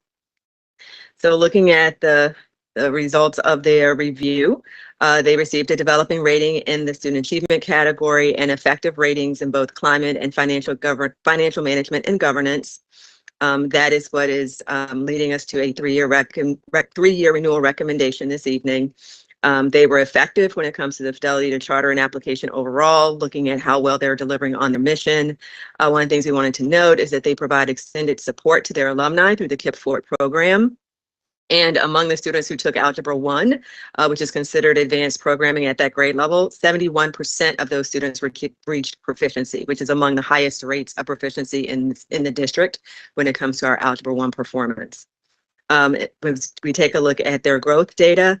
They were not effective in math 6 to 8 with a 40th percentile determination, and they were 39th percentile for ELA 4 to 5. And math 4 to 5, they were 39th percentile as well. And they were developing in ELA 6 to 8 based on a 61st percentile ranking. In terms of their performance on the 5 Essentials survey, they were rated not effective, once again, based on the fact that they were identified as being partially organized for success. And that is the basis for that rating. When it comes to the climate indicators of suspensions and student attendance, they were rated developing. So we did note that the school was found to have some interventions and strategies in place, but those had not yet led to improvement being reflected in their outcomes.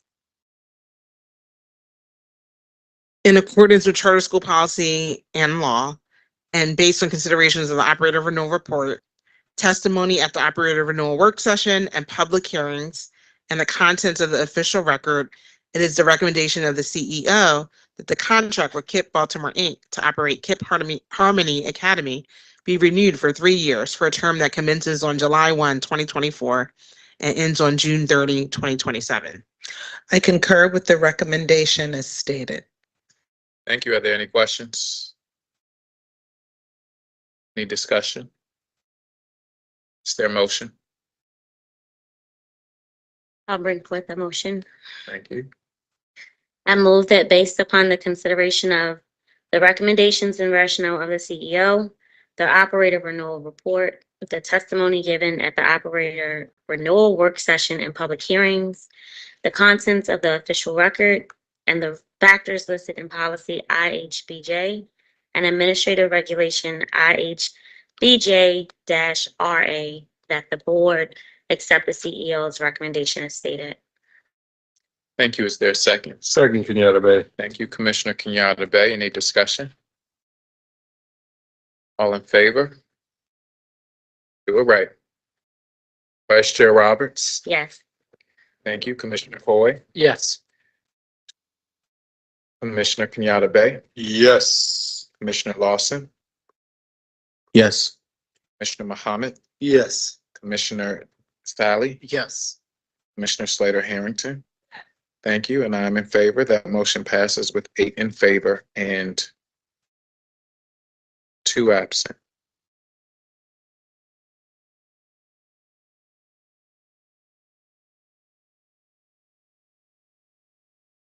That's it. Thank you, Ms. Alvarez, Chief Jones, and Trevor, and the whole team. This is not an easy process to go through, but we appreciate the way that you all continue to show up, and hopefully we can continue to work collaboratively throughout this process, so that we can make sure we have a broad portfolio that our children deserve. One more thing I just want to say on the record. Just one more thing. I just need to acknowledge my staff. So Trevor, who leads the renewal process, and right now, and I never had to do this. He's doing 2 processes, that we're beginning the 18 and we're in this. And so just doing a lot of work around that. And so it's really important. And there's a lot of document creation. And I also want to acknowledge Lindsay Anderson and Monique Rowley, who support all the work on the traditional school side. It's labor intensive. And again, we have to create a lot of documents to support this process. It's pretty extensive. And so I couldn't do it without a really great team. And I feel really lucky to have them on my team. Thank you And we must acknowledge Angela for her leadership around all of the work that has been presented this evening as it relates to the annual review. So I just want to put that on the table. Thank you, Angela, for your dedication to our students and the way that you serve and the way that you have led this work multifunctionally has led to better outcomes for our students here in Baltimore. So thank you for your contributions to this work. Here, here, Chief Jones. Here, here. Thank you all. I'm going to give the board, we're going to just quickly take 2 minutes as the next information. We actually need to go back and clarify something in the consent agenda. There was a misprint in our consent agenda, and we need to go back to vote on, I believe it is item FY24 budget amendment, the budget update. Is that correct? So when the vice chair listed the consent agenda items, there was a misprint, and we want to make sure we were going through the numbers, and I just want to make sure that we're voting on the item. So I want us to go back. Is there a motion to approve the FY24 budget amendment, budget update?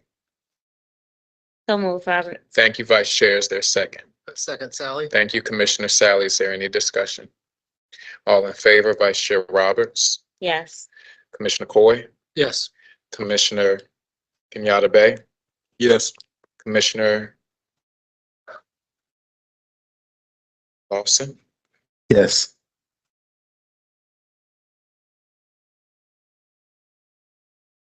Commissioner Muhammad? Yes. Commissioner Sally? Yes. Commissioner Slater Harrington? And I'm in favor. That motion passes with 8 present and 2 absent.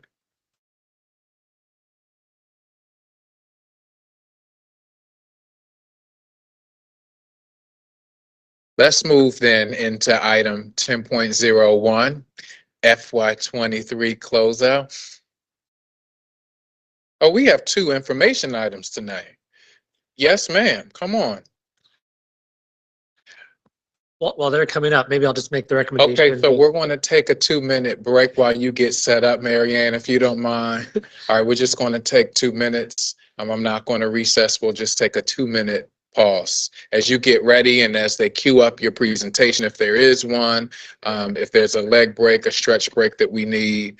Thank you. We're going to take 2 minutes. If you all could take that off the screen, I'd appreciate it.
Okay.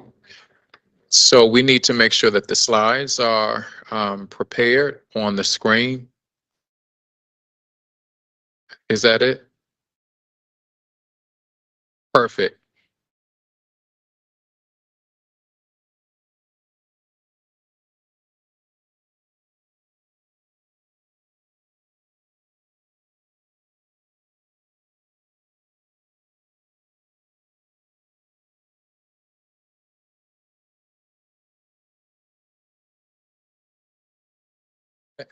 Thank you, Commissioner.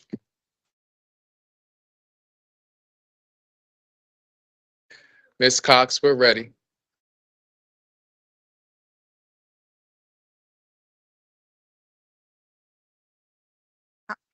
Can you hear me?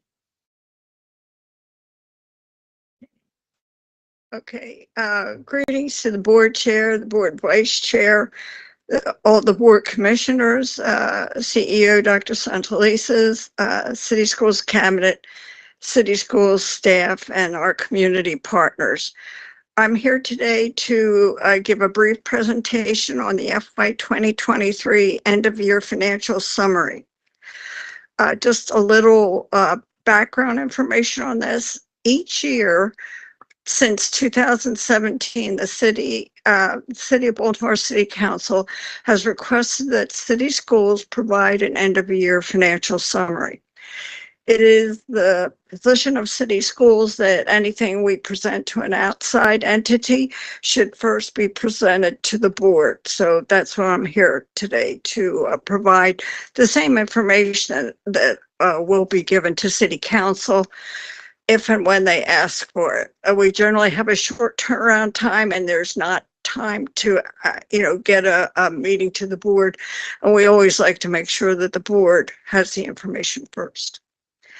So my table of contents, what I'm going to talk about today is the general fund FY23 revenues, expenditures, and then what happens with the excess of the revenue over expenditures.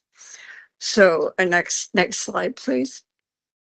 Yeah, that is the legal oversight that gives City Council the authority to request this information from us. Okay, so next slide, Jonathan. Okay. These are the various revenues that City Schools records in the general fund. These numbers will align to information that is in our audited financial statements. So the largest part of revenue that we have is Maryland state revenue. As you can see, there's a small variance favorable variance in the state revenue. And that comes about because we are guaranteed that we will receive every dollar state revenue that we get in the MSDE final state aid calculation. So, but that final calculation is not available when we start our budget. So that's why there's always a little bit of difference. So the budget that we have was not based on the final, it was based on the best information at the time when we started the budget process. The city of Baltimore revenue, as we're all aware, under Kerwin funding, the LEAs in Maryland receive funding from their local governments, in our case, the city of Baltimore, based on the higher of the local required contribution or MOE, whichever is higher. So we have a local required contribution for FY 2023 for actually general fund portion was 309 million. And there was 4 million for the TSI grant, which is recorded in our special revenue fund. So the actual required contribution was 313 million. But you can see that we got 324 million from the city, and the reasons for the variances are at the city of Baltimore gave city schools a supplemental appropriation for FY 2023 in the amount of 3.6 million. That money was a calculated estimate to restore the guaranteed tax base revenue that city schools had lost because of the reduction in the retiree health benefits. It's just the way that the formulas work. So the city of Baltimore promised that they would make some adjustment for us, and they gave it to us unasked. They sent us the money. It was very nice, and we're very appreciative. But for this variance of 11.8 million, so it's the plus the supplemental appropriation 3.6 million, plus the retiree health benefits of almost 12 million, reduced by the TSI grant contribution. So that's why it looks like they gave us more money than was budgeted, but it's just the way that the numbers are presented, particularly the retiree health benefits. Federal revenue. Generally, city schools' federal revenue comes from three main sources: E-rate, the IRS subsidy, and the ROTC. However, FY 2023 was a little different for us. City schools recorded $33 million in FEMA revenue in FY 2023. Almost 24 million of it was an accrual, and 9 million was actual cash received. The way the FEMA revenue worked, some of the costs for which we got that 9 million and recorded the accrual are related to prior years. So FEMA allowed us to go back to the beginning of the COVID and recover costs from that. So we had already recorded the expenditure, so it just came in as revenue and it went right to the bottom line. I have a comment on the investment earnings, and I would like to pass along the information that we got from our investment advisor. As you can see, we budgeted $1 million in investment earnings. The FY 2022 actual was 1.1 million, so that was a reasonable budget. And we ended up with $19.4 million. And the reason why we had $19.4 million this was from our financial advisor. Interest rates are significantly higher as a result of the Fed raising interest rates to restrict economic growth and slow inflation. Short-term interest rates at the start of the second quarter of calendar year 2022 were approximately 0.5%. At the start of that same quarter in 2023, interest rates were almost 5%. So when you get that kind of increase, that's where you're going to have the kind of favorable variance that we have in our investment income. So it is unlikely that will continue at the same level, but hopefully we will be able to get some higher interest rates than what we've had for the last few years. Pay other revenue. In the general fund, the largest component in here is the MSA revenue. That's the money that we get, that we are reimbursed from MSA for the city schools administrative costs of the 21st Century Program. So we have MSA, we have non-resident tuition, we have permits, rent, summer school, school police overtime.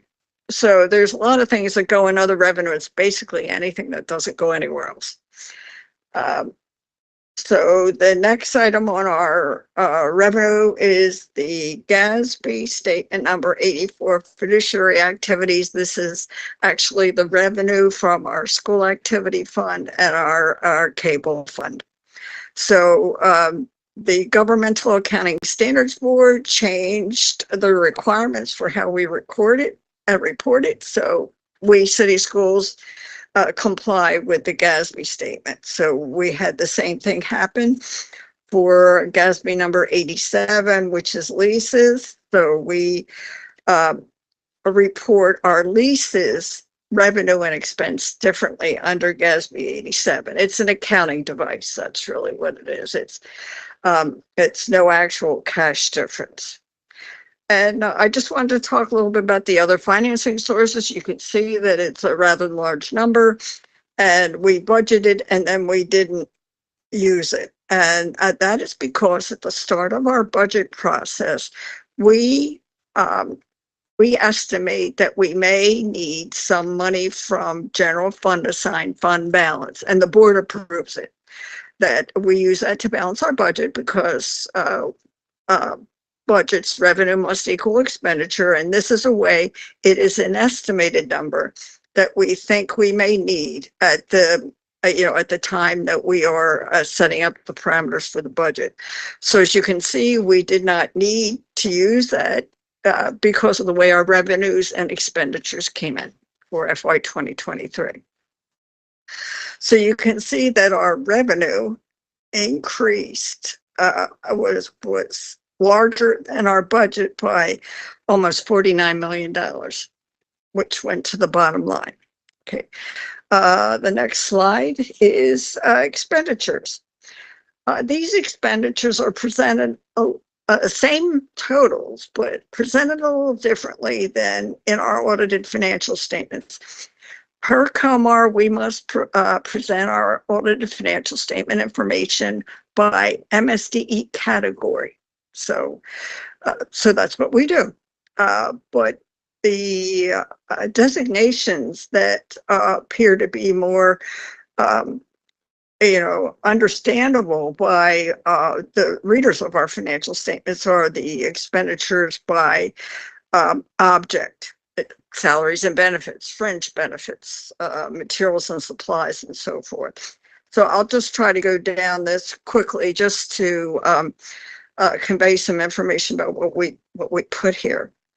Now, it's common knowledge that city schools, like many other LEAs, could not fill all our positions, whether they be specific teaching positions or the new positions that were put in place to go with the new Kerwin funding, like nursing. We couldn't hire all the nurses. There's a national shortage. So we did not spend all of the salary and wages and fringe benefits that we had budgeted for that reason. So you can see that there's a favorable variance there. I will note that the percentage of salary and wages combined with fringe benefits budgeted was 69.5%, while our actual expenditures were 69.6%. So we came very close with spending the money in the same way as what we had proposed. Contractual services, that's, just what it suggests. It's, what we pay third parties to provide services to city schools. Materials and supplies. the two largest numbers in materials and supplies are textbooks or the equivalent of textbooks, and the largest is instructional supplies. That's our largest expenditure in this group. I will say that materials and supplies are, for the large part, considered expendables. They would be items whose useful life is less than 1 year and whose cost is less than $5,000 per unit. And you can see that we had the highest percentage of money left over in that particular category was materials and supplies. Utilities and other charges, this includes utilities, which is the largest single part of it. And it's also travel, whether it's local or out of state, conferences that people attend, those sort of things. Principal and interest is our principal and interest costs for our revenue bonds. Our master leases have all been retired, so we only have the revenue bonds left, and this would be the qualified school construction bonds that this is our cost on. And they will be retired in the next few years. Indirect cost recovery. You can see it's a credit. This is a credit that goes to the general fund with the cost being reallocated to the individual grants in the special revenue fund. So one of the reasons that number is so high is because we have all those COVID grants and they have been cost recovery in that. So this number is going to go down as the COVID grant sunset. Transfers. One quick question, if I may, on the indirect cost recovery. Is that a de minimis amount or is there a negotiated rate for that cost? No, actually, it's a calculated amount according to an agreement that MSDE makes with USDE every 5 years. So, as a matter of fact, city schools, we've already prepared our 2025 rates, because it's on like a fiscal year lag. And city schools is one of the LEAs that provided the information to MSDE for their conversations with USDE. And just what is that number, if you know off the top of your head? I think it's between range. 4.5% and 5%. Yeah, thanks. Any additional questions, Commissioner Ford? Okay. Wanted to talk about transfers. You can see this is $27 million, a good sum of money. The transfers include, the largest is our non-public tuition that city schools pays for their students who cannot receive their FAPE from our schools and they need more individualized instruction at Kennedy Krieger or whatever the non-public schools are. The non-public schools tuition is negotiated by MSDE with the institution. So we don't negotiate. It's not a procurement issue. It's if a child needs that and it's called out in their IEP, then that's where the child goes and city schools pays the bills, and this is where it would be. The seed school tuition is here as well. I think we have about 150 students attending a seed school at this time. Also, the out-of-county living arrangements and informal kinship care costs are recorded here. That's about $3 million, maybe a little bit over $3 million. And the DJS and DHS costs, that would be for city school students who are in state supervised care. It's about 1.2 million for DJS and about 300,000 for DHS. So that's what makes the cost on that line. Contingency reserve. As you can see, this suggests that we had $4.6 million left in the final budget, of which it was unspent at the year end. I do want to caution that this number includes that $3,635,000 supplemental appropriation from the city of Baltimore. So that drove it up in June. And so we allocated some portion of it, but there really wasn't enough time to spend it, so it went to fund balance. Okay, yeah, that's, all right, so that's it. The next slide. Okay, so what do we do with this now at the end? So we have an excess of revenue over expenditures.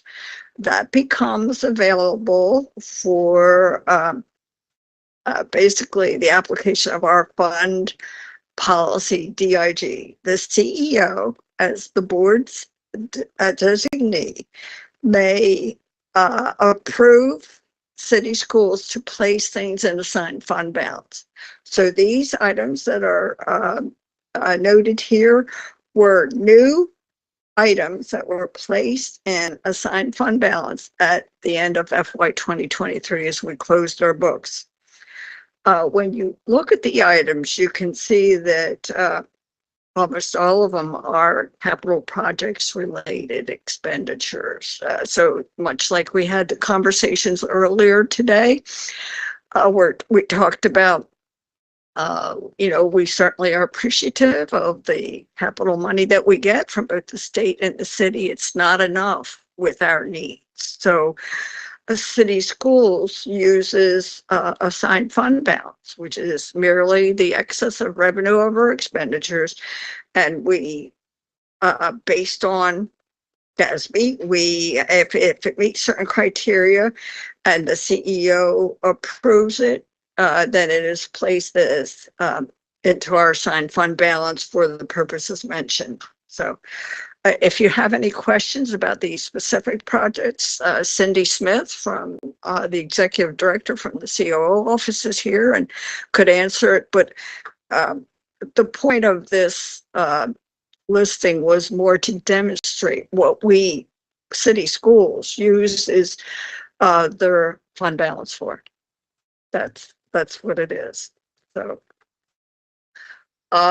that's pretty much the quick summary. And again, this was done for information purposes so that our board would have the information before we gave it to an external entity, the city of Baltimore. So does anyone have any questions? Thank you. Any additional questions? No, just a sincere thank you. Commissioner Just a sincere thank you for ensuring that we're knowledgeable on our fiduciary oversight responsibilities and the work that you and the entire CFO staff are doing. So thank you. I appreciate it. Thank you. Any additional questions? Thank you. We're very appreciative sharing Commissioner Sally's sentiments. It's very important. This is a very important part of our work, and it's great to have folks who have eyes and expertise like yours providing this type of stewardship to support the work that we have to do as governors. So thank you, Mary Ann, and thank you to the finance team who's here tonight. Thank you all. Chief Seven, who's presenting on this policy? It's policy, so I immediately asked the chief legal officer. It's like, it's not, they're still here. Thank you.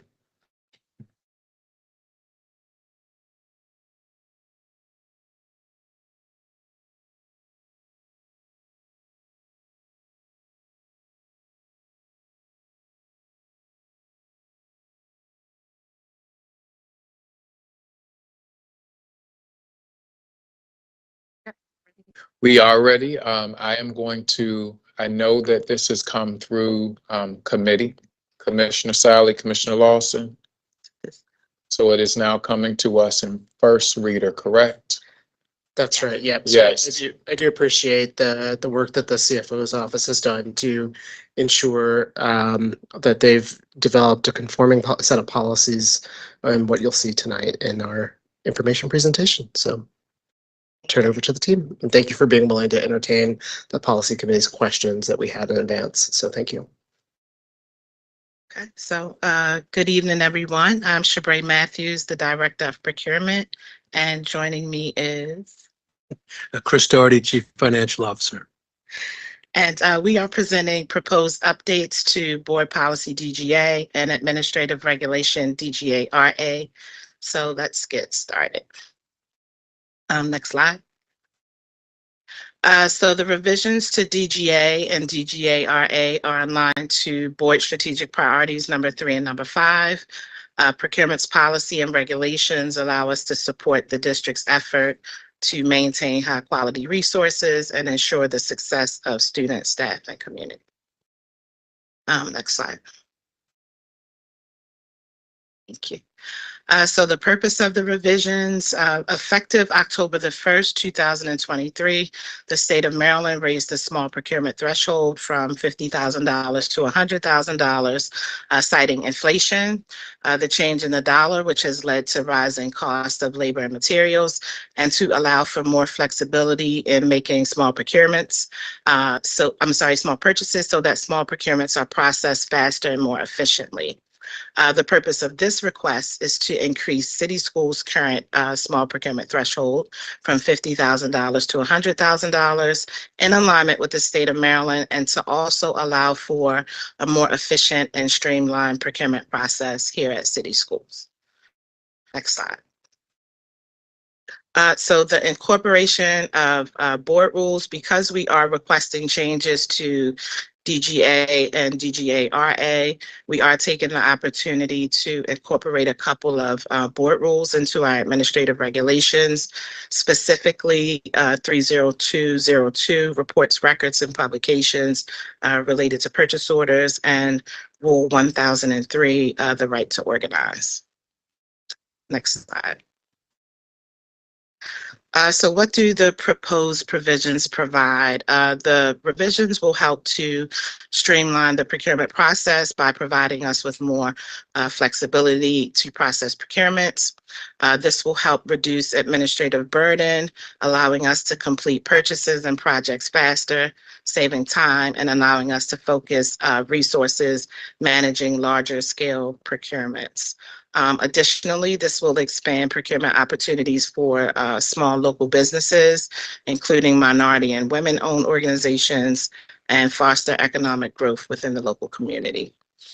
It is important to note that increasing the threshold limit does not exempt us from seeking competition for small procurement purchases. It will allow us to simply expedite the purchasing process and get the business of the district done quicker, so that schools and offices have the goods and services that they need to be successful. Next slide. So some of the revisions that we will need to make to our administrative regulation DGA include updating all references to the $50,000 small procurement threshold to reflect $100,000, along with some other conforming changes that and provision adjustments that we will get into in the upcoming slides. So next slide. And Jonathan, you can skip that also. Thank you. Okay. So for definition purposes, small procurements represent the procurement of products and services under a certain threshold amount.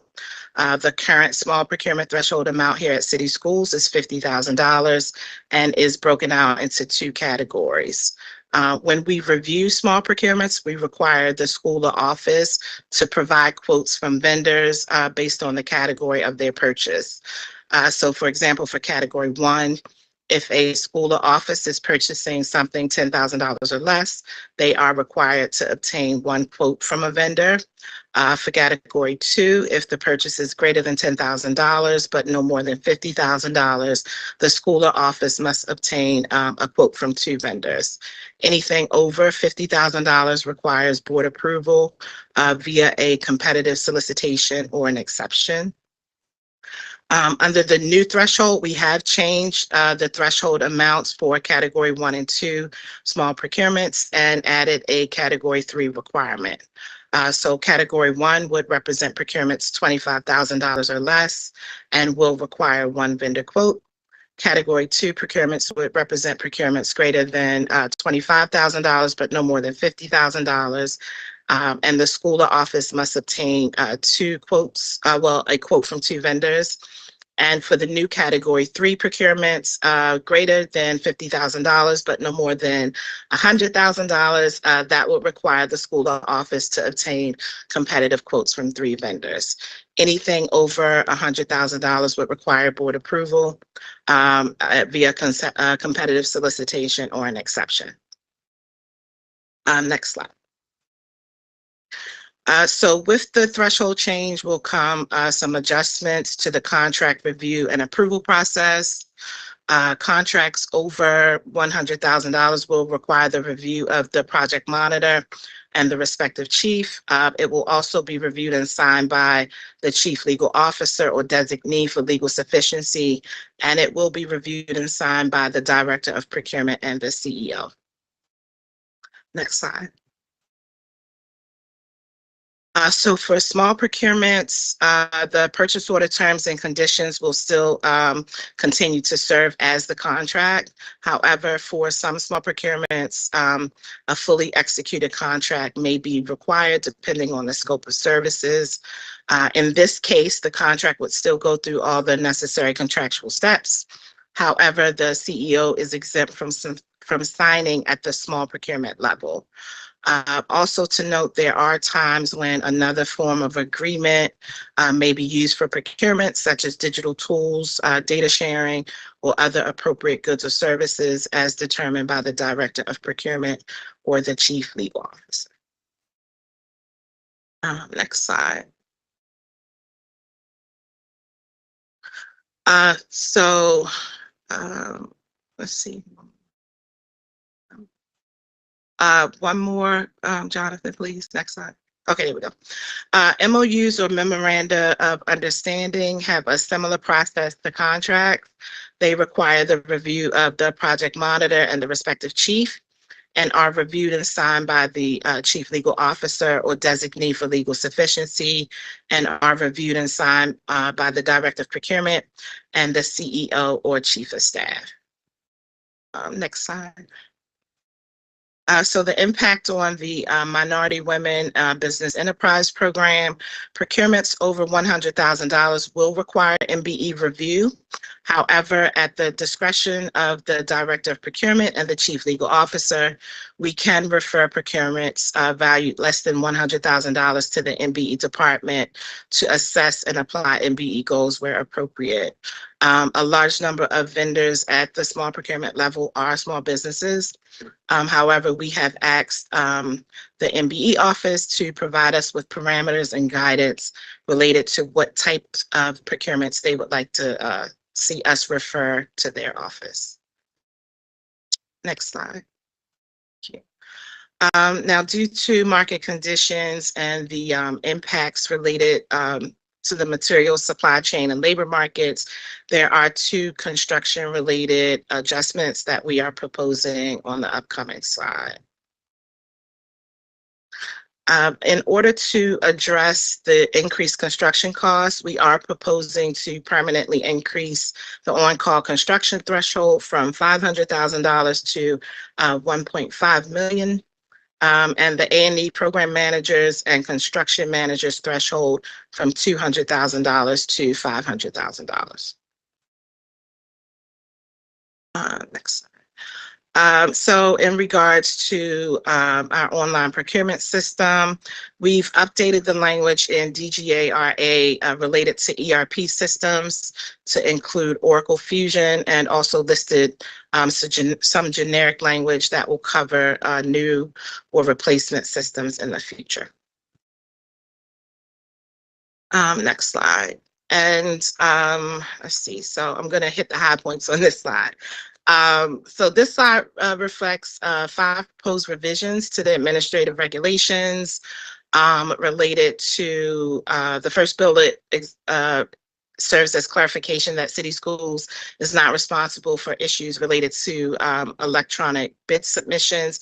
We have moved to a strictly electronic system via the State of Maryland's procurement platform, and this provision just provides us with a little bit of extra protection related to technical issues. The other bullets are related to debarment, cooperative purchasing.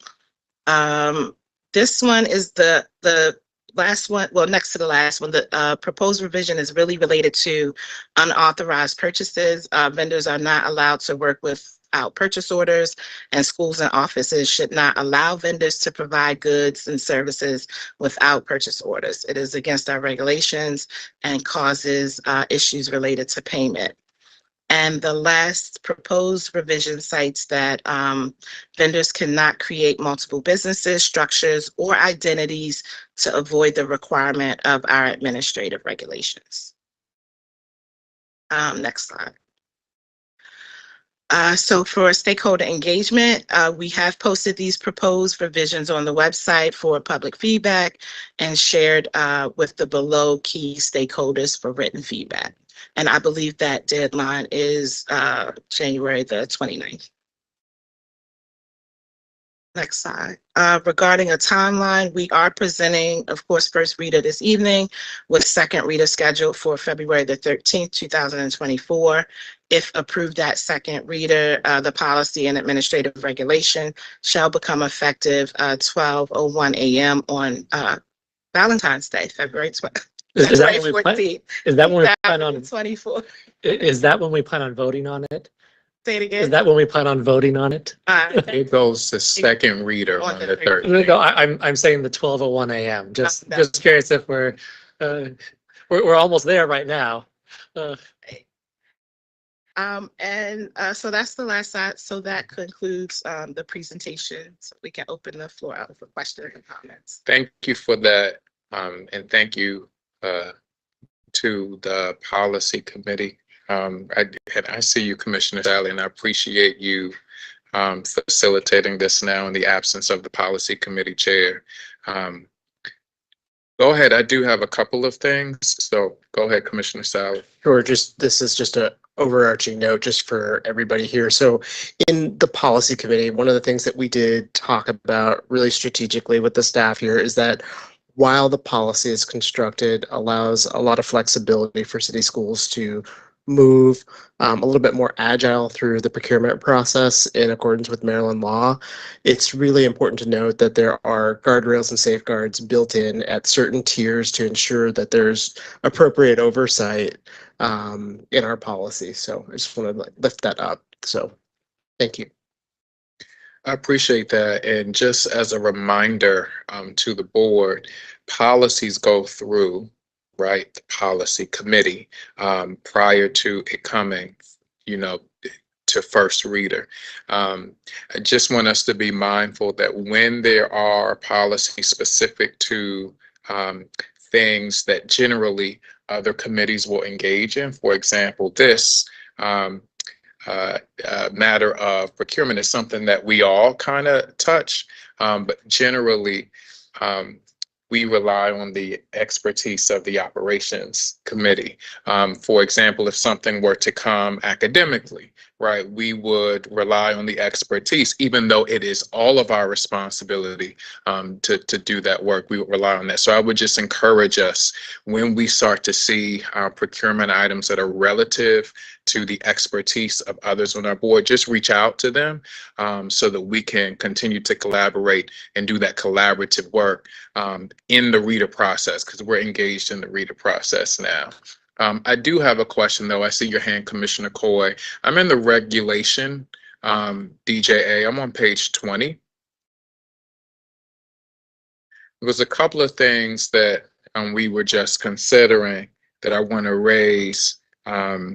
When it said, I'm on page 20 at number 2 in the regulation, it speaks to certain things must be approved in writing by the board. Does that mean, and that's not red line, so that's a practice. So does that mean the board letters are what is in writing, and that is what the board members are approving?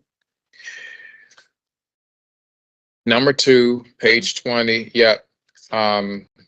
Supplies, equipment, services, all the things. It's just technical. I'm just speaking it out because I'm not on that committee anymore. Yes, that's correct. So that would be the board letters that we approve. So that would be what is considered in writing.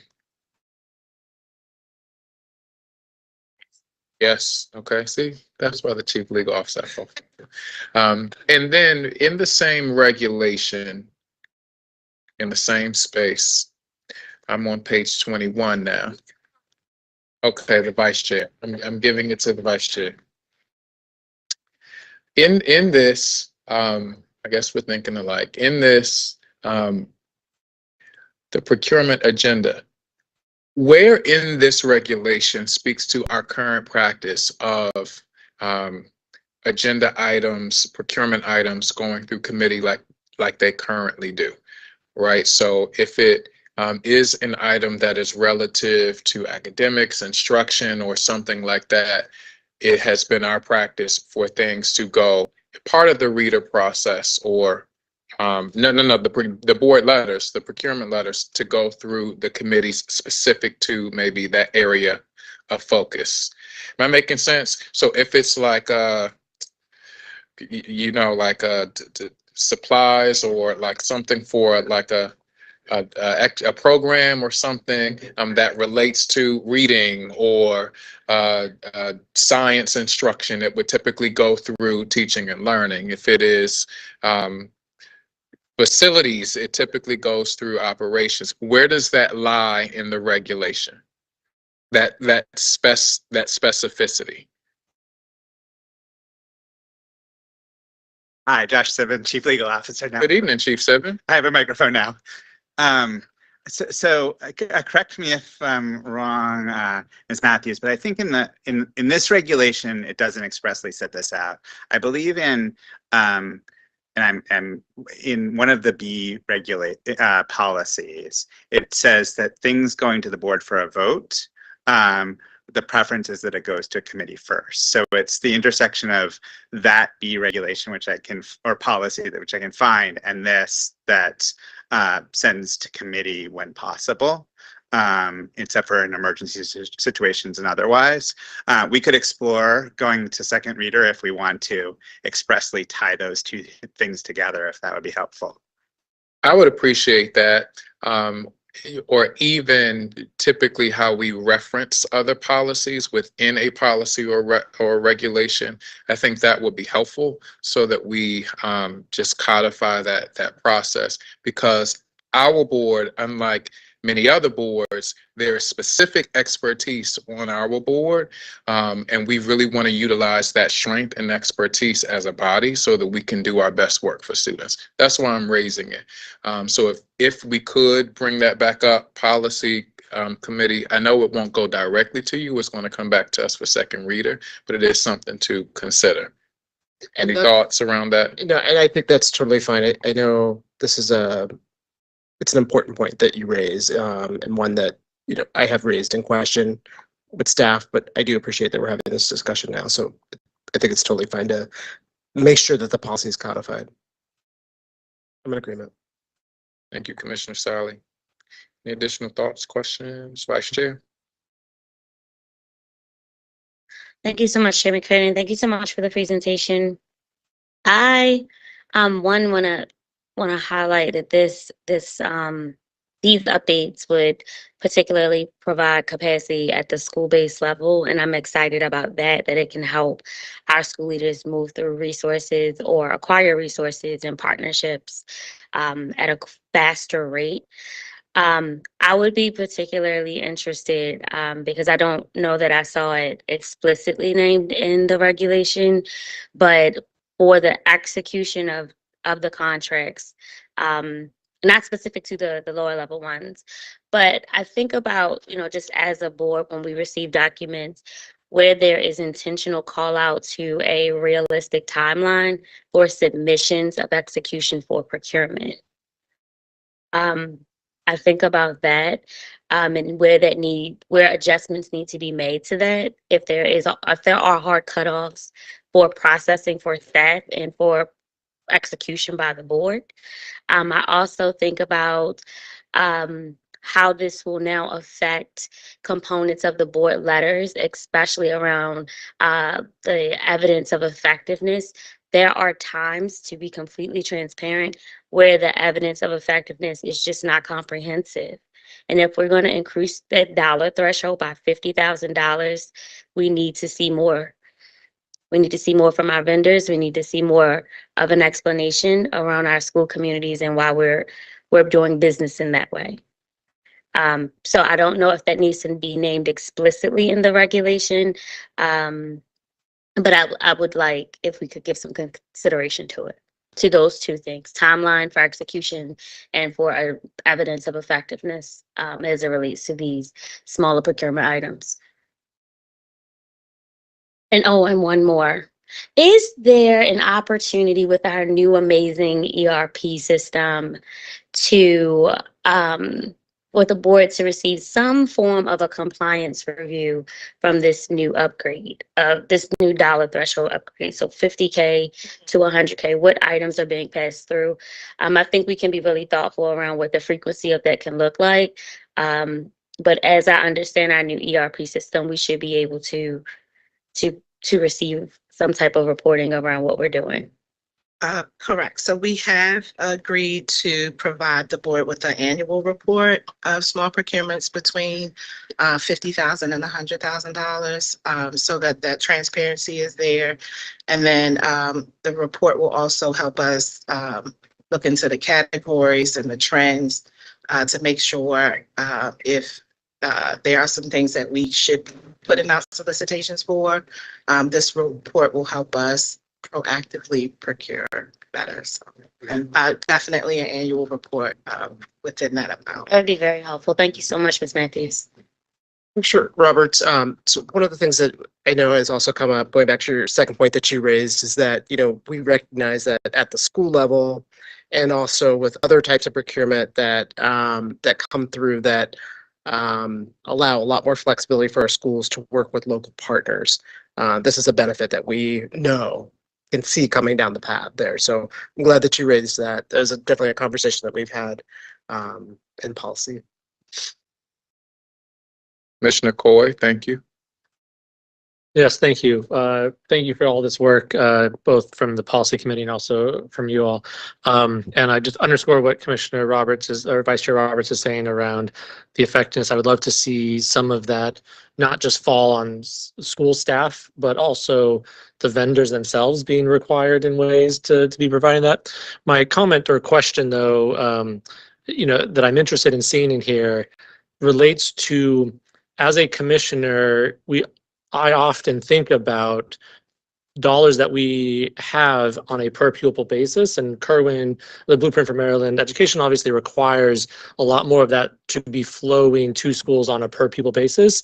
What I am interested in, I know we've had some conversations around this over the past year, but trying to find the right spot for this in this policy is, how can we and where can we, it doesn't always apply to every procurement item, have information provided in the procurement process of the per pupil cost for certain items. So if we are purchasing things that do have a per pupil sort of factor, being able to see that, right? When things come across, to us as commissioners, one expense that is, $1 million for something, if it is $2 per student, is very different in understanding that than if it's $100,000 per student, right? To use very extreme examples. And in the current documentation, it's not clear. It's sort of, and so what I'm asking is there a way, or what would the language be? I'd be happy to spend some time thinking about that collaboratively, but is there a way that the policy can outline in what situations or in what ways that could be represented and provided to commissioners making decisions related to procurements that are coming before us? Commissioner Coy, I think it also, would be specific to it. So I hear you saying, when would it be appropriate to do that in a board letter is what you would like to see some more specificity around, because we do know that it may vary, right? Like some things may not be able to speak directly to per pupil spending. So I think that is a nice flag to raise. And I would encourage you to work with them prior to second reader, just to think through what that could look like, where it could lie. In the regulation. We also want to Commissioner ensure, Sally. Yeah, excuse me, I'm sorry. I didn't mean to speak over. We also want to ensure that like the process isn't slowed down and it's cumbersome by having to do that calculation.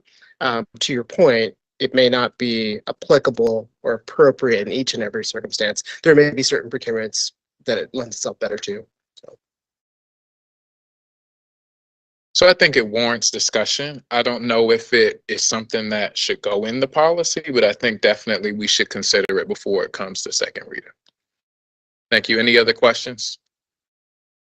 Dr. Santelises? Yeah, this is just one recommendation, and I know that this is actual policy coming through policy committee, but given that the presentation is actually communicating the stakeholder engagement around the policy, I will just flag that given the amount of conversation I still have with small vendors in the city, I just want to say that I think the intent for this to be easier for schools at the school level have, you know, an easier time of it is not a given.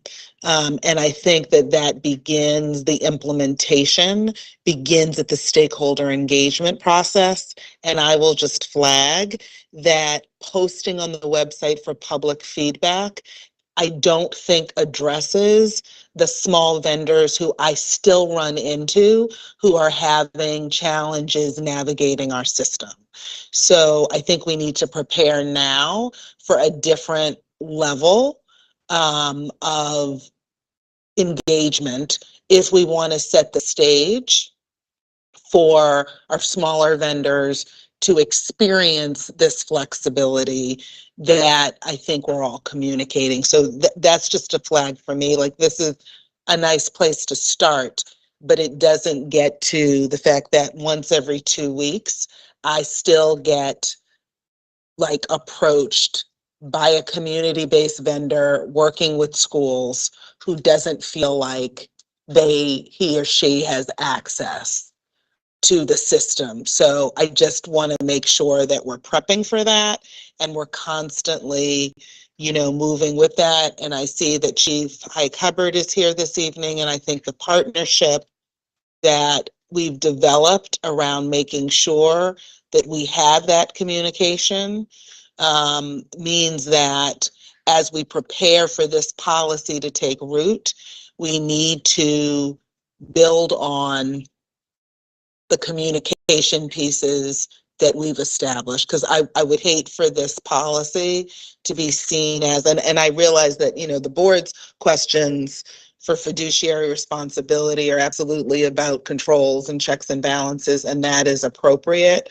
And I will say simultaneously, we still have PR work to do and relational work to do with our small vendors. The large vendors never have an issue working with us, but it is the small vendors within the city. And I know, and Chief Doherty, you know, you've talked a lot about, and I think rightly so, we could make it easier on ourselves if we only went with big name companies, to put it bluntly, because they have the infrastructure to meet all of our targets effortlessly.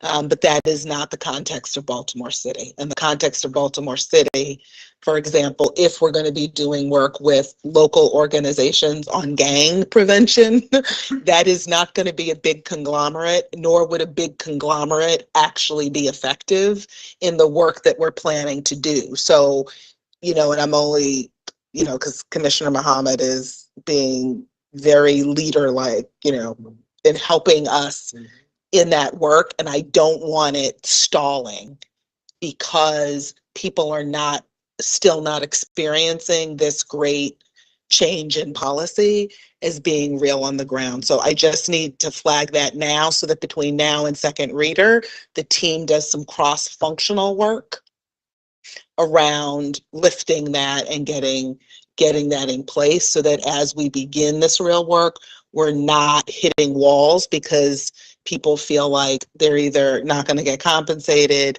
can't engage at a higher level, which is what we're talking about. And we're talking about these thresholds actually having real breathing, living, immediate implications. So I just needed to say that now because we are in between first and second reader, and that's a correction, not a correction, but an elaboration I actually want to see in the next version of this. Dr. Santelises, thank you Give me so much one for. second, Oh. Commissioner Sally. I know that the vice chair had an additional thought. No, I just wanted to piggyback on something that Dr. Santalisa said, but more so from a cross-functional perspective of for our internal and external stakeholders to understand what the actual process is for being paid. Yeah. And so to your point, there's so many nonprofit organizations and small businesses that start work in our schools that this policy could potentially impact, and they're not paid because the process has not run the proper course. It's not been processed appropriately. And so I want us to think about meaningfully for our internals. I don't want to make this cumbersome for our school leaders, but we typically get the blowback when our vendors aren't paid. And so we need to think about how we're able to realistically provide opportunities for those smaller organizations, smaller vendors, smaller businesses to do work in our schools to support our students and school communities, but they're following the proper process to ensure that they are paid and they're paid on time. Especially now since they have a higher threshold to do business in our district, potentially, if it passes. Thank you, Commissioner Sally. Yes, so, and thank you so much, Dr. Santelises, for raising stakeholder engagement part. So given what you shared, I'm a little bit concerned that the timeline might be a little bit aggressive to get the type of stakeholder feedback we might need. So we may want to consider a little bit longer of a timeline to get and gather that feedback to ensure that the policy is as strong as it possibly can be. Something to consider. No, that's fine. I mean, I will let you all, I will let the group work through the practicality of it. I mean, I know that there's some kind of, there were vendors who back in September were like, when is it moving to 100K? Right. Yeah. So Yeah, I I know it's a understand critical tension. that balance, but yeah, Yeah. I certainly, to the extent that we can kind of balance both, I hear you. I hear you. Thank you. Thank you. Any other questions? Any other thoughts? So it is a consideration to, depending on how, we do our work and engage the time that this comes to second reader. To commissioners, there also is an option for a third reader if we need that type of flexibility. But I'm hoping that we'll do some work between now and the scheduled time. And if we need to make an adjustment, we can work to make that happen. Thank you. Teaching and Learning Committee will meet on Tuesday, February 6th. Thank you. Oh, excuse us. Thank you very much.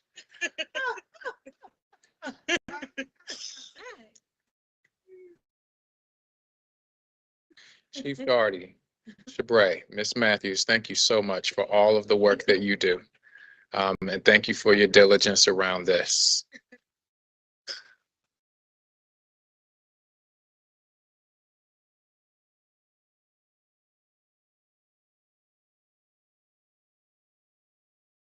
Teaching and Learning, Tuesday, February 6th. The board will meet in exec session on the 13th. That's not the time. We'll meet at 3:30. We'll meet in public session. It will be a hybrid meeting that same day, 5:30. Safety and Wholeness will meet the 15th at 4 o'clock. Operations will meet Tuesday, February 20th at 10:30. Policy Committee will meet that same day at 4 o'clock. The next executive board meeting, the second executive board meeting in February, will be on the 27th at 3:30. And the board will meet again in this setting that same day at 5:30. Is there anything else for the good of the group? Again, congratulations to Commissioner Lawson on his college choice. We're very excited about the commissioner going to strong HBCU. I know that was important to you, so congratulations to you. Is there a motion to? Not yet. That's not my final decision. That's not. Did I? So I missed more information. It's just an exception.